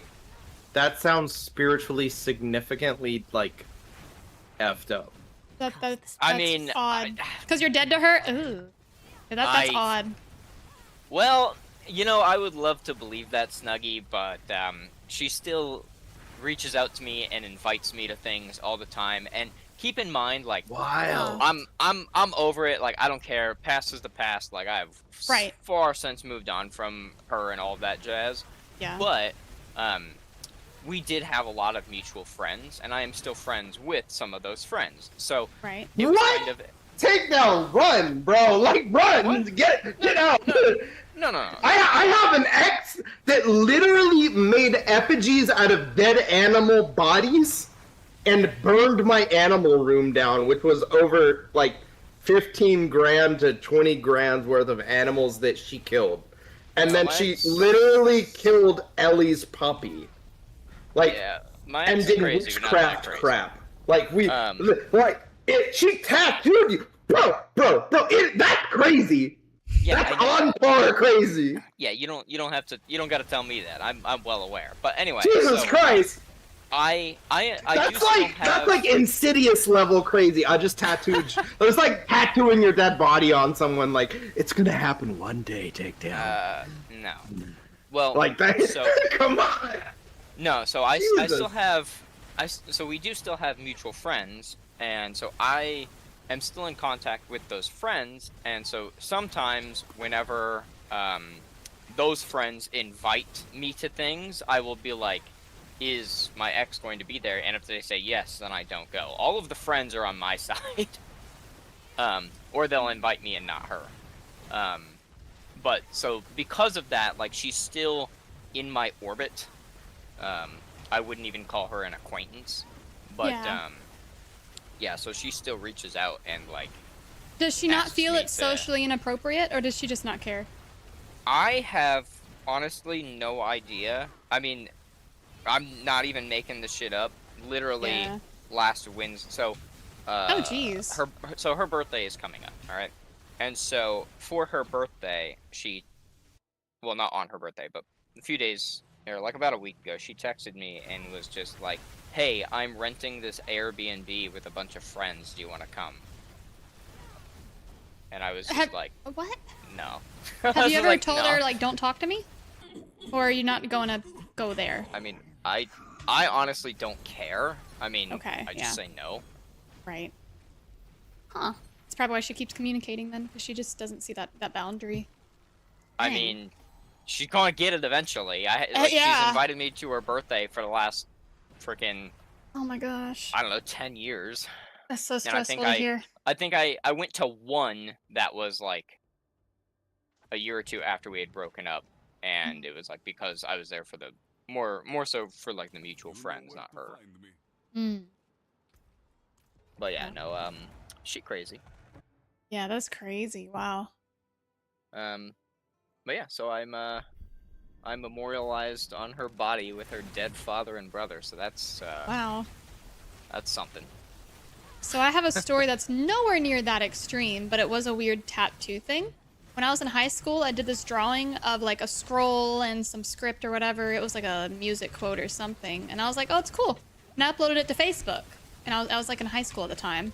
And this friend's older brother, who I never knew, never said a word to me, but took it, must have felt that significant to him, took it and got it tattooed. And then after the fact, he commented on the post and was like, yeah, I got this tattooed on me. And it was really, really odd because it was before I did like art, like selling art and stuff. It was just random high school drawing in class. And I was like, this guy felt it so significant to get this literally copy pasted on like his rib. It was weird. But he never talked to me or anything. Like, it was just odd. People do weird things. Yeah, and I was like, huh, like you could have just not said anything, but he felt the urge to make it a point. It was really interesting. It just felt like one of those weird socially odd things. And I never got paid. That's why you get a watermark it, no? I did after that. After that one, I started watermarking because I was like, what the? Yeah. I learned that on the hard way.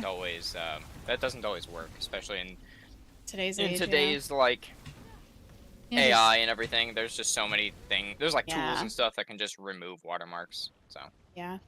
Yeah, I had a bunch of friends ask about that because they're like, I didn't know you did tattoo art, and I was like, well, I can now. Apparently, it's good.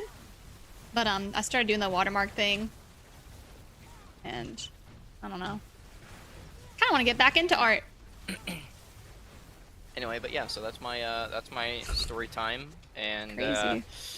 it comes up in conversation actually quite a bit amongst my like friend group, and Yeah. it's just kind of funny because it's always just like, yeah, that's kind of weird. That is insane. Yeah, never heard of anything like that. Like that's, wow. Yeah, it was. Have you ever asked her about it? Like, do you feel comfortable? I have, and I mean, like, the reasoning that she gave, I think, does make sense in her world. I don't think it really makes sense to me.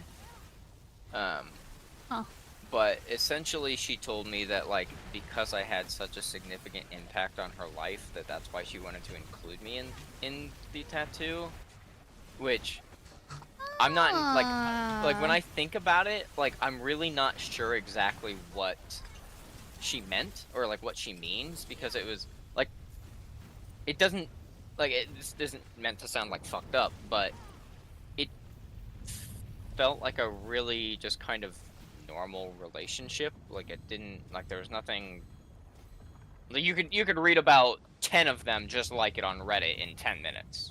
Right, nothing crazy, dramatic, life-changing, I would say, maybe. I mean, not that I know of. Mhm. But yeah. You know where to find me. That is very odd. Yeah. Wow. So I mean, like, the reasoning is I mean, it's like it's a valid reason for a tattoo. I'm just not entirely in agreement with me being a part of it. Yeah, that's interesting.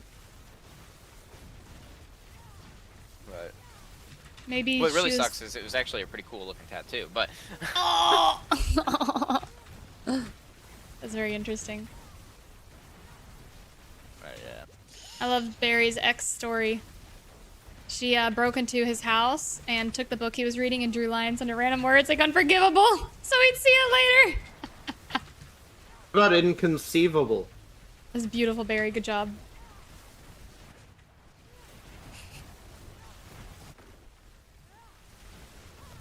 And did you do anything crazy like that? You broke into an ex house? She broke into her ex's house Oh and my. took the book he was reading and underlined words like unforgivable.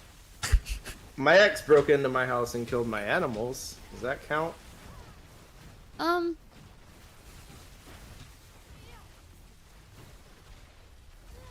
Well, think about Job in the Bible. Let's Let's talk about Job. He got back like 100-fold. It's okay. Yeah. You know what would be a You'll cool get a version million of animals, Job don't is you worry. if he just ate their whole family. Oh. Being followed. Wait a minute. Nom nom nom. nom. Shoot. Don't listen, takedown. You didn't hear family? that. Yeah. Oh. Yeah, for sure. Are they going to share? I mean, Exactly. Wait, hey, I hope that's so. not how I'll you're share. questioning it. I'll share.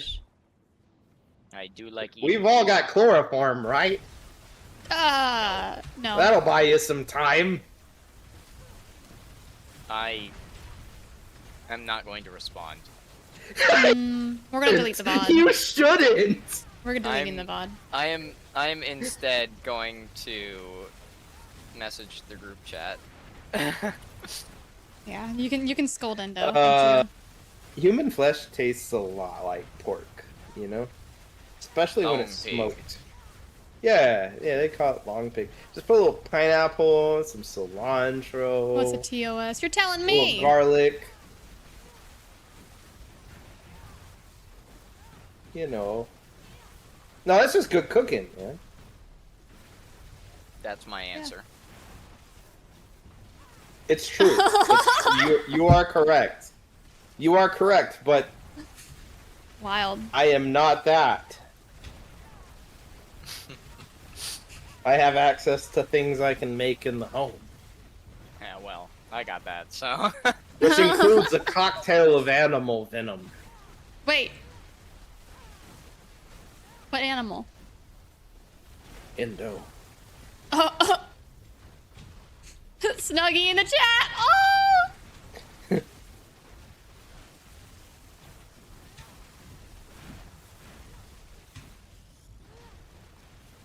I'll be wildin'. Easily made. Oh no.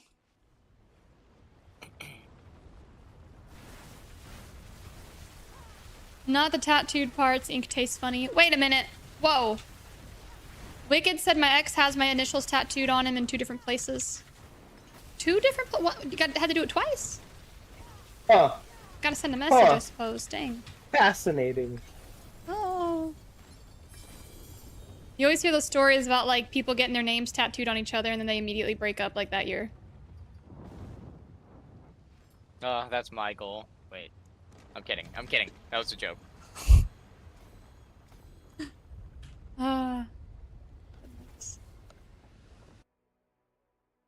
Speaking of tattoos, I'm getting my first one tomorrow. It'll be right here. My collarbone. And takedown, I'm not going to do any color with it. It's going to be the OG one. Good. I'll do a different color for something else. My ex-wife got a tattoo of my initials in the middle of a heart that had blood dripping into it from a syringe. Ex-wife, he says. Oof. Mind you, we were IV drug users at the time. Oh! Bro. So it's like tense. she took y'all's damage and like carved it into herself. I was thinking maybe she's a nurse or something cute, but then it was X. And No, then, see, that's someone who can't recover, right? Like you immortalize that. Yeah. Like you mark yourself with a representation of that, and you don't recover unless you gotta cover it up at that point. Do it, Snuggie. Do it. Oh, Snuggie. Do it. Do it.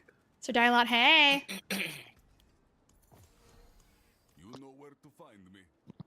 Tell your joke. I will decide your fate. It's the llama. I got a much different abstract tattoo of her name and proceeded to get it covered up. Oh!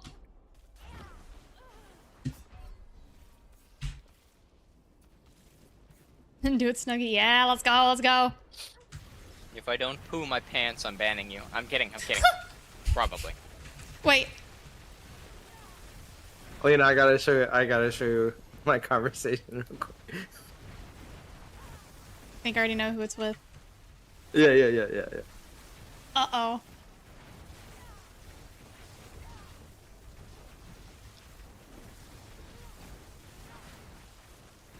Oh my goodness.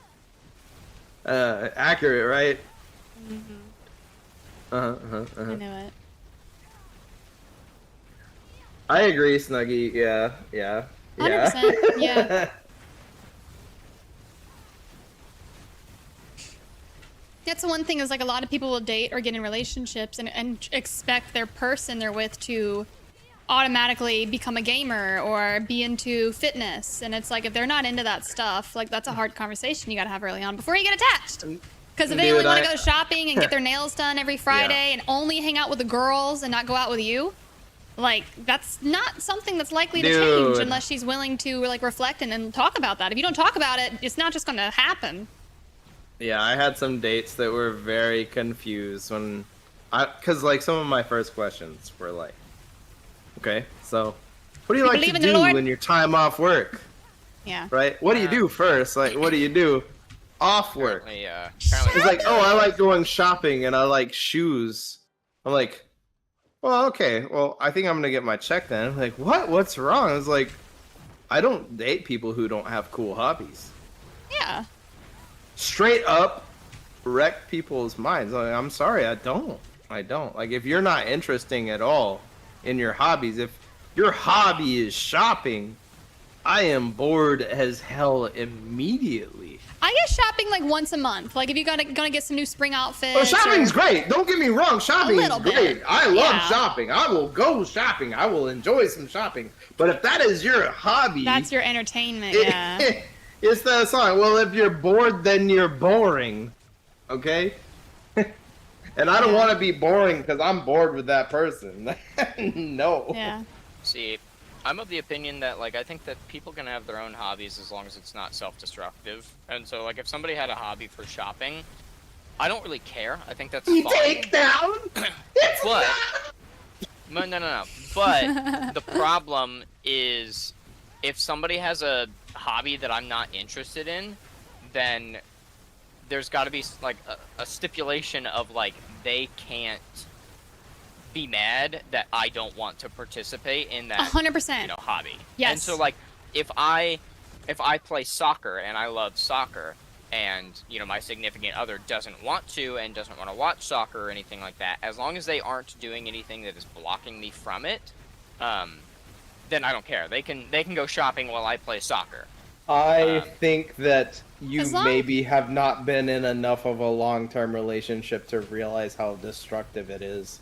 Unless she compromises. Unless she compromises. Shopping? No.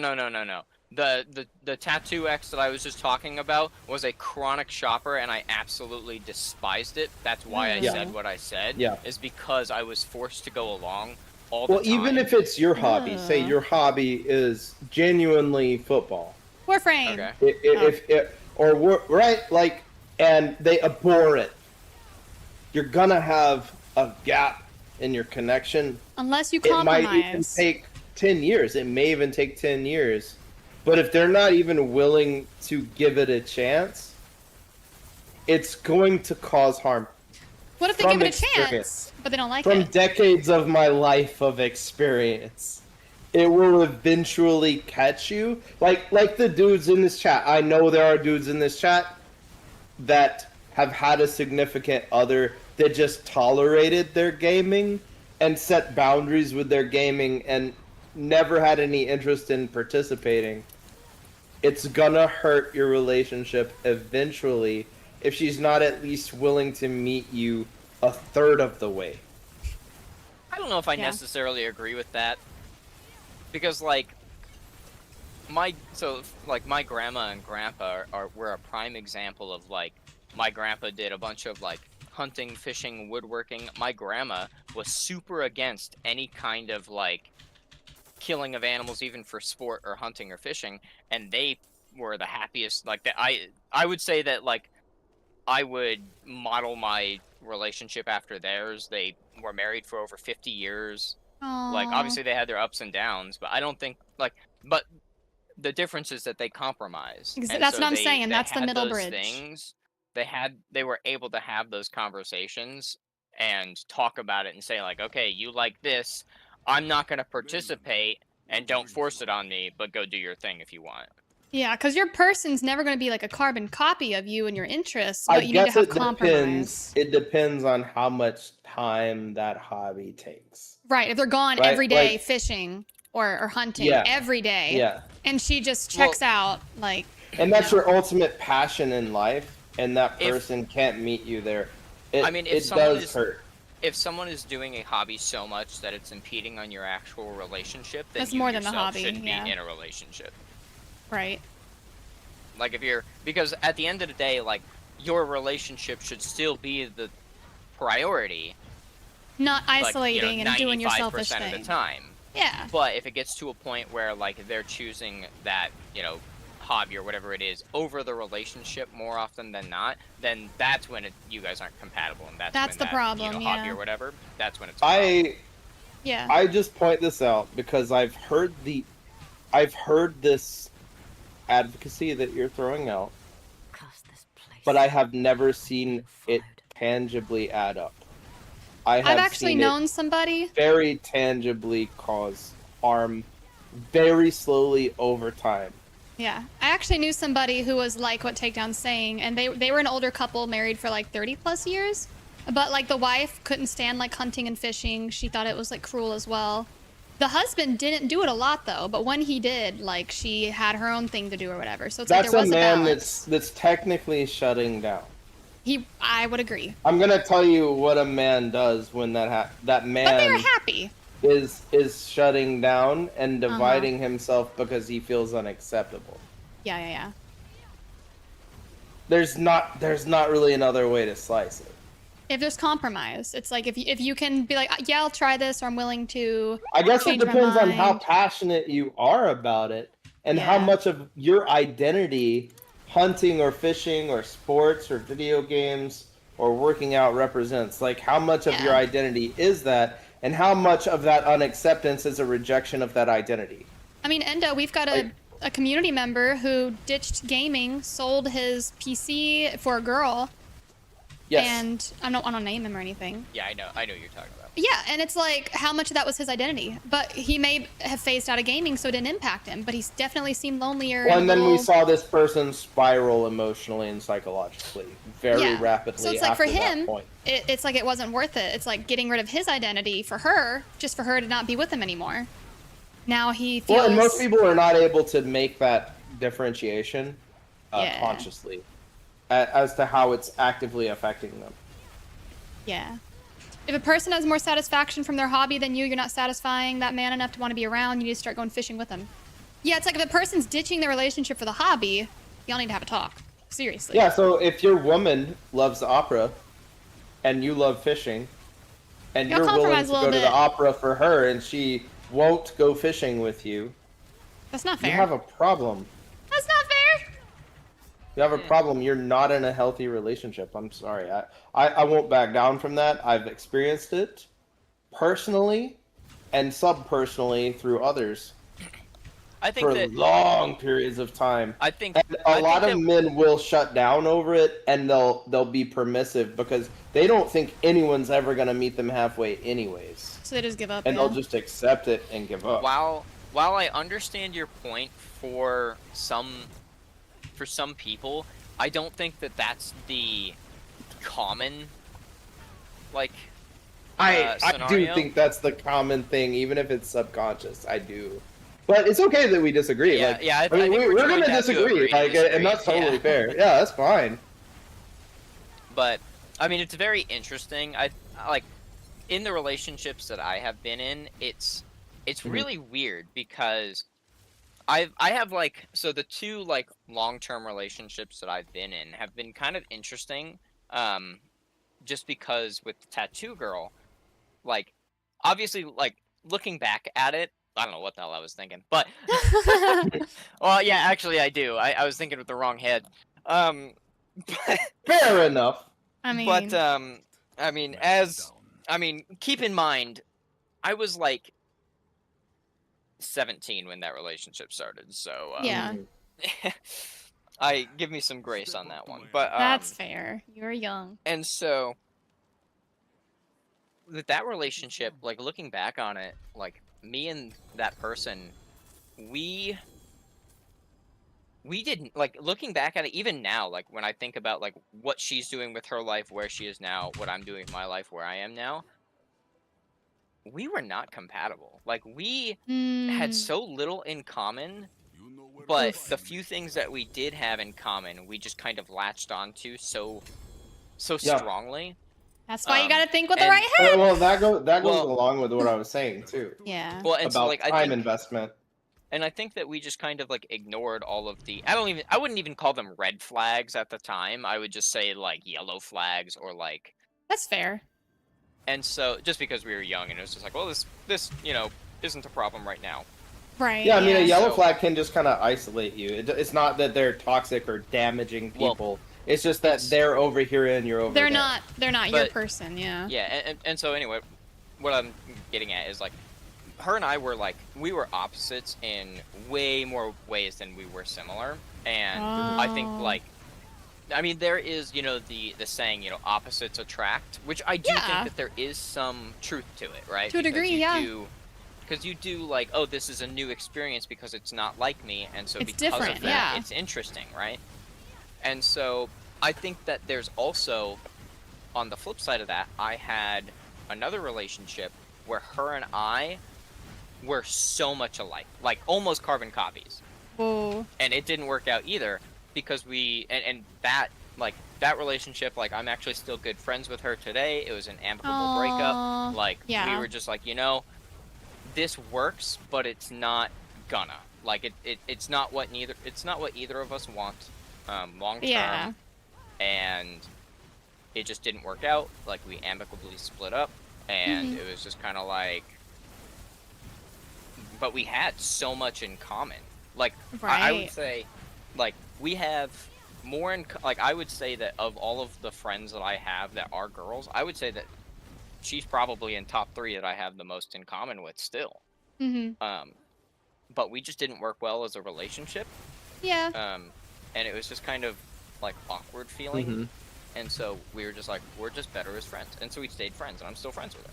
And so it's kind of interesting how I had kind of the opposite sides of the spectrum of like a girl that was so opposite of me and it didn't work out, and a girl that was so similar to me that it didn't work out. And so I do think that there is like a healthy middle that works. Right. Sure. And that brings me to an answer for Chronix here. So my opinion, like, yeah, I agree with everything you said about being too similar. Like, that's powerful. But that doesn't mean that hobbies should be completely isolated. And I think that that's an American, like, toxic mindset. Yeah, he does his thing, she does her thing. Yeah. I think it's a harmful, normalized mindset. Do I think that in a healthy relationship you can have some different hobbies? Yeah. Yeah, I do. Absolutely. But I think you should. So if I spend 90% of my life either fishing or playing video games. Now 90% is way more than a hobby problem. The other 10% of my waking life is spent, you know, doing something professional or maintenance-wise in the home. And my significant other thinks that both of my 2 hobbies are awful, offensive, boring, whatever, and refuses to even try it, there's something wrong. And I can't back down from that. I would say that's more of a character thing than a preference thing, though, because there can be somebody...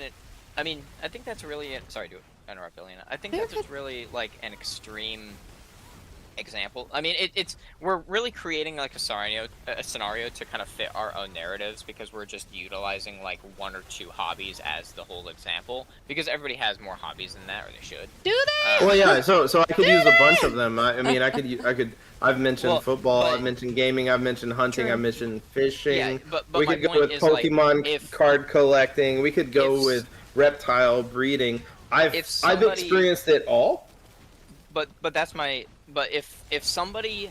There has to be some level of overlap. If you guys just have opposite hobbies and they never... And, like, I'm not gonna... Like, I refuse to participate in hers and she refuses to participate in mine, and there are no overlapping hobbies, then obviously... Well, that's on me, too. That's my problem, too, and there's a compatibility problem.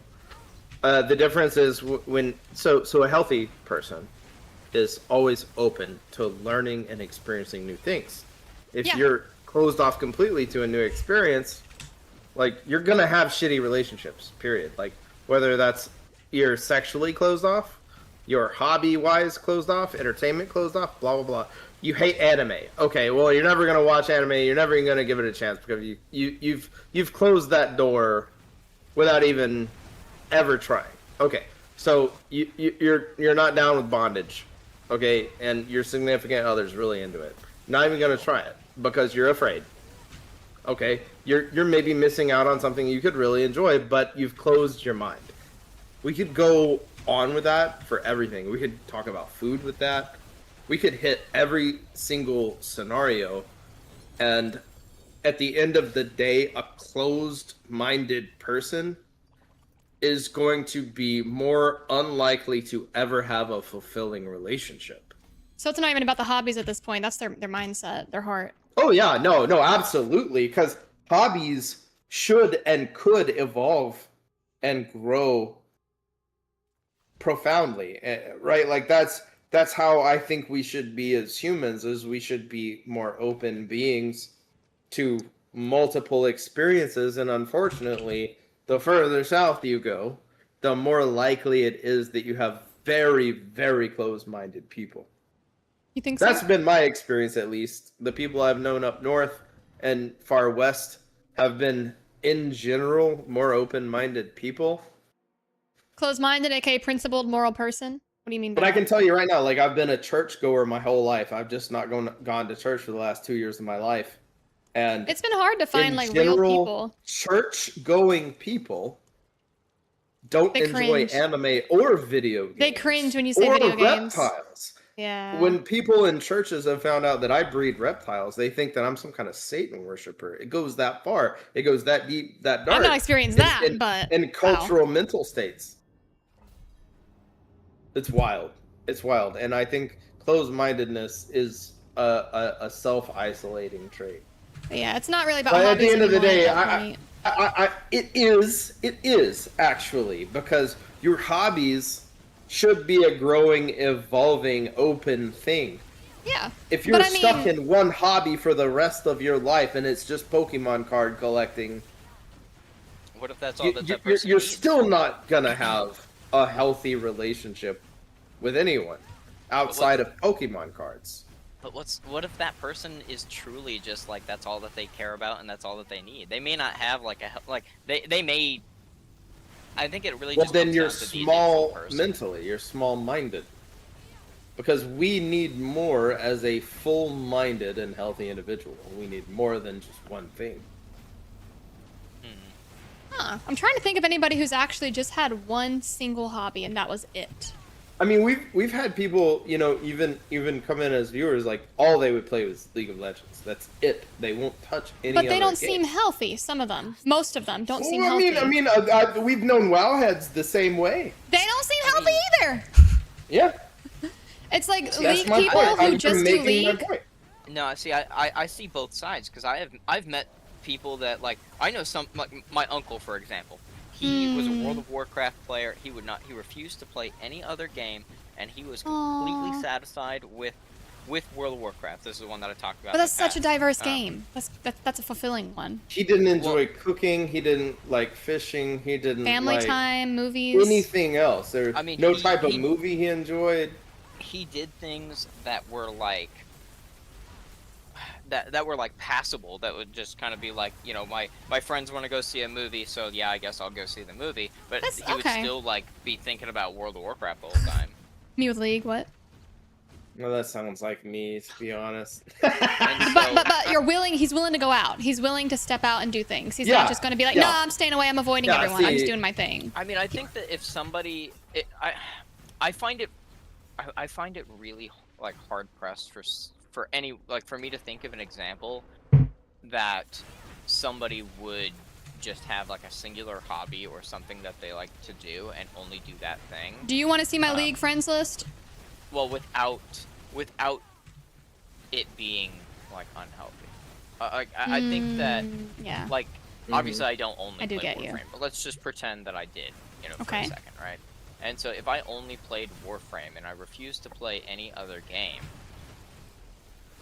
it's hard for me to think of like because I do have other hobbies outside of gaming. And You do. so Yeah. if I had a significant other and let's say that they loved all of my other hobbies, but they absolutely hated gaming, right? Oh. I would quit gaming if they were truly like the one kind of like if everything else lined up and obviously it I wouldn't. guess be, it like, depends within- on you how felt many fulfilled. ducks you put, how Yeah. many ducks you put into your identity Yeah. as a gamer. If If that's she's- who you yeah. are, right? So AoElena and I, our identity is in gaming and animals. Like that's the pinnacle of it. And But that's been like my obviously whole Jesus, life. Yeah. right? And That's like a my life third thing. thing is cooking, and that's about it. Sure. Right, like growing food and stuff outside. Like I like growing peppers, but that still goes along with my food and my animal stuff. One more. I'll read that. If I had a significant other and they hated gaming, I have no interest in a woman who cannot at least give gaming a try, right? If they're at first not into it, but I know they're my person, I don't have any fear that one day we're both going to connect. Even if she loves a hobby that I naturally didn't like, I'm gonna love it. I'm gonna love it. If she hates a part of my identity, she hates me. Period. Or she'll begin to resent you. Like, if she genuinely hated gaming, she hates a part of who I am. I don't have. And I've like, had that experience on a profound level, and I think that it is something that I can't tell you, and I cannot convince any human being of. Period. I think that you have to experience that. I mean, if someone hated on your breeding own. animals, I could agree. Like, maybe not gaming, I think gaming, but animals, like that, to me, that's always been really tangible. Gaming's always been optional until I started streaming. It was like, I love gaming.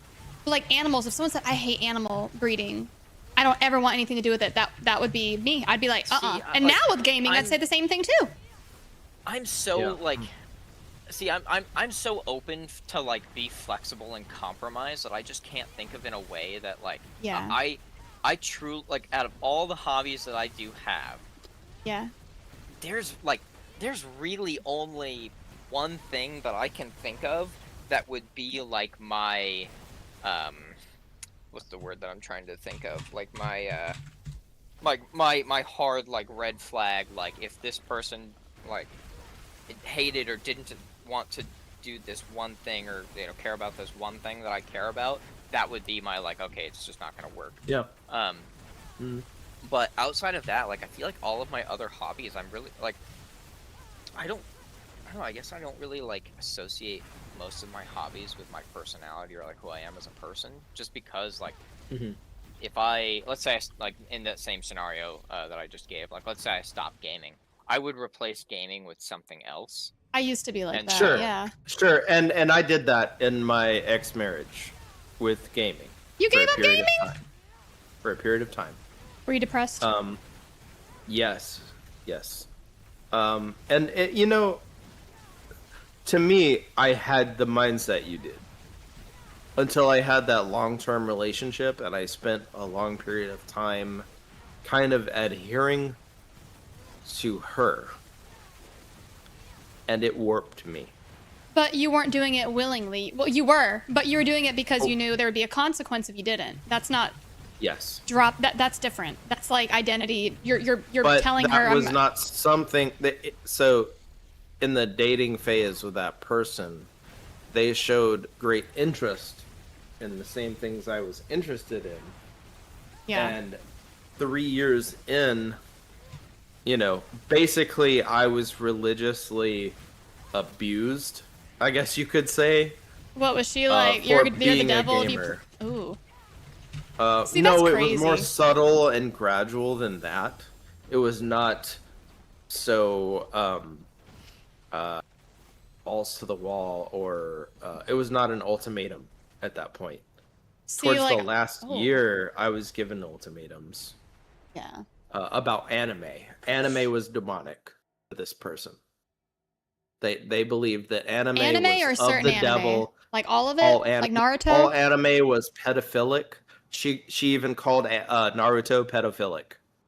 Because of Naruto turning into a girl with the clouds? When there were, it was it was a high school romanticized vibe in the Shonen Jump, for sure. But it was about high schoolers. For sure. Not... And middle schoolers. But yeah, no, it was romanticized. And The Pokemon? because What about Pokemon? that wasn't a prevalent thing. Okay.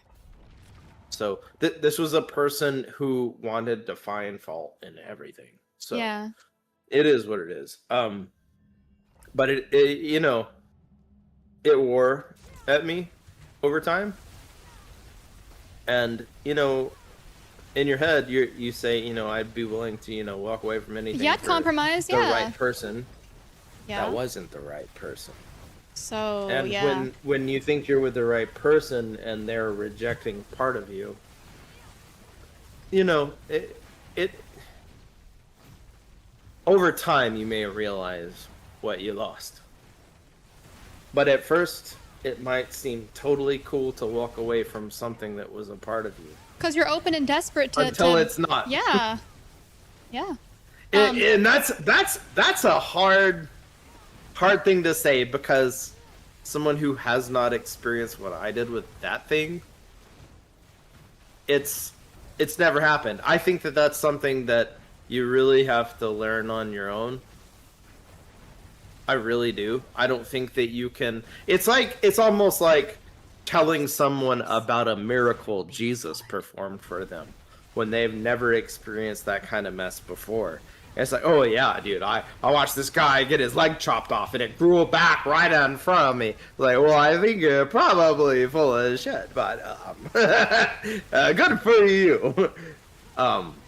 It's that kind of vibe. Like, I can't even begin to convince anyone of this, but it is what I believe. I believe that there's a deep down cultural thing that makes us want to feel like we can drop something for a person, and oftentimes it's not something we were ever meant to drop. Well, it's the romanticized idea of I'd drop everything for them and I'd change my life for them. Yeah. I'd do this and that, and it's like that romantic idea, that notion sounds so selfless, but it's like if it's your identity or it's something you've done your whole life and you enjoy it, it's like you're gonna feel like you're ripping a part of yourself away.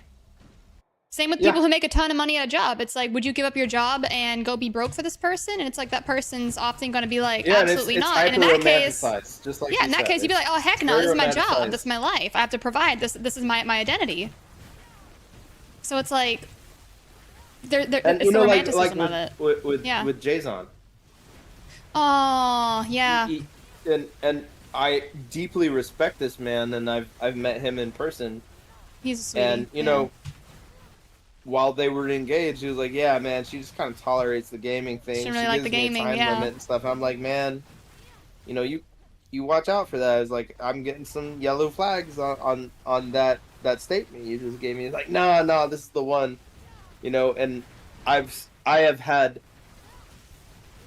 gosh, over a dozen close friends give me a very similar Siamese twin description of their current relationship, and I've watched it turn to disaster time and time again, and no one believes me at face value when I say it. And yeah, they're like, you're full of crap, you don't get it, bro. Yeah, I won't even try to convince anyone. But I've lost count of how many people have come back to me like, man, I should have listened to you. It's like, you weren't going to. No one's going to. It's not gonna happen. It's an experience you have to experience on your own before you realize what you've actually put your identity in.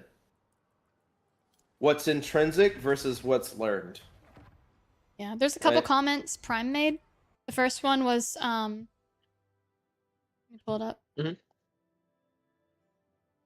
Why do we need labels? You're a person who enjoys gaming, food, and faith. I don't understand the mindset of people needing to identify with things to the point of needing a label. So it's not about the label, but it's about if that's something that you've done your whole life, you love it, you're passionate about it, why not make that a core part? So if you're passionate about cooking, why would you not include that in a part of your identity? Is your identity as simple as personality traits? Right. I don't think so. I think your identity is rooted in a multifaceted plethora of different things. Yeah, I think some hobbies are experimental. Yeah, it's like it's not you, but you want to try it. That's totally fair. I used to go spelunking. But I think some of our hobbies are intrinsically linked to our souls. Yeah, like you just got it in you. There's another comment. He said, Endo, have you always been like this? Or are you this way now due to what happened? You don't seem the type to kneel easily to anyone. So I was married, Prime. I was married for 7 years to a person who was emotionally, physically, and sexually abusive. And when you marry someone, you connect yourself to that person, for better or for worse, right? And I was kind of a victim of the mentality men have, where you basically give everything up for your significant other. That's what they teach men, yeah. Like, you drop everything for her. If she's a one, you run, yeah. She cheated on me with men and women. She abused our kid. She stole thousands of dollars. She murdered my entire reptile collection. She killed dogs. You name it, she did it. So, no, I was not always like this. I was abused. Wait, you and didn't men always... can be abused too. You weren't always my way or the highway kind of thing when it comes to people trying to get you to compromise? No, like... I used to be very my way or the highway, and then I got married and was told by like pastors and religious leaders that I have to give everything up.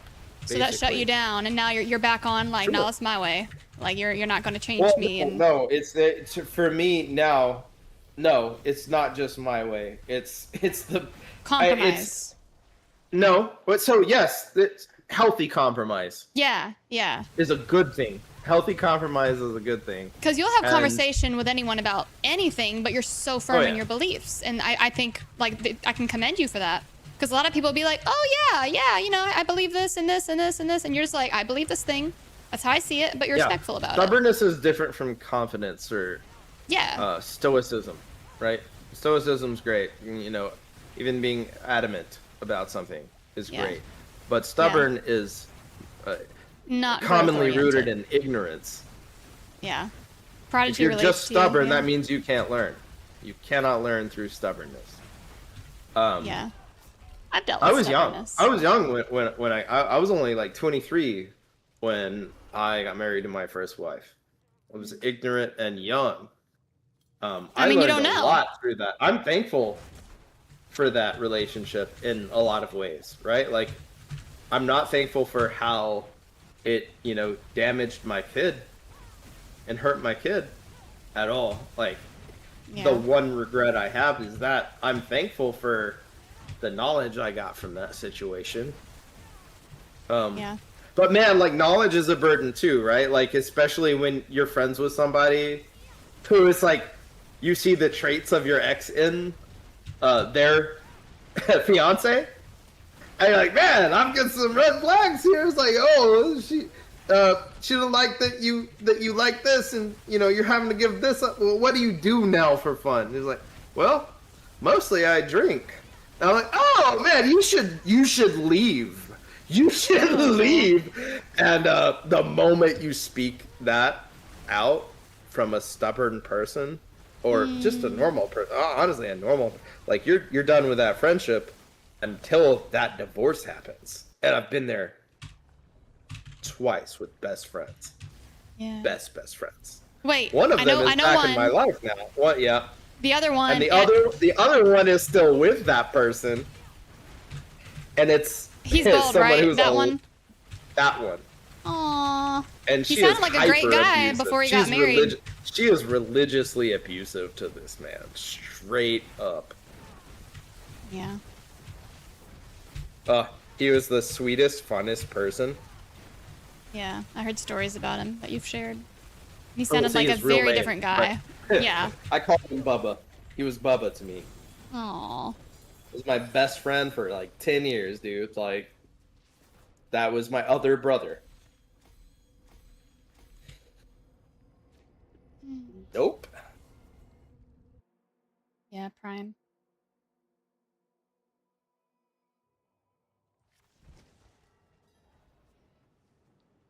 You know, often the hardest there's thing. a certain normalcy when it comes to someone getting in a serious relationship and kind of disappearing from their friend group for a little while. That's A little fine. bit, yeah. But if you never speak to them again for 20 years, and despite that person trying, you just kind of ghost them without explanation, without blah, blah, blah. And then you finally find out it's because the new wife said that that's a toxic person. So this person that I'm talking about, the wife, actually hated my mom, Viola. What the? And thought What that did she there do? was a sexual thing going on between him and my mom. What? And that is why that person does not come around anymore. I told you this, Alina. You know I don't remember this part. Mom told you. Oh! Well, you just got memory stuff. But that's why. And this is a very insecure, very spiritually twisted person. Wild. You know? Same. Wait. Wait. Hey, I might be spiritually twisted, but I'm gonna tell you right now, I ain't gonna use religious beliefs to manipulate someone. That is effed up. That's messed up, yeah. Genuinely. What I'm Like, hearing is that's don't get married. Don't get married to the wrong person. Don't rush in just because you're excited. No, absolutely. Uh-uh. Yeah, just because the booty's nice, you know, don't put a ring on it. Booty doesn't save your mental health. I got my As own much as you booty, may I don't think need it. more booty. Right, Tank? Big booty Judy! My ex-wife had a Hank Hill ass, unfortunately. He didn't even have one. That was like a bullfrog or a tree frog's ass. How did you justify that when you thought you liked her? Cause ass ain't everything, Alina. Okay, okay, jeez. Until you meet Alina. I mean, what? I know I act like one. You don't need to like rub it in. Am I skipping that question? No. Someone misunderstood something there. Marriage is one of the most important decisions you'll ever make in your life. Treat it like that. Amen. Yeah. Yeah. It's a financial thing. If you love the person, you could do without the paper and diamond. Wait, are you saying that your favorite quality of Alina isn't the toes? This is news to me. Hey. Those are very exclusive and top dollar toes. Why do I have them for free? Wait, no. Got him. And Ellie. Got him. Ellie's got my toes too. Wait. Don't ask why. It was blackmail and I found out. Oh, that. I know what you're talking Yeah, about. I was like, oh no! Ellie has my toes! She could and will use this against me. I think they're a little blurry though. I don't know about whatever takedowns got on me. Yikes. Like the Puddle of Mud song? Oh. Oh, don't worry. I have things much worse than toes. It's called Shreklina? Shreklina. No, I think a guy named Faden has worse than that. Oh! Check's viewers list is Faden in? Takedown, you know what I'm talking about? I'm gonna text you. I don't know if I do. Or maybe I do and I'm just not recalling it. Kind of scared now.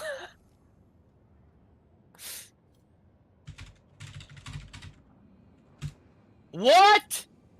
Yes. She's No. lying. No! She's lying. No, I saw it myself. No. Yes. Yes. Yes. Part of me, okay, all right. See, I'm like really conflicted right now because part of me is just like I kind of want to see it to confirm whether or not it happened or not. But I wish also I don't want to still see had it. I it! don't want to. Okay. I wish I could take it. I wish it didn't.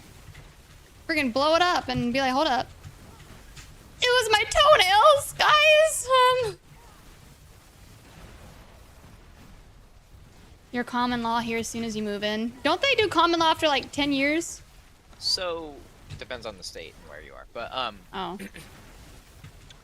So then, if it wasn't what, if it isn't what Endo says it was, what do you think it was, Alina? You can type your response. Mm-hmm.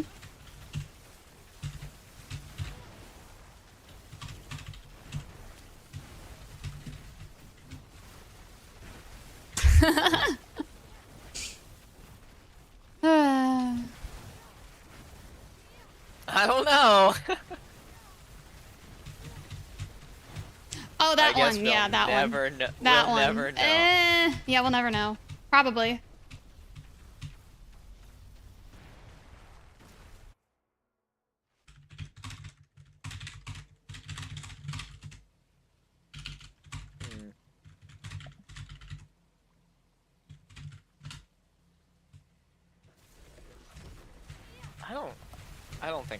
I don't think I want to. Not you. Not you. Ellie! No, I'm kidding. Yeah. She might actually. She would be, I think, the only one that might have it. No, she wouldn't. It was on my computer, silly. Why'd you delete it? I was like wiping my PC and I was like, I don't need this. Deleted. I'll have to dig, see if I can find it anywhere. Anywhere.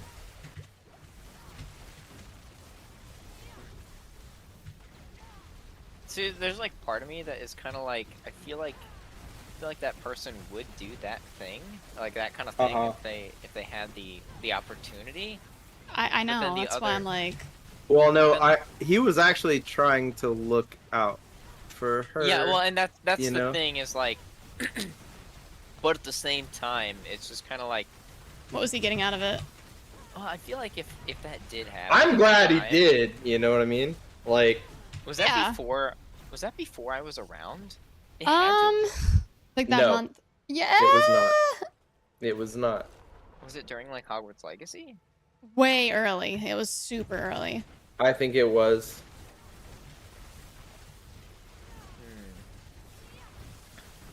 I might. I'm gonna look it up. Hold on. It's Alina's toes covered in chocolate syrup with What the? I could probably make it. Oh, please don't. The people will sell it on eBay, bro. eBay. Craigslist? I don't know. No. I don't know. DM me. No. Private sale only. Whoa, whoa. Auction only, sir. Auction? What the? No toes for hire. No, Flat, I do wow. flat rates. Do you print and ship? Yeah. Asking for a friend? What am I gonna ship? A photo? Yes. Why? Stretch canvas. It's a work of art. Why? It's a work of art. What do you mean why? I could just send them the raw file. They can do that shit themselves. I'm not gonna go through all that. What kind of person do you think I am? I don't know. No. Oh shoot. I have to go back to town. I cannot do 125.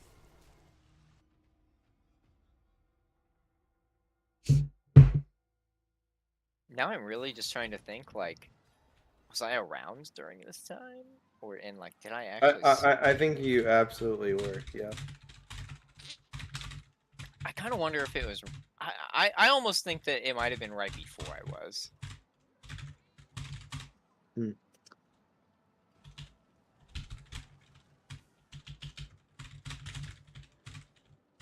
But I also hadn't, like, honestly had no idea.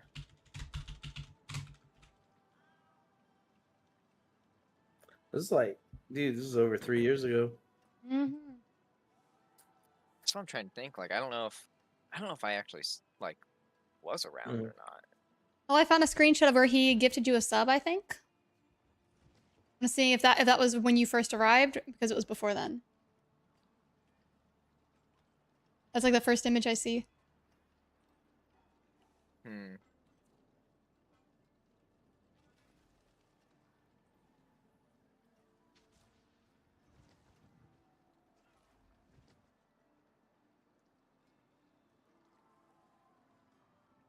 No, that was after.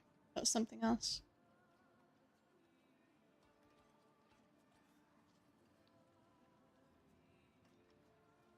The world may never know. I'm scrolling as much as I can. It's not there. It's not there. But yeah. There's I'll be right Dabbylena. back. There's Dabbylena. I found Yeah. Dabbylena. That's a good one. I think I still have Dabbylena. I don't. That's a good one. I need to download it. Because I've got a folder on my desktop. I don't remember what I think I just titled. I think I titled it Funnies. Mm-hmm. Hold on, let me look. Yeah, it's Funnies, and it's just all of the blackmail and memes that I've acquired over the years on Alena. And also stream-related things. Oh, not the blackmail. Wait, is this my identity crisis? Your Yeah, it identity is. crisis? What? Yeah, when I went through all of the colors. Oh, that was the best one. I love that one. Oh, it's a puppy! Hey guys, look, it's a chihuahua puppy. She's almost 4 weeks old. She's just a little cutie. Yeah, got a lot of Shrekalina in here. Not the freaking Shrekalina. Some are monstrosities and some are yikes. What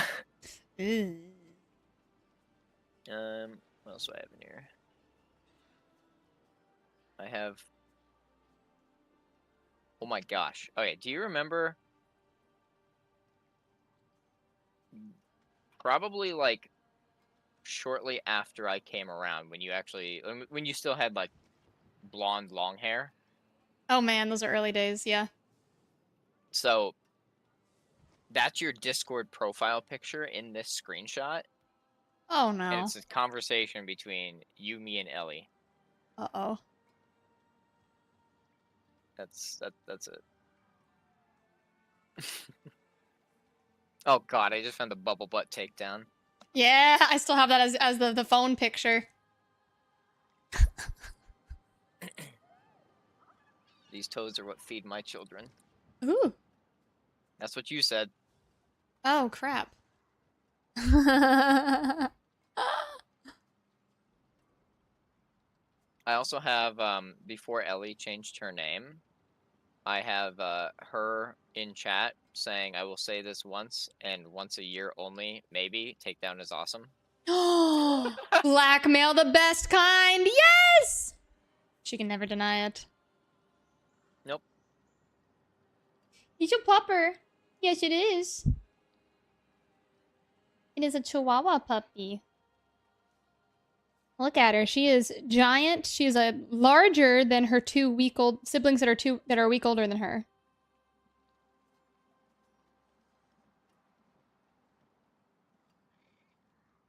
She is a ham.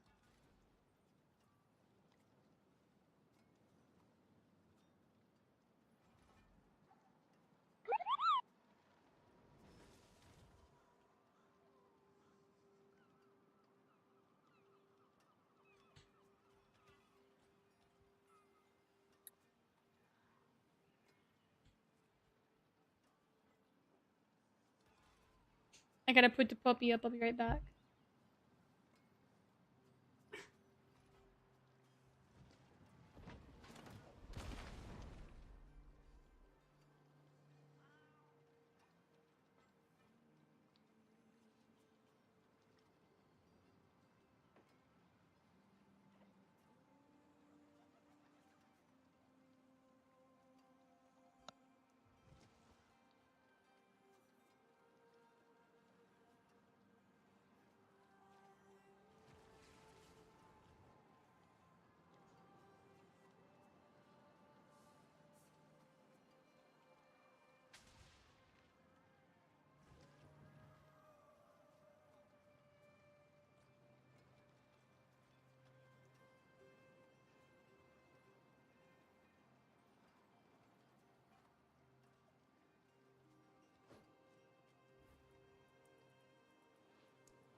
Oh, I just died. Like the song, like, I just died in your arms tonight? Yes. That song? Yes. Okay. It's just sadly in the arms of the demons in this pit. Not the goal. I just died in your arms tonight. Must have been something you said. That's it for that piece. You know that song. That one. Lovely. Oh no, Prime. I just read that. Oh, you guys never finished that raid. Did everybody just break emotionally and have to eject themselves from the lobby? Master has given Dobby a suck. Why is it crusty? Ooh. Ooh.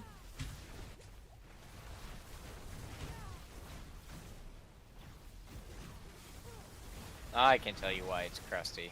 It was left out in the rain and it got muddy. You.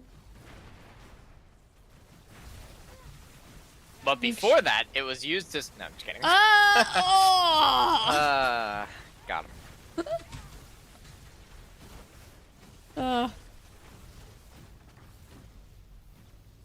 Alright, I'm gonna leave before it gets takedown after darky. Yeah, it's not even dark here yet. It's too early. Yeah, well, I gotta leave before it becomes takedown after dark. Uh-oh. We'll see you later. Goodbye. Bye, Good chat. talk. But only chat. That's a wild takedown for you. Raf D rating with 189 people. Holy crap! Welcome in. Hello. Wow, what a raid! How are you doing? I am so checking out your page. Oh, girl, your bangs are adorable. the platinum and the brown. That's beautiful. Oh my goodness. Dropping you a follow. She's doing Aura Wing Slap Paladin. She's playing Diablo. Let's go. Oh my goodness. I dropped you a follow. Oh my gosh. How are you enjoying the game? Have you played before? Well, tell her you think she is cute. I do. She's adorable. Oh my goodness. Aw, I've been sent here. Hello. Hi. How are you all doing? My name's AoElena. I play a lot of ARPGs, mainly Diablo 4, but we will be diving into, I wrote it down. Gotta remember the name. Scrolling.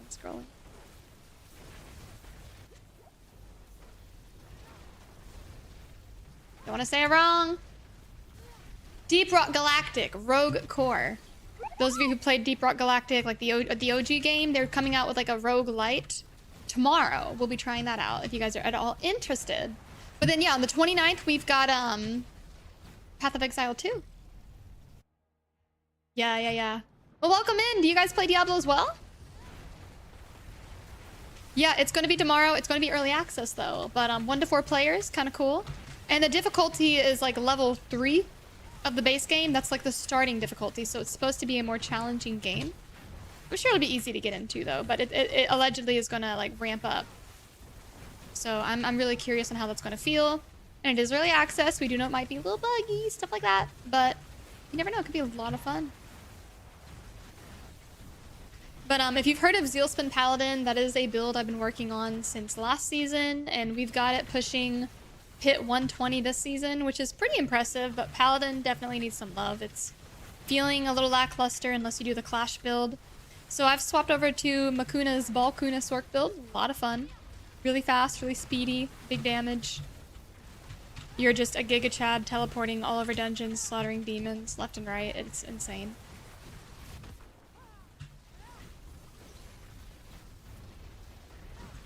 But yeah, those of you from Rafty's stream, what do you love about her as a creator? What games do you guys love playing? I would love to hear more about you guys. I play a lot of Diablo 4. Oh. Excuse me. Chamuko 3, what is that?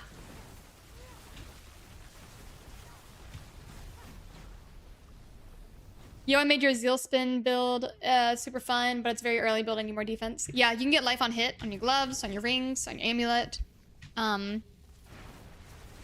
Life on hit is super helpful early on. You can get some armor, some elemental resistance as well, just kind of generalized defense and whatnot, but that life on hit's gonna make a big difference. And make sure you're playing within the ring of consecration.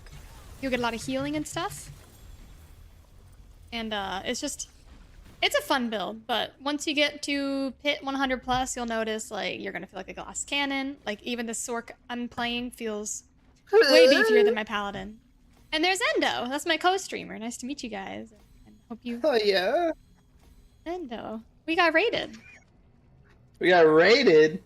Yeah, we got a raid. Heck yeah, dude. What's up, guys? Yo. PoE 2 is a whole new game. I can just dive in without having to play PoE 1. Yeah, absolutely. I did it, and it was fun. I think PoE 2 is gonna have a lot of fun stuff. Endo, tell people about Rogue Core coming out tomorrow. I'll talk about it if someone gives me bacon. I wish I could give you bacon. Talk about it. I want bacon. I want bacon wrapped jalapenos filled with cream cheese and shrimp. We got rated Endo, aka means, hey, please be good for a few moments. Yeah, Endo, behave yourself. We got new people here. Endo thinks he's a bad boy. Wait, apparently you do. Pervert. What the? The way she said bad boy, guys, clip that. Clip it. I'll do it. Wow. Yeah, there you go. He's a bad boy. Lol. Why you wildin' though? Oh, rafted art? Oh, what type of art does she do? That's awesome.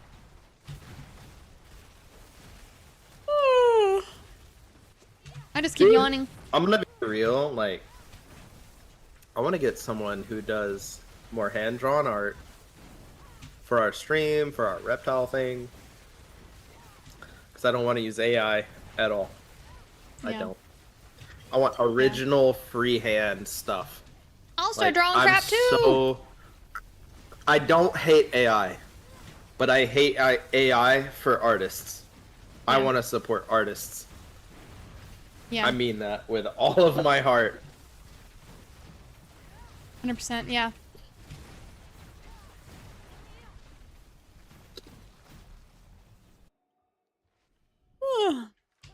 Better to use Microsoft Paint? Yeah, let's go! Did you guys ever hear of Psycho Paint back in the day? The browser-based painting program before, like, painting apps were a thing? Am I sleepy? Oh, yeah. I don't know why.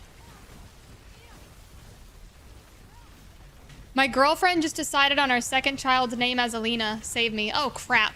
It does mean light. It's actually a really cool name. There's also variants like Helena. What's the other one? There's a handful of names that mean light, but like AoElena's one of those. That's a cool. What?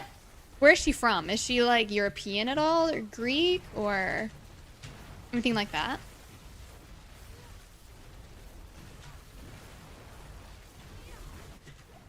I volunteer helping a group of professional artists find clients. It's gotten harder to find people willing to pay for art. Yeah, right? Jeez.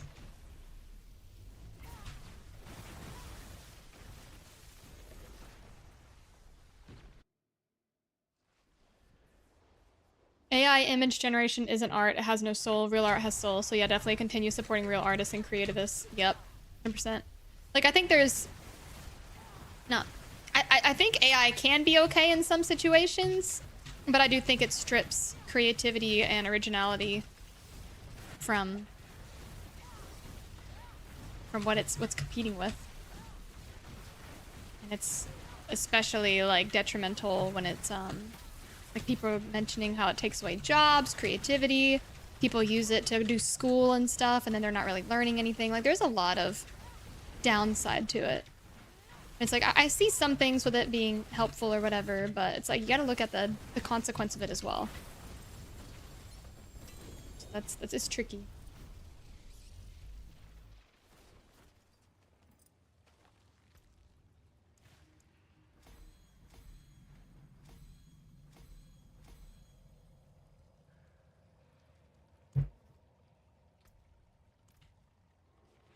Your firstborn's Diana, so she wants a light, dark, mixed type. That's really cool. Diana's a beautiful name. Endo, are you playing League? I sure am. Are you winning? Are you climbing? I got a guy losing his shit on me because I'm playing Rek'Sai support. I asked him what kind of support he wanted me to play. He refused to answer through the entire thing. Picked Rek'Sai, and then he's like, "Good game." He's trolling us. So it is what it is. Here, you know, just it's gonna be another one of those games where I hard carry as a support, and they're like, "Dang, what kind of roids you on?" That's funny. Because my win rate as support Rek'Sai is 70-something%. I'm gonna look you up right now. Give him the link. Games. Yeah. Well, so it's gonna just show Rek'Sai win rate, which is in the 60s for me. But as a support, I know for a fact it's almost 80%. Rek'Sai win rate is 70% overall. 69% exactly. That's amazing. They're going to see that and be like, damn. That's still impressive. Ranked solo duo. 69%. Like, they're going to look at that and they're going to be like, oh, he is good. And no, you were almost silver 1. Oh my gosh.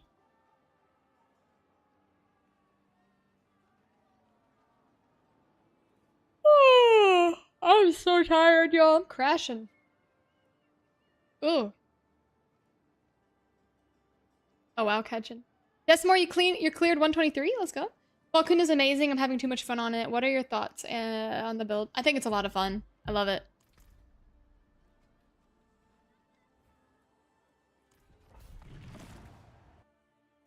I've only played LoL for the custom bot matches. I'm too old to be getting yelled at for wanting to play off meta. See, that's when you just use the /mute all feature. And then nobody yells at you. And now they punish you for being a bad player in ranked, so you're not really losing when people decide to throw little temper tantrums.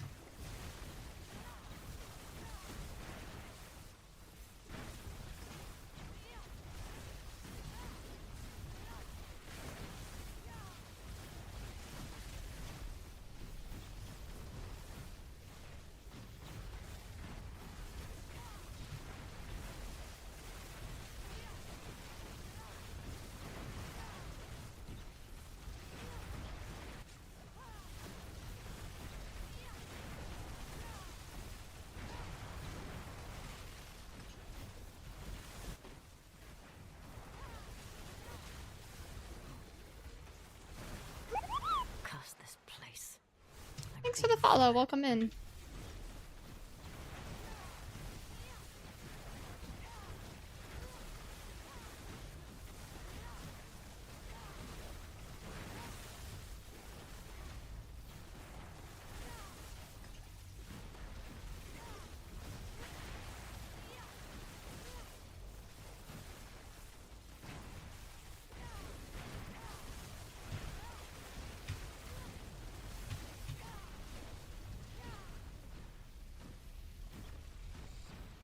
All these glyphs leveled.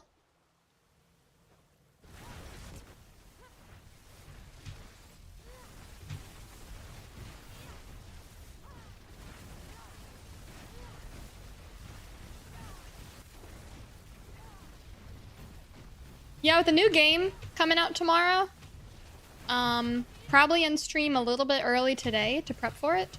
Since tomorrow's Wednesday, we'll be streaming rather than having an off day.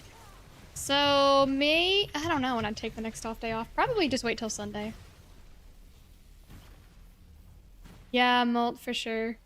Very satisfying. What new game? Deep Rock Galactic Rogue Core. Coming out tomorrow. Might call it a night after this pit. But that'll be a little bit earlier even. I think it releases in the morning. I'll have to look. Could be wrong. I've read 12 and I've read 10 a.m. So I don't know. Have I done the cow level? Yes. Yes, I have. Got a beautiful crown from it. Mythic. Very, very insane mythic.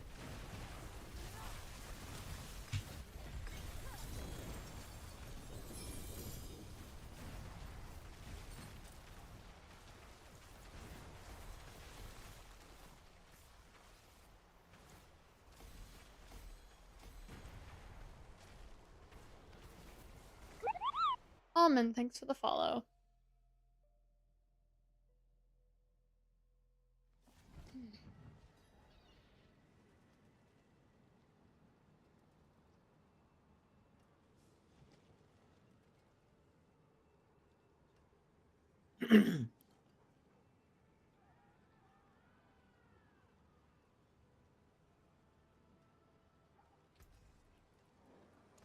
That's it for that piece.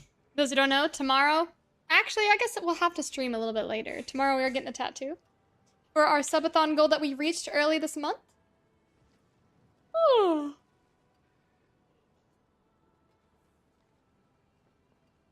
Very excited about that. Yeah, changes every day. The stats on that crown is crazy. And they're all rainbow colored, which means maybe there's a beautiful cow level that's gonna be filled with rainbows. You never know. Yeah, I think I'll call it a night, guys. But YouTube, I'm gonna have a video of the tattoo being done. This is my first ever one. You guys helped us reach a goal of, I think it was 400 subs we reached. It was insane. I'm excited. But it'll be right there. So y'all will see it. Alright, let's find somebody to raid, though. Those of you on YouTube, have a wonderful evening. Take care. Much love. I'll see you all later. Tattoo will be a